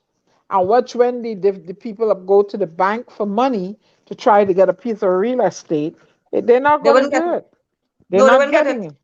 Nope. No, they're not. Nope. No access to But they will give you capital. money to buy a car. Again, that is No, to show you how the system works in Trinidad. They will not and try to make you elevate yourself and get better than what you is. They a will car, give you certain things to keep you one place. a car Now, if depreciates I in value, now and it's if I gonna was if I were government minister and I see these yards full up with all these cars and all of that, I would tend to think that there's no problem collecting taxes. So the wrong signals. Exactly. Anyway, So guys, hold 1 minute. We gotta go for a quick station identification. It's in the village to the DAG Triplets on WZYE 95.9 FM. We come to every Tuesday, Thursday, and Saturday from 7 to 9 p.m. That's Tuesday, Thursday, and Saturday from 7 to 9 p.m. Actually, folks, You're listening to WZYE 95.9 FM. You are listening to WZYE 95.9 FM, the most influential name in Caribbean radio in the tri-state area. Broadcasting from East Orange, New Jersey, the most influential name in Caribbean radio. WZYE 95.9 FM. Let me just say a few hello to some people. Your house, and there were 3 cars in your yard, and you had a nice size house. I would think there's no problem you paying taxes if I levy taxes. Right? Yeah. Your For me, what about if a partner come and check when you have a nice little car thing and park up in my yard for 2 minutes or half an hour, we spend the night on the tax. No. Well, I wouldn't make an assessment based on that. I know my car. So what are you gonna do with that? Listen, I know what my eyes see. My eyes ain't deceiving me. I mean, sometimes they say don't believe everything you see, but my eyes ain't deceiving me. I pass by these houses and there are tons of cars in them. No, what you say? Tell me what you saying is true. What you're saying is true. There are a lot of people will go and spend the money to buy a vehicle. Nothing, according to Gary, nothing wrong in wanting to have something. Nothing wrong with that because you're working, you're paying for it. But at the same time, you want a car, but you wouldn't buy a piece of land and you wouldn't pay on a piece of land. Like how you will pay every week for a vehicle. You wouldn't pay every week for a piece of property to build a house and have your home for your family. Because at the end of the day, how I see it, if you have a wife and child and you don't have a house and you're renting or you're living by family and they put you on the road, how much are you fitting inside that car in the street day? Very taken. Very well taken. Oh God! That ain't easy, man. Your clothes and things fitting. Lot of truth. They're talking truth to power. Let me say. Not just talk. As parents, we have to guide with children. We have to guide them. Is right. Correct is right. Girl, guide your children. Yeah, but Lana, it have some of these children and them, right? They're telling you playing out now, right? You're trying to tell them, like, show them the right way and guide them in the right direction and to save and whatnot. These children, I'm telling you, playing out. We living today for today, the way how things going, the way how life going, you understand? We don't know what tomorrow could bring. So they want to enjoy the life. So some of them mindset isn't like about saving, and some of them mindset is like live life, enjoy life, you understand? And sometimes time goes by with these kind of mindset. Times go by and they come like the spinning top and mother just remain one way and they study to elevate. But they study what mommy and daddy was teaching them all the time to save. The living for today, for today. I tell you, they're telling you playing out. I live in today for today. I don't know what tomorrow could bring. Save. So when I go on now, who going to get after I work hard? Because I don't mindset. After I don't work hard here and I save up this money, you buy this house, and I come and I might wake up in the morning, I might there because all kind of thing happening. You understand? Who going to get for I work hard? It could be the same family who I never used to talk to come and inherit what I get. That's the mindset for them. No lie. So let me just say, I mean, if children living by home by their parents and they finish school and they get a nice job and they want to buy a car, I see nothing wrong with that. Yeah, nothing wrong with that, Gary, but we must always encourage each other to be independent and have their own. And Be is their own important, people. Get especially your priorities for straight. your own safety. Especially in Trinidad, you taking public transportation, you get in a taxi, and you could never make it home. But So Gary, even my young daughter living in That's right, you know? Trinidad, I want you to have your own car. but Gary, I don't want you I got taking just taxi something with or that. hopping in a PH. I got just something with that. Let me just say a few hellos here for people who came in and Mongs. Everything is if you know someone to get through. I think that's the way the Trinidad has been coming. Everything is that you had to know somebody. Nizam Mohammed, it wasn't and Nizam Mohammed a speaker of the house at one time? Is it Nizam Mohammed? Was speaker the oh no, was it Public Service Commission? He was speaker at one time, and then he became police chairman of the Police Service Commission. Yeah, was that Nizam, right? Yeah, that was Nizam. Okay, I don't know if it's the Anthony, same Nizam in the chat here. I don't know. Maybe that's his cousin, man. Hey, brother. But they don't have a lot of people with similar name. Anthony Medford, welcome. Albert Montano, of course. Albert Montano is always here joining us. Albert Montano, welcome. Let me see who else there. Rose, you already called Rose. Nizam. Who else? Mongs, welcome back, boy. We ain't seen a little bit. Carice, welcome back. Well, I am waiting to see what is the decision of the people in the country for the way things are going. Nadira. If everybody can unite in their own best interests and want to pull and talk and feel better than each other, they're fooling themselves.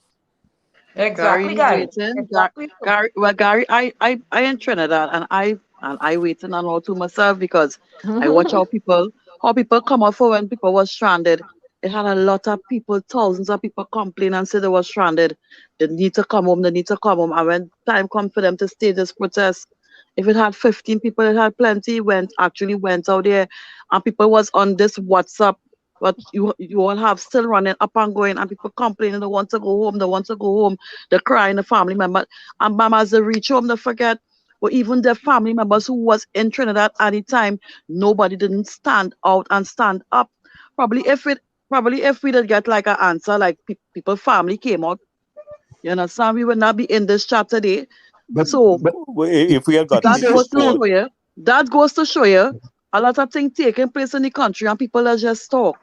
Selective, Takisha, you're right. Takisha, how come they don't have a pushback? How come they never push back for exile and stranded citizens?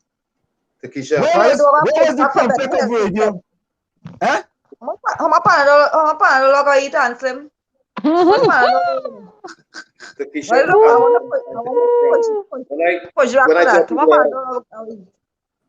Why the Pompek of radio and Mighty K and Will Smith didn't push back for exile and stranded citizens? They didn't have to come out and march, but on the radio station, right? On the radio station, they could at least have come out for exile and stranded citizens. What they do? Nah, there's no benefit for that.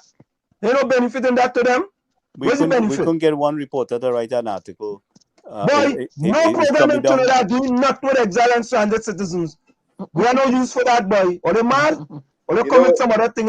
But hey, the point I want to make is this: when I tell people, Gary, it did have a reporter to follow the Shannon National, and that reporter must give him full props, Mr. Otto Carrington. Yeah. I mean, he was the man who stand out from back then, since way in March, as the borders was being closed. He keep vouching for standard nationals. I could vouch for you because he steered my ship right up until I reached through my front door. You understand? But it's who really, if we own people, I tell you, being stranded, I kept back home. I lost a lot. I wasn't really the friendly type because I'm a no-nonsense person and I'm a no-nonsense parent. I don't stand for stupidness. You understand? I just go from 0 to 10 real fast. So my circle is very, very, very small. And being stranded out there, I came back home in Trinidad and I lose a lot of friends. I lose a lot of family members who tell us, well, there was my family. Always my family today because I see that strangers out there was more concern of people coming back home into Trinidad.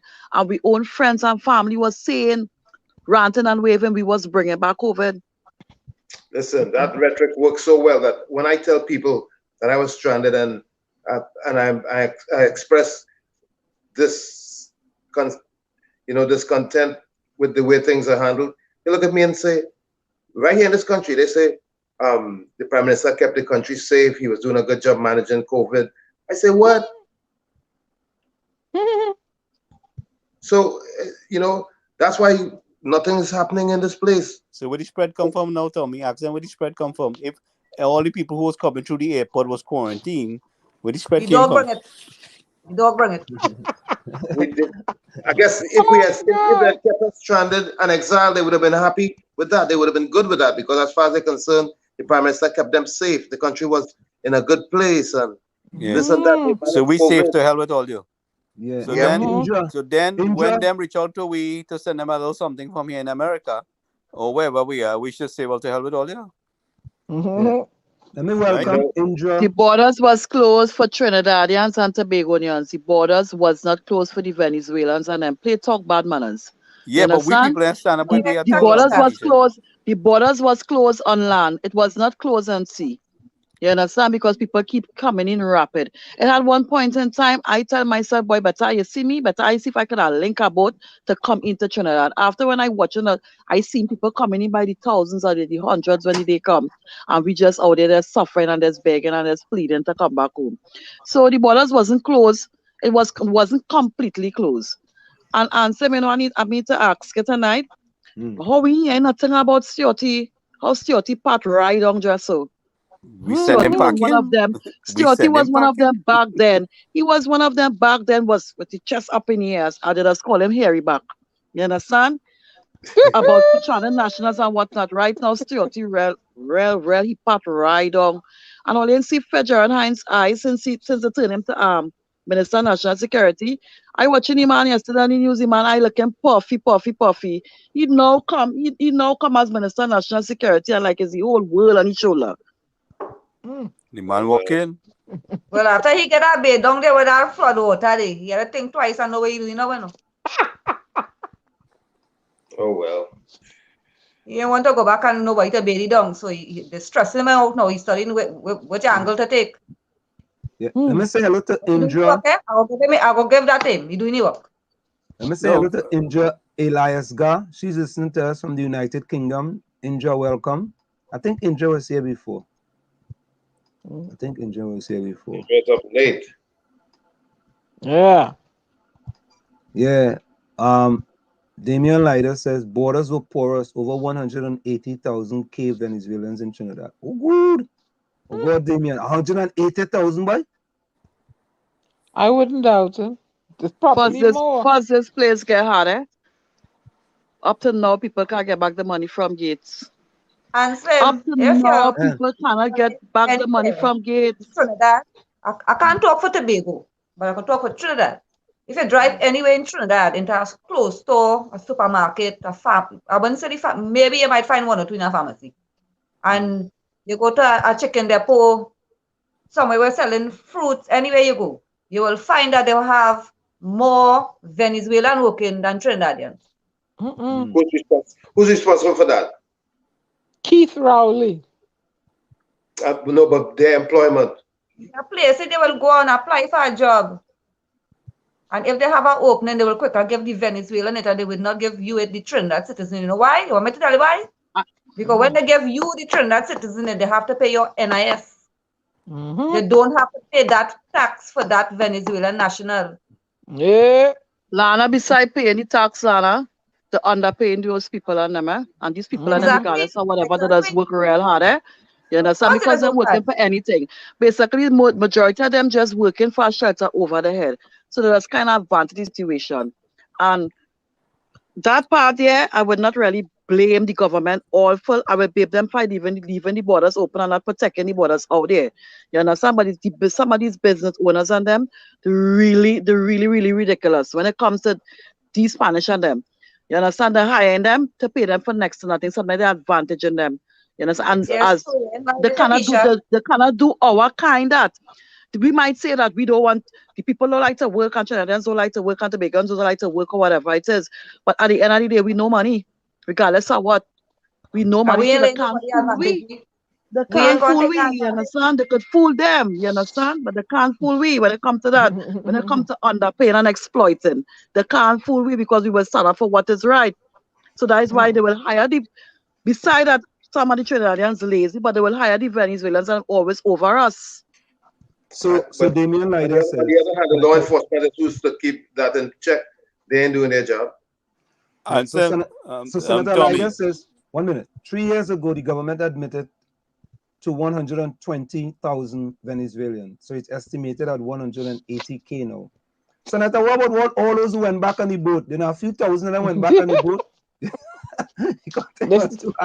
Thing was too hard in Trinidad. The sneak and come back again. Yeah, the sneaker come back and they bust it out, boy. They said, nah, I going back in Venezuela and face a hard time. Yep. So that should tell you something. Good. What I was saying something. Go ahead, Rose talking about somebody selling somebody, but Rose we go pub that one.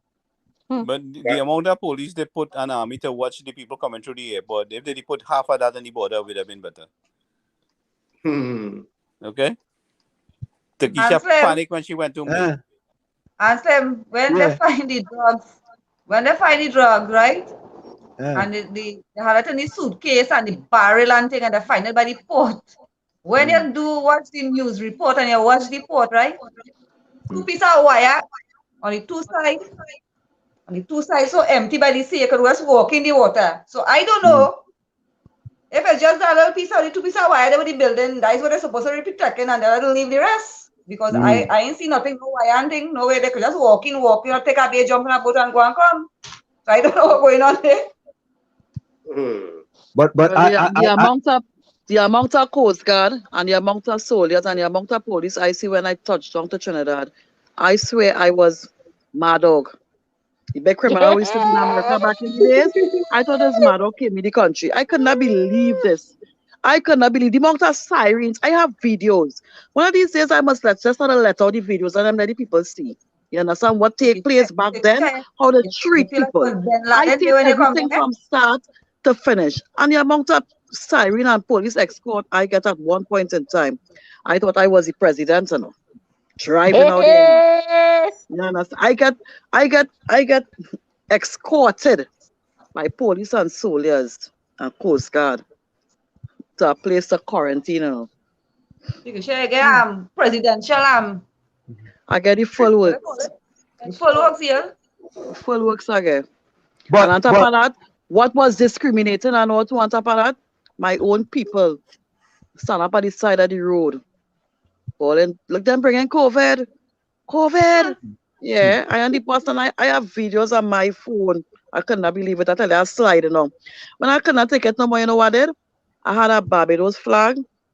I pull out the flag and I start to wave by the window. I start to wave by the window because I actually from Trinidad. In Trinidad, and my own people scorning me. And I was in a country where I wasn't born and grew. And these people and them accept me openly.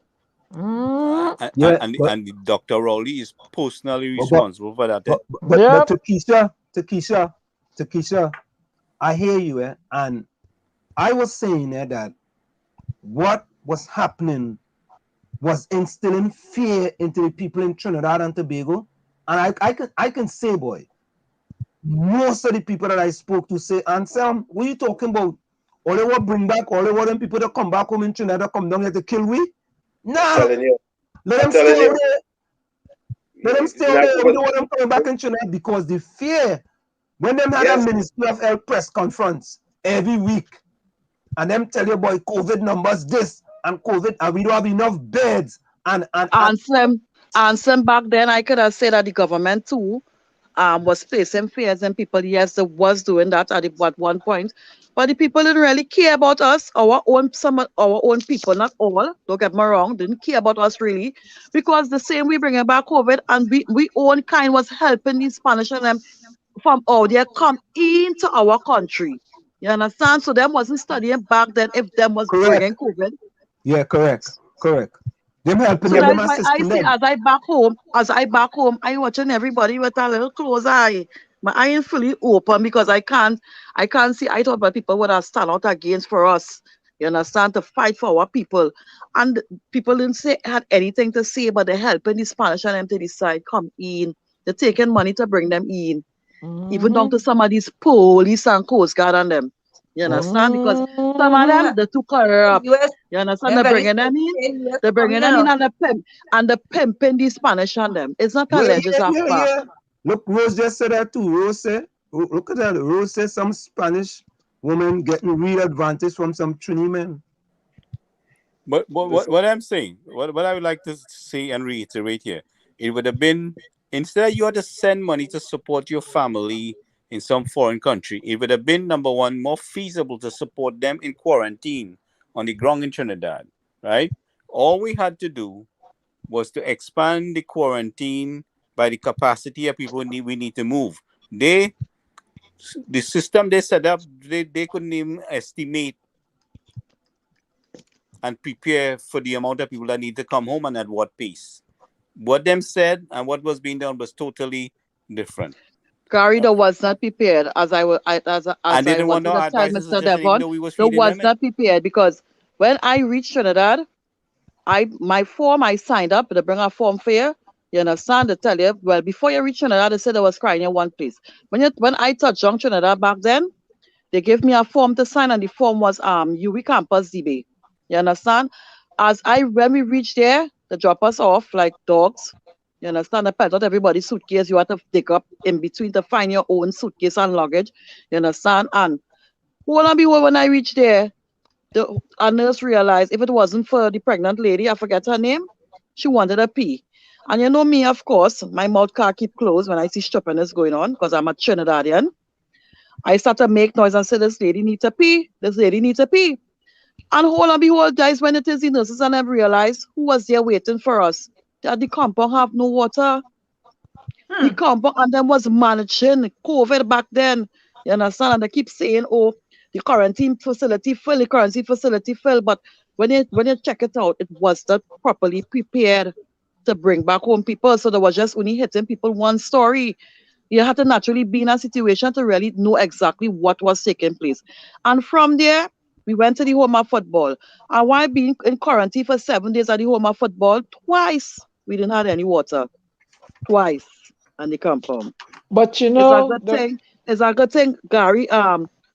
Get in contact with by the name of a lady by the name of Miss Christine. It's a good thing she bring cases of water for me where I could share to give these young women and them who was in quarantine to sponge off. At one point in time, I call them and tell them, it have women here need to bathe. And if all you don't rectify the problem with water, because it's always a blame thing. This one blaming that one to even fix a pump was a blame thing. You understand? And I specifically told them, if all you don't do something about this, I'm going to call a reporter and let them know exactly what was taking place. And in quarantine, they had people who was positive for COVID-19 and people who was negative. You know, if they had everybody mixed up. Just different doors. But you know, and they wasn't coming to you, eh? They wasn't coming to you, eh? Up to now, they're saying that people who went to the Miami Carnival, they're bringing back in COVID, you know. That's still the talk on the ground there. I'm hearing it from some people. Yeah, they went. That's why the numbers. That's when the numbers going up. That's what they said. That wasn't COVID. We didn't have COVID in the world that time. They say that's why the numbers keep going up.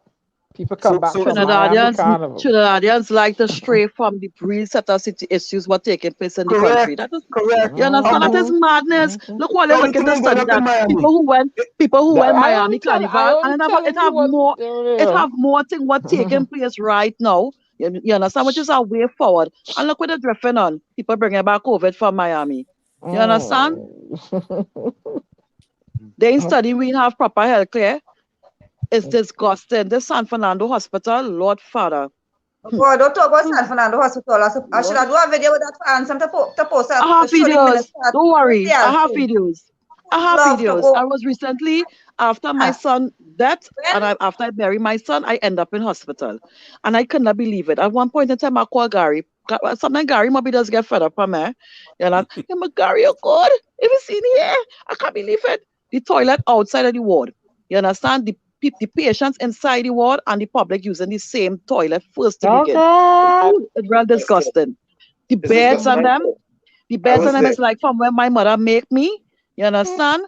43 years ago. You understand? Like the bed's still there.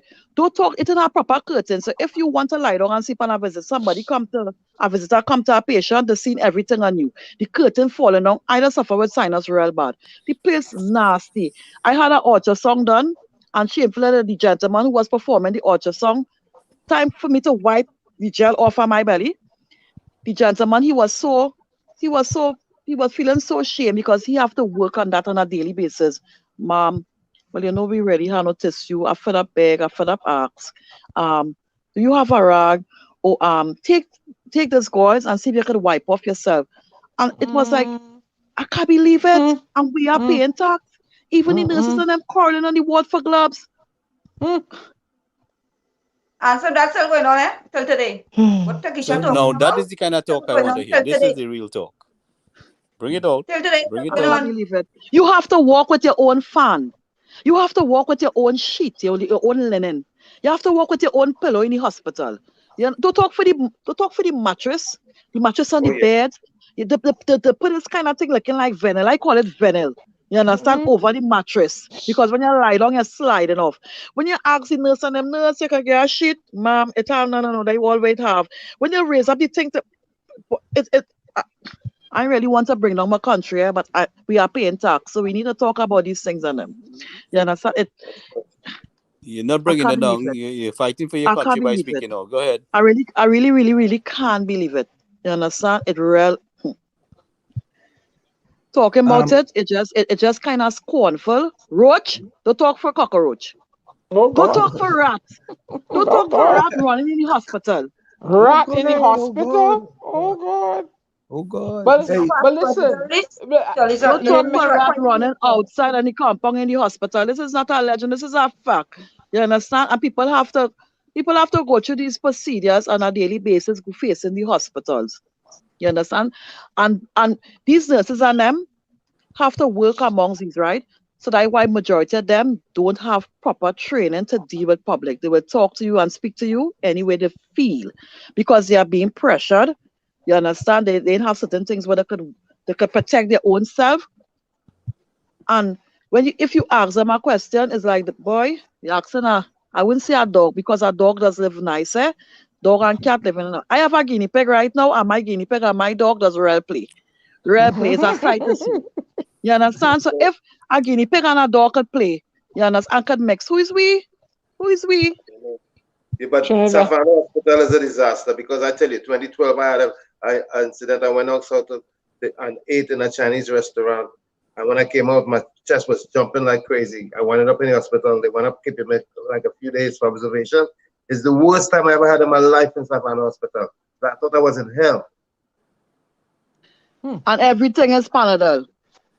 Everything is Panadol. Watch me. Sometimes you're talking to the doctor. Watch me. You might bounce your toe. You might bounce your toe and you might tell yourself, well, boy, you're going in the hospital and they see if you get an x-ray on your toe. And you're telling the doctor sometime before you even finish, tell the doctor what's going on with you. He done give you a prescription in your hand. And when you look down, it's either Panadol or paracetamol. Panadol, paracetamol. That family to Panadol. That Panadol grandfather, paracetamol. You understand? And when you go to go and get the prescription, because they ain't really prescription, you know. And when you just hand the pharmacist the prescription, you realize it's Panadol you get. Or somebody cares, ma'am, we don't have this. This here is Panadol. Really? We don't even have Panadol in the country, and we paying tax. Takisha and Lana, let me say to you guys that you guys have represented very, very well tonight. And a lot of people in the chat saying, Lana, Carissa, you look nice in that red. You know. Thank you, please. Everybody noticed the red. You look fantabulous. Splendiferous in that red, boy. That red jump out at we, boy. You know, Christmas look. Yeah. I know, man. I know that. And Takisha, we want to say this was. You know what?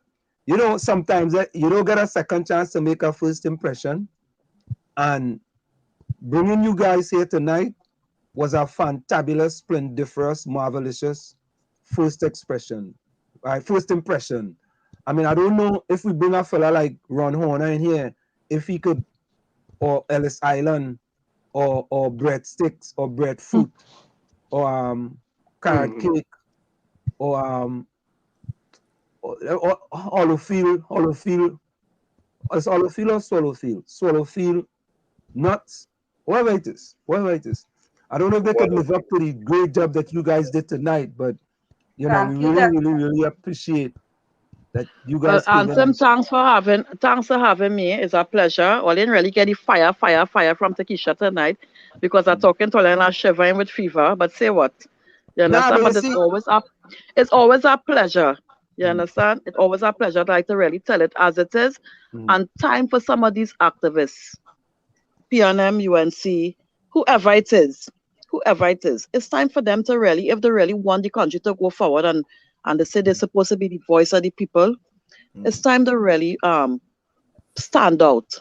correct. Stand out for what is right. You I understand? Don't be in endorse that something. full 100. Don't be in something what a beneficiary to you, or all right then. As I say, the government or the opposition, everybody just in it to fill the pockets.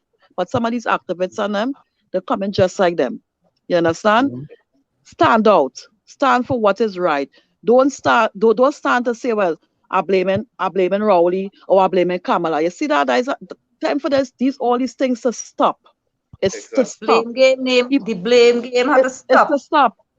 And say, me see the bitam. I passed through the bitam today.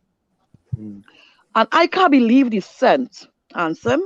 When I mean I passed through, I didn't drive through the bitam, eh? I was on the outskirts. You understand? And I can't believe, you see the scent? It's infect. You could vomit. And imagine how these people, Lord Father, could live there every day and inhale. You just inhale the scent alone. Time for everybody to come out and unite. You understand? If people know, if people live in Saparia and they know that Bitam people is being treated unfair, everybody come together. If people live in Bitam and they realize that Arima people is being unfair, it's time everybody come together. It starts from within the community. It starts from within amongst ourselves. You know? And then when the love build back amongst ourselves, then we should be able to come together and stand up and fight whatever party what is in power. You understand what we say today? Everybody come together, join hands. Enough is enough. Enough is enough. But if you're seeing things going on in your community and you ain't saying anything, how would you say exactly how to move Trinidad and Tobago forward? That's why I'm calling for you guys on the ground. I don't want to hear about no political party executive and allowing this or allowing that.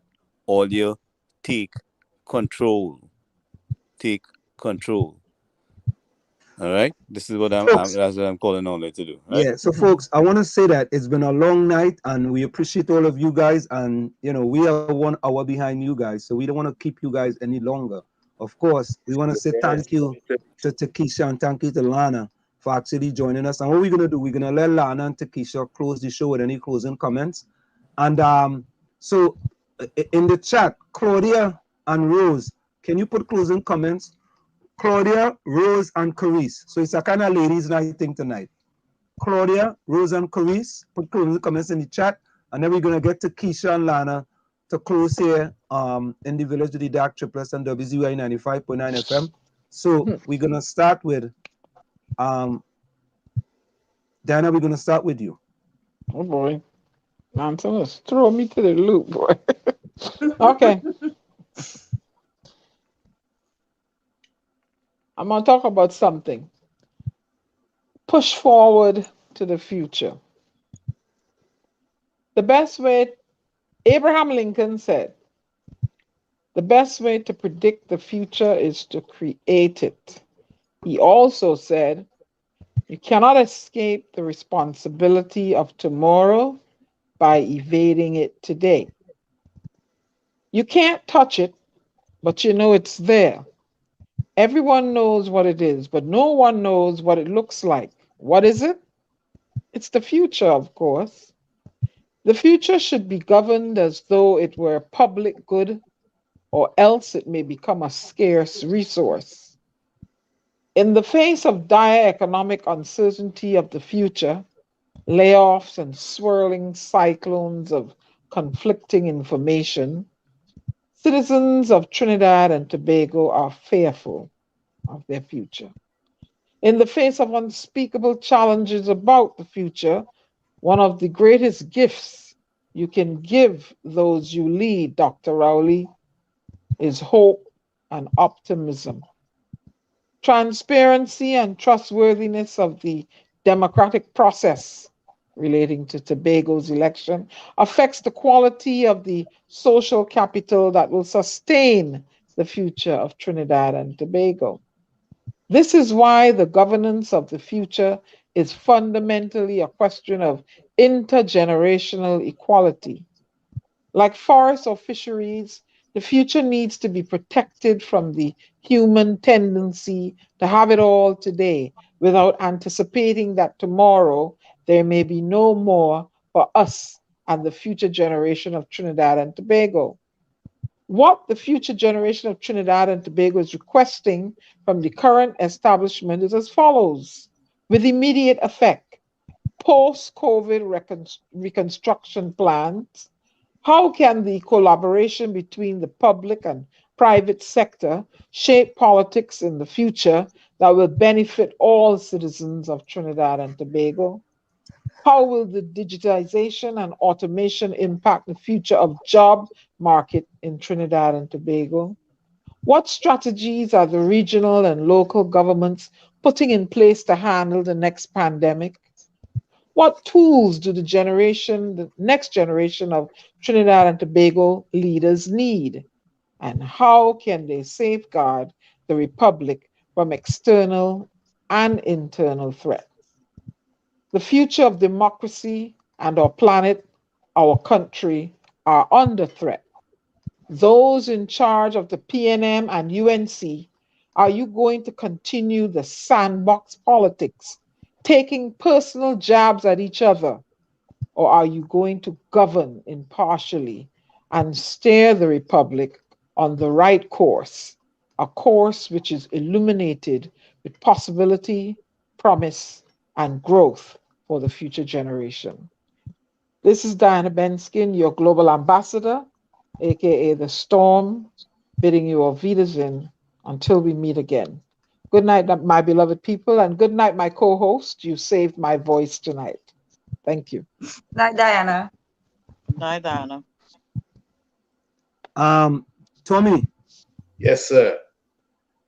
I want to say the words, echo these words from Arnold Palmer. Always make a total effort, even when the odds are against you. Also, the Dalai Lama says, if you want to be happy, practice compassion. A pleasant good night to each and every one. And it was a pleasure being here in the village with you tonight, especially to our new co-host for the evening here tonight. Thank you, Tommy. Night. Night, Tommy. Good night. So let me go. I'll go.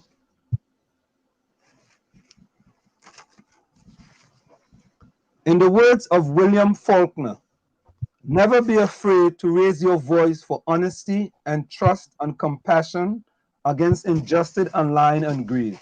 If people all over the world will do this, it will change the earth. They will change the earth. That's William Faulkner. From where I sit, this is it. The clock on the wall said that's all I like to say, but I've got to go. Remember, hard work beats talent when talent does not work hard. And for every 60 seconds of anger, we lose 1 minute of happiness. Go ahead, Gary. Yeah, I'm going to say good night, people. It was a pleasure joining you tonight. I am calling upon all of you in the ground in TNT to unite and stand by each other and fight for a better country. We out here would like to team up with you. We have done everything that we can to connect and team up with you. And I am saying that we should collaborate to work for a better country. And this is what I'm calling for, that we all work together as one people. With that, I would say good night. And I want to thank Takesha and Lana for really joining us here, and also Senator Mark. Thank you, Gary. All Night. right. So what I'm gonna do? Let me read. Lana and Takesha, you guys actually gonna close the program. Let me read Rose's closing comments. Rose said it was a very warm-hearted and good-spirited program having both Lana and Takesha. We could not ask for anything more. Thank you, and God bless the triplets, the love child, and everyone on the chat. Thank you very much, Rose. So the next one is closing argument. What can you do when it's too late? It's too late and too far gone for change. That's Haley. Guys, the chats are going so fast. I gotta go back to get who else did we get? Nadia and Chris.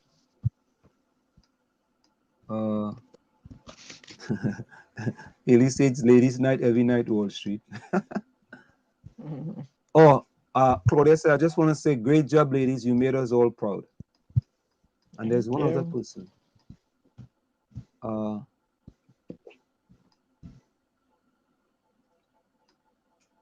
All right, I think that's it for now. Unless if I miss anyone, just put it again. So Lana, hold on. Let me put you on solo, Lana. Hold on, man. Go ahead, Lana. Closing comment. Okay, my closing comment. Thank you so much for being on the show here tonight, and Slim. It was great being on the show. And I want to say hi to my dear friend who said I didn't call him out on the show, not see. You hear me? I'm sure you hear me. Right. So my closing comments. Live, love, laugh. Tomorrow is not promised. Enjoy every second as if it's the last day on earth, because you might not be able to see tomorrow. COVID has changed a lot of our lives. Everybody in the world, everybody, it has changed. The way you think, the way you see things, the way you live your life.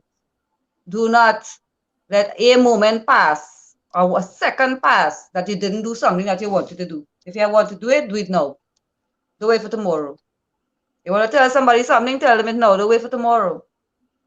So my closing comment, social distance, sanitize, and keep safe, and love you all. Have a blessed night.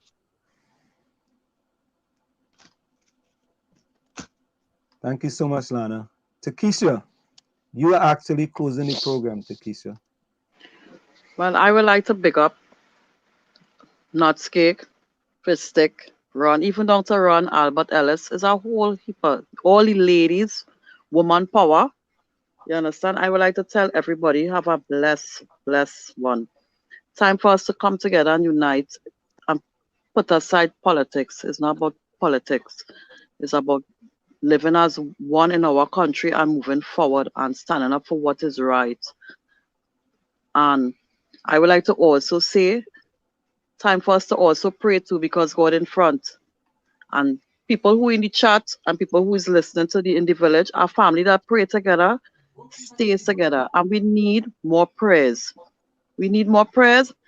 And I would like to see that the churches in this country, the leaders, come together and stand up with the people, because a lot of churches see exactly what it is taking place in the country and they're not doing anything and they're not even supporting.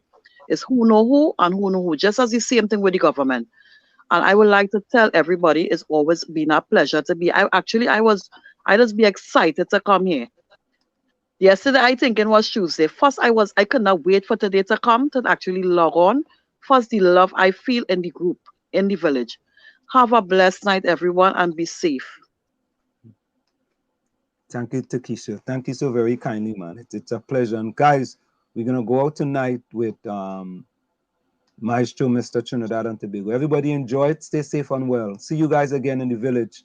Same time, same place next Thursday from 7 to 9 p.m. Well, it's not 7 to 9 p.m., but your time, same time, your time, right? And we're gonna go out tonight with Maestro Mr. Trinidad. I think we came in with this too. We're gonna go out with that one tonight. Oh, folks, take care.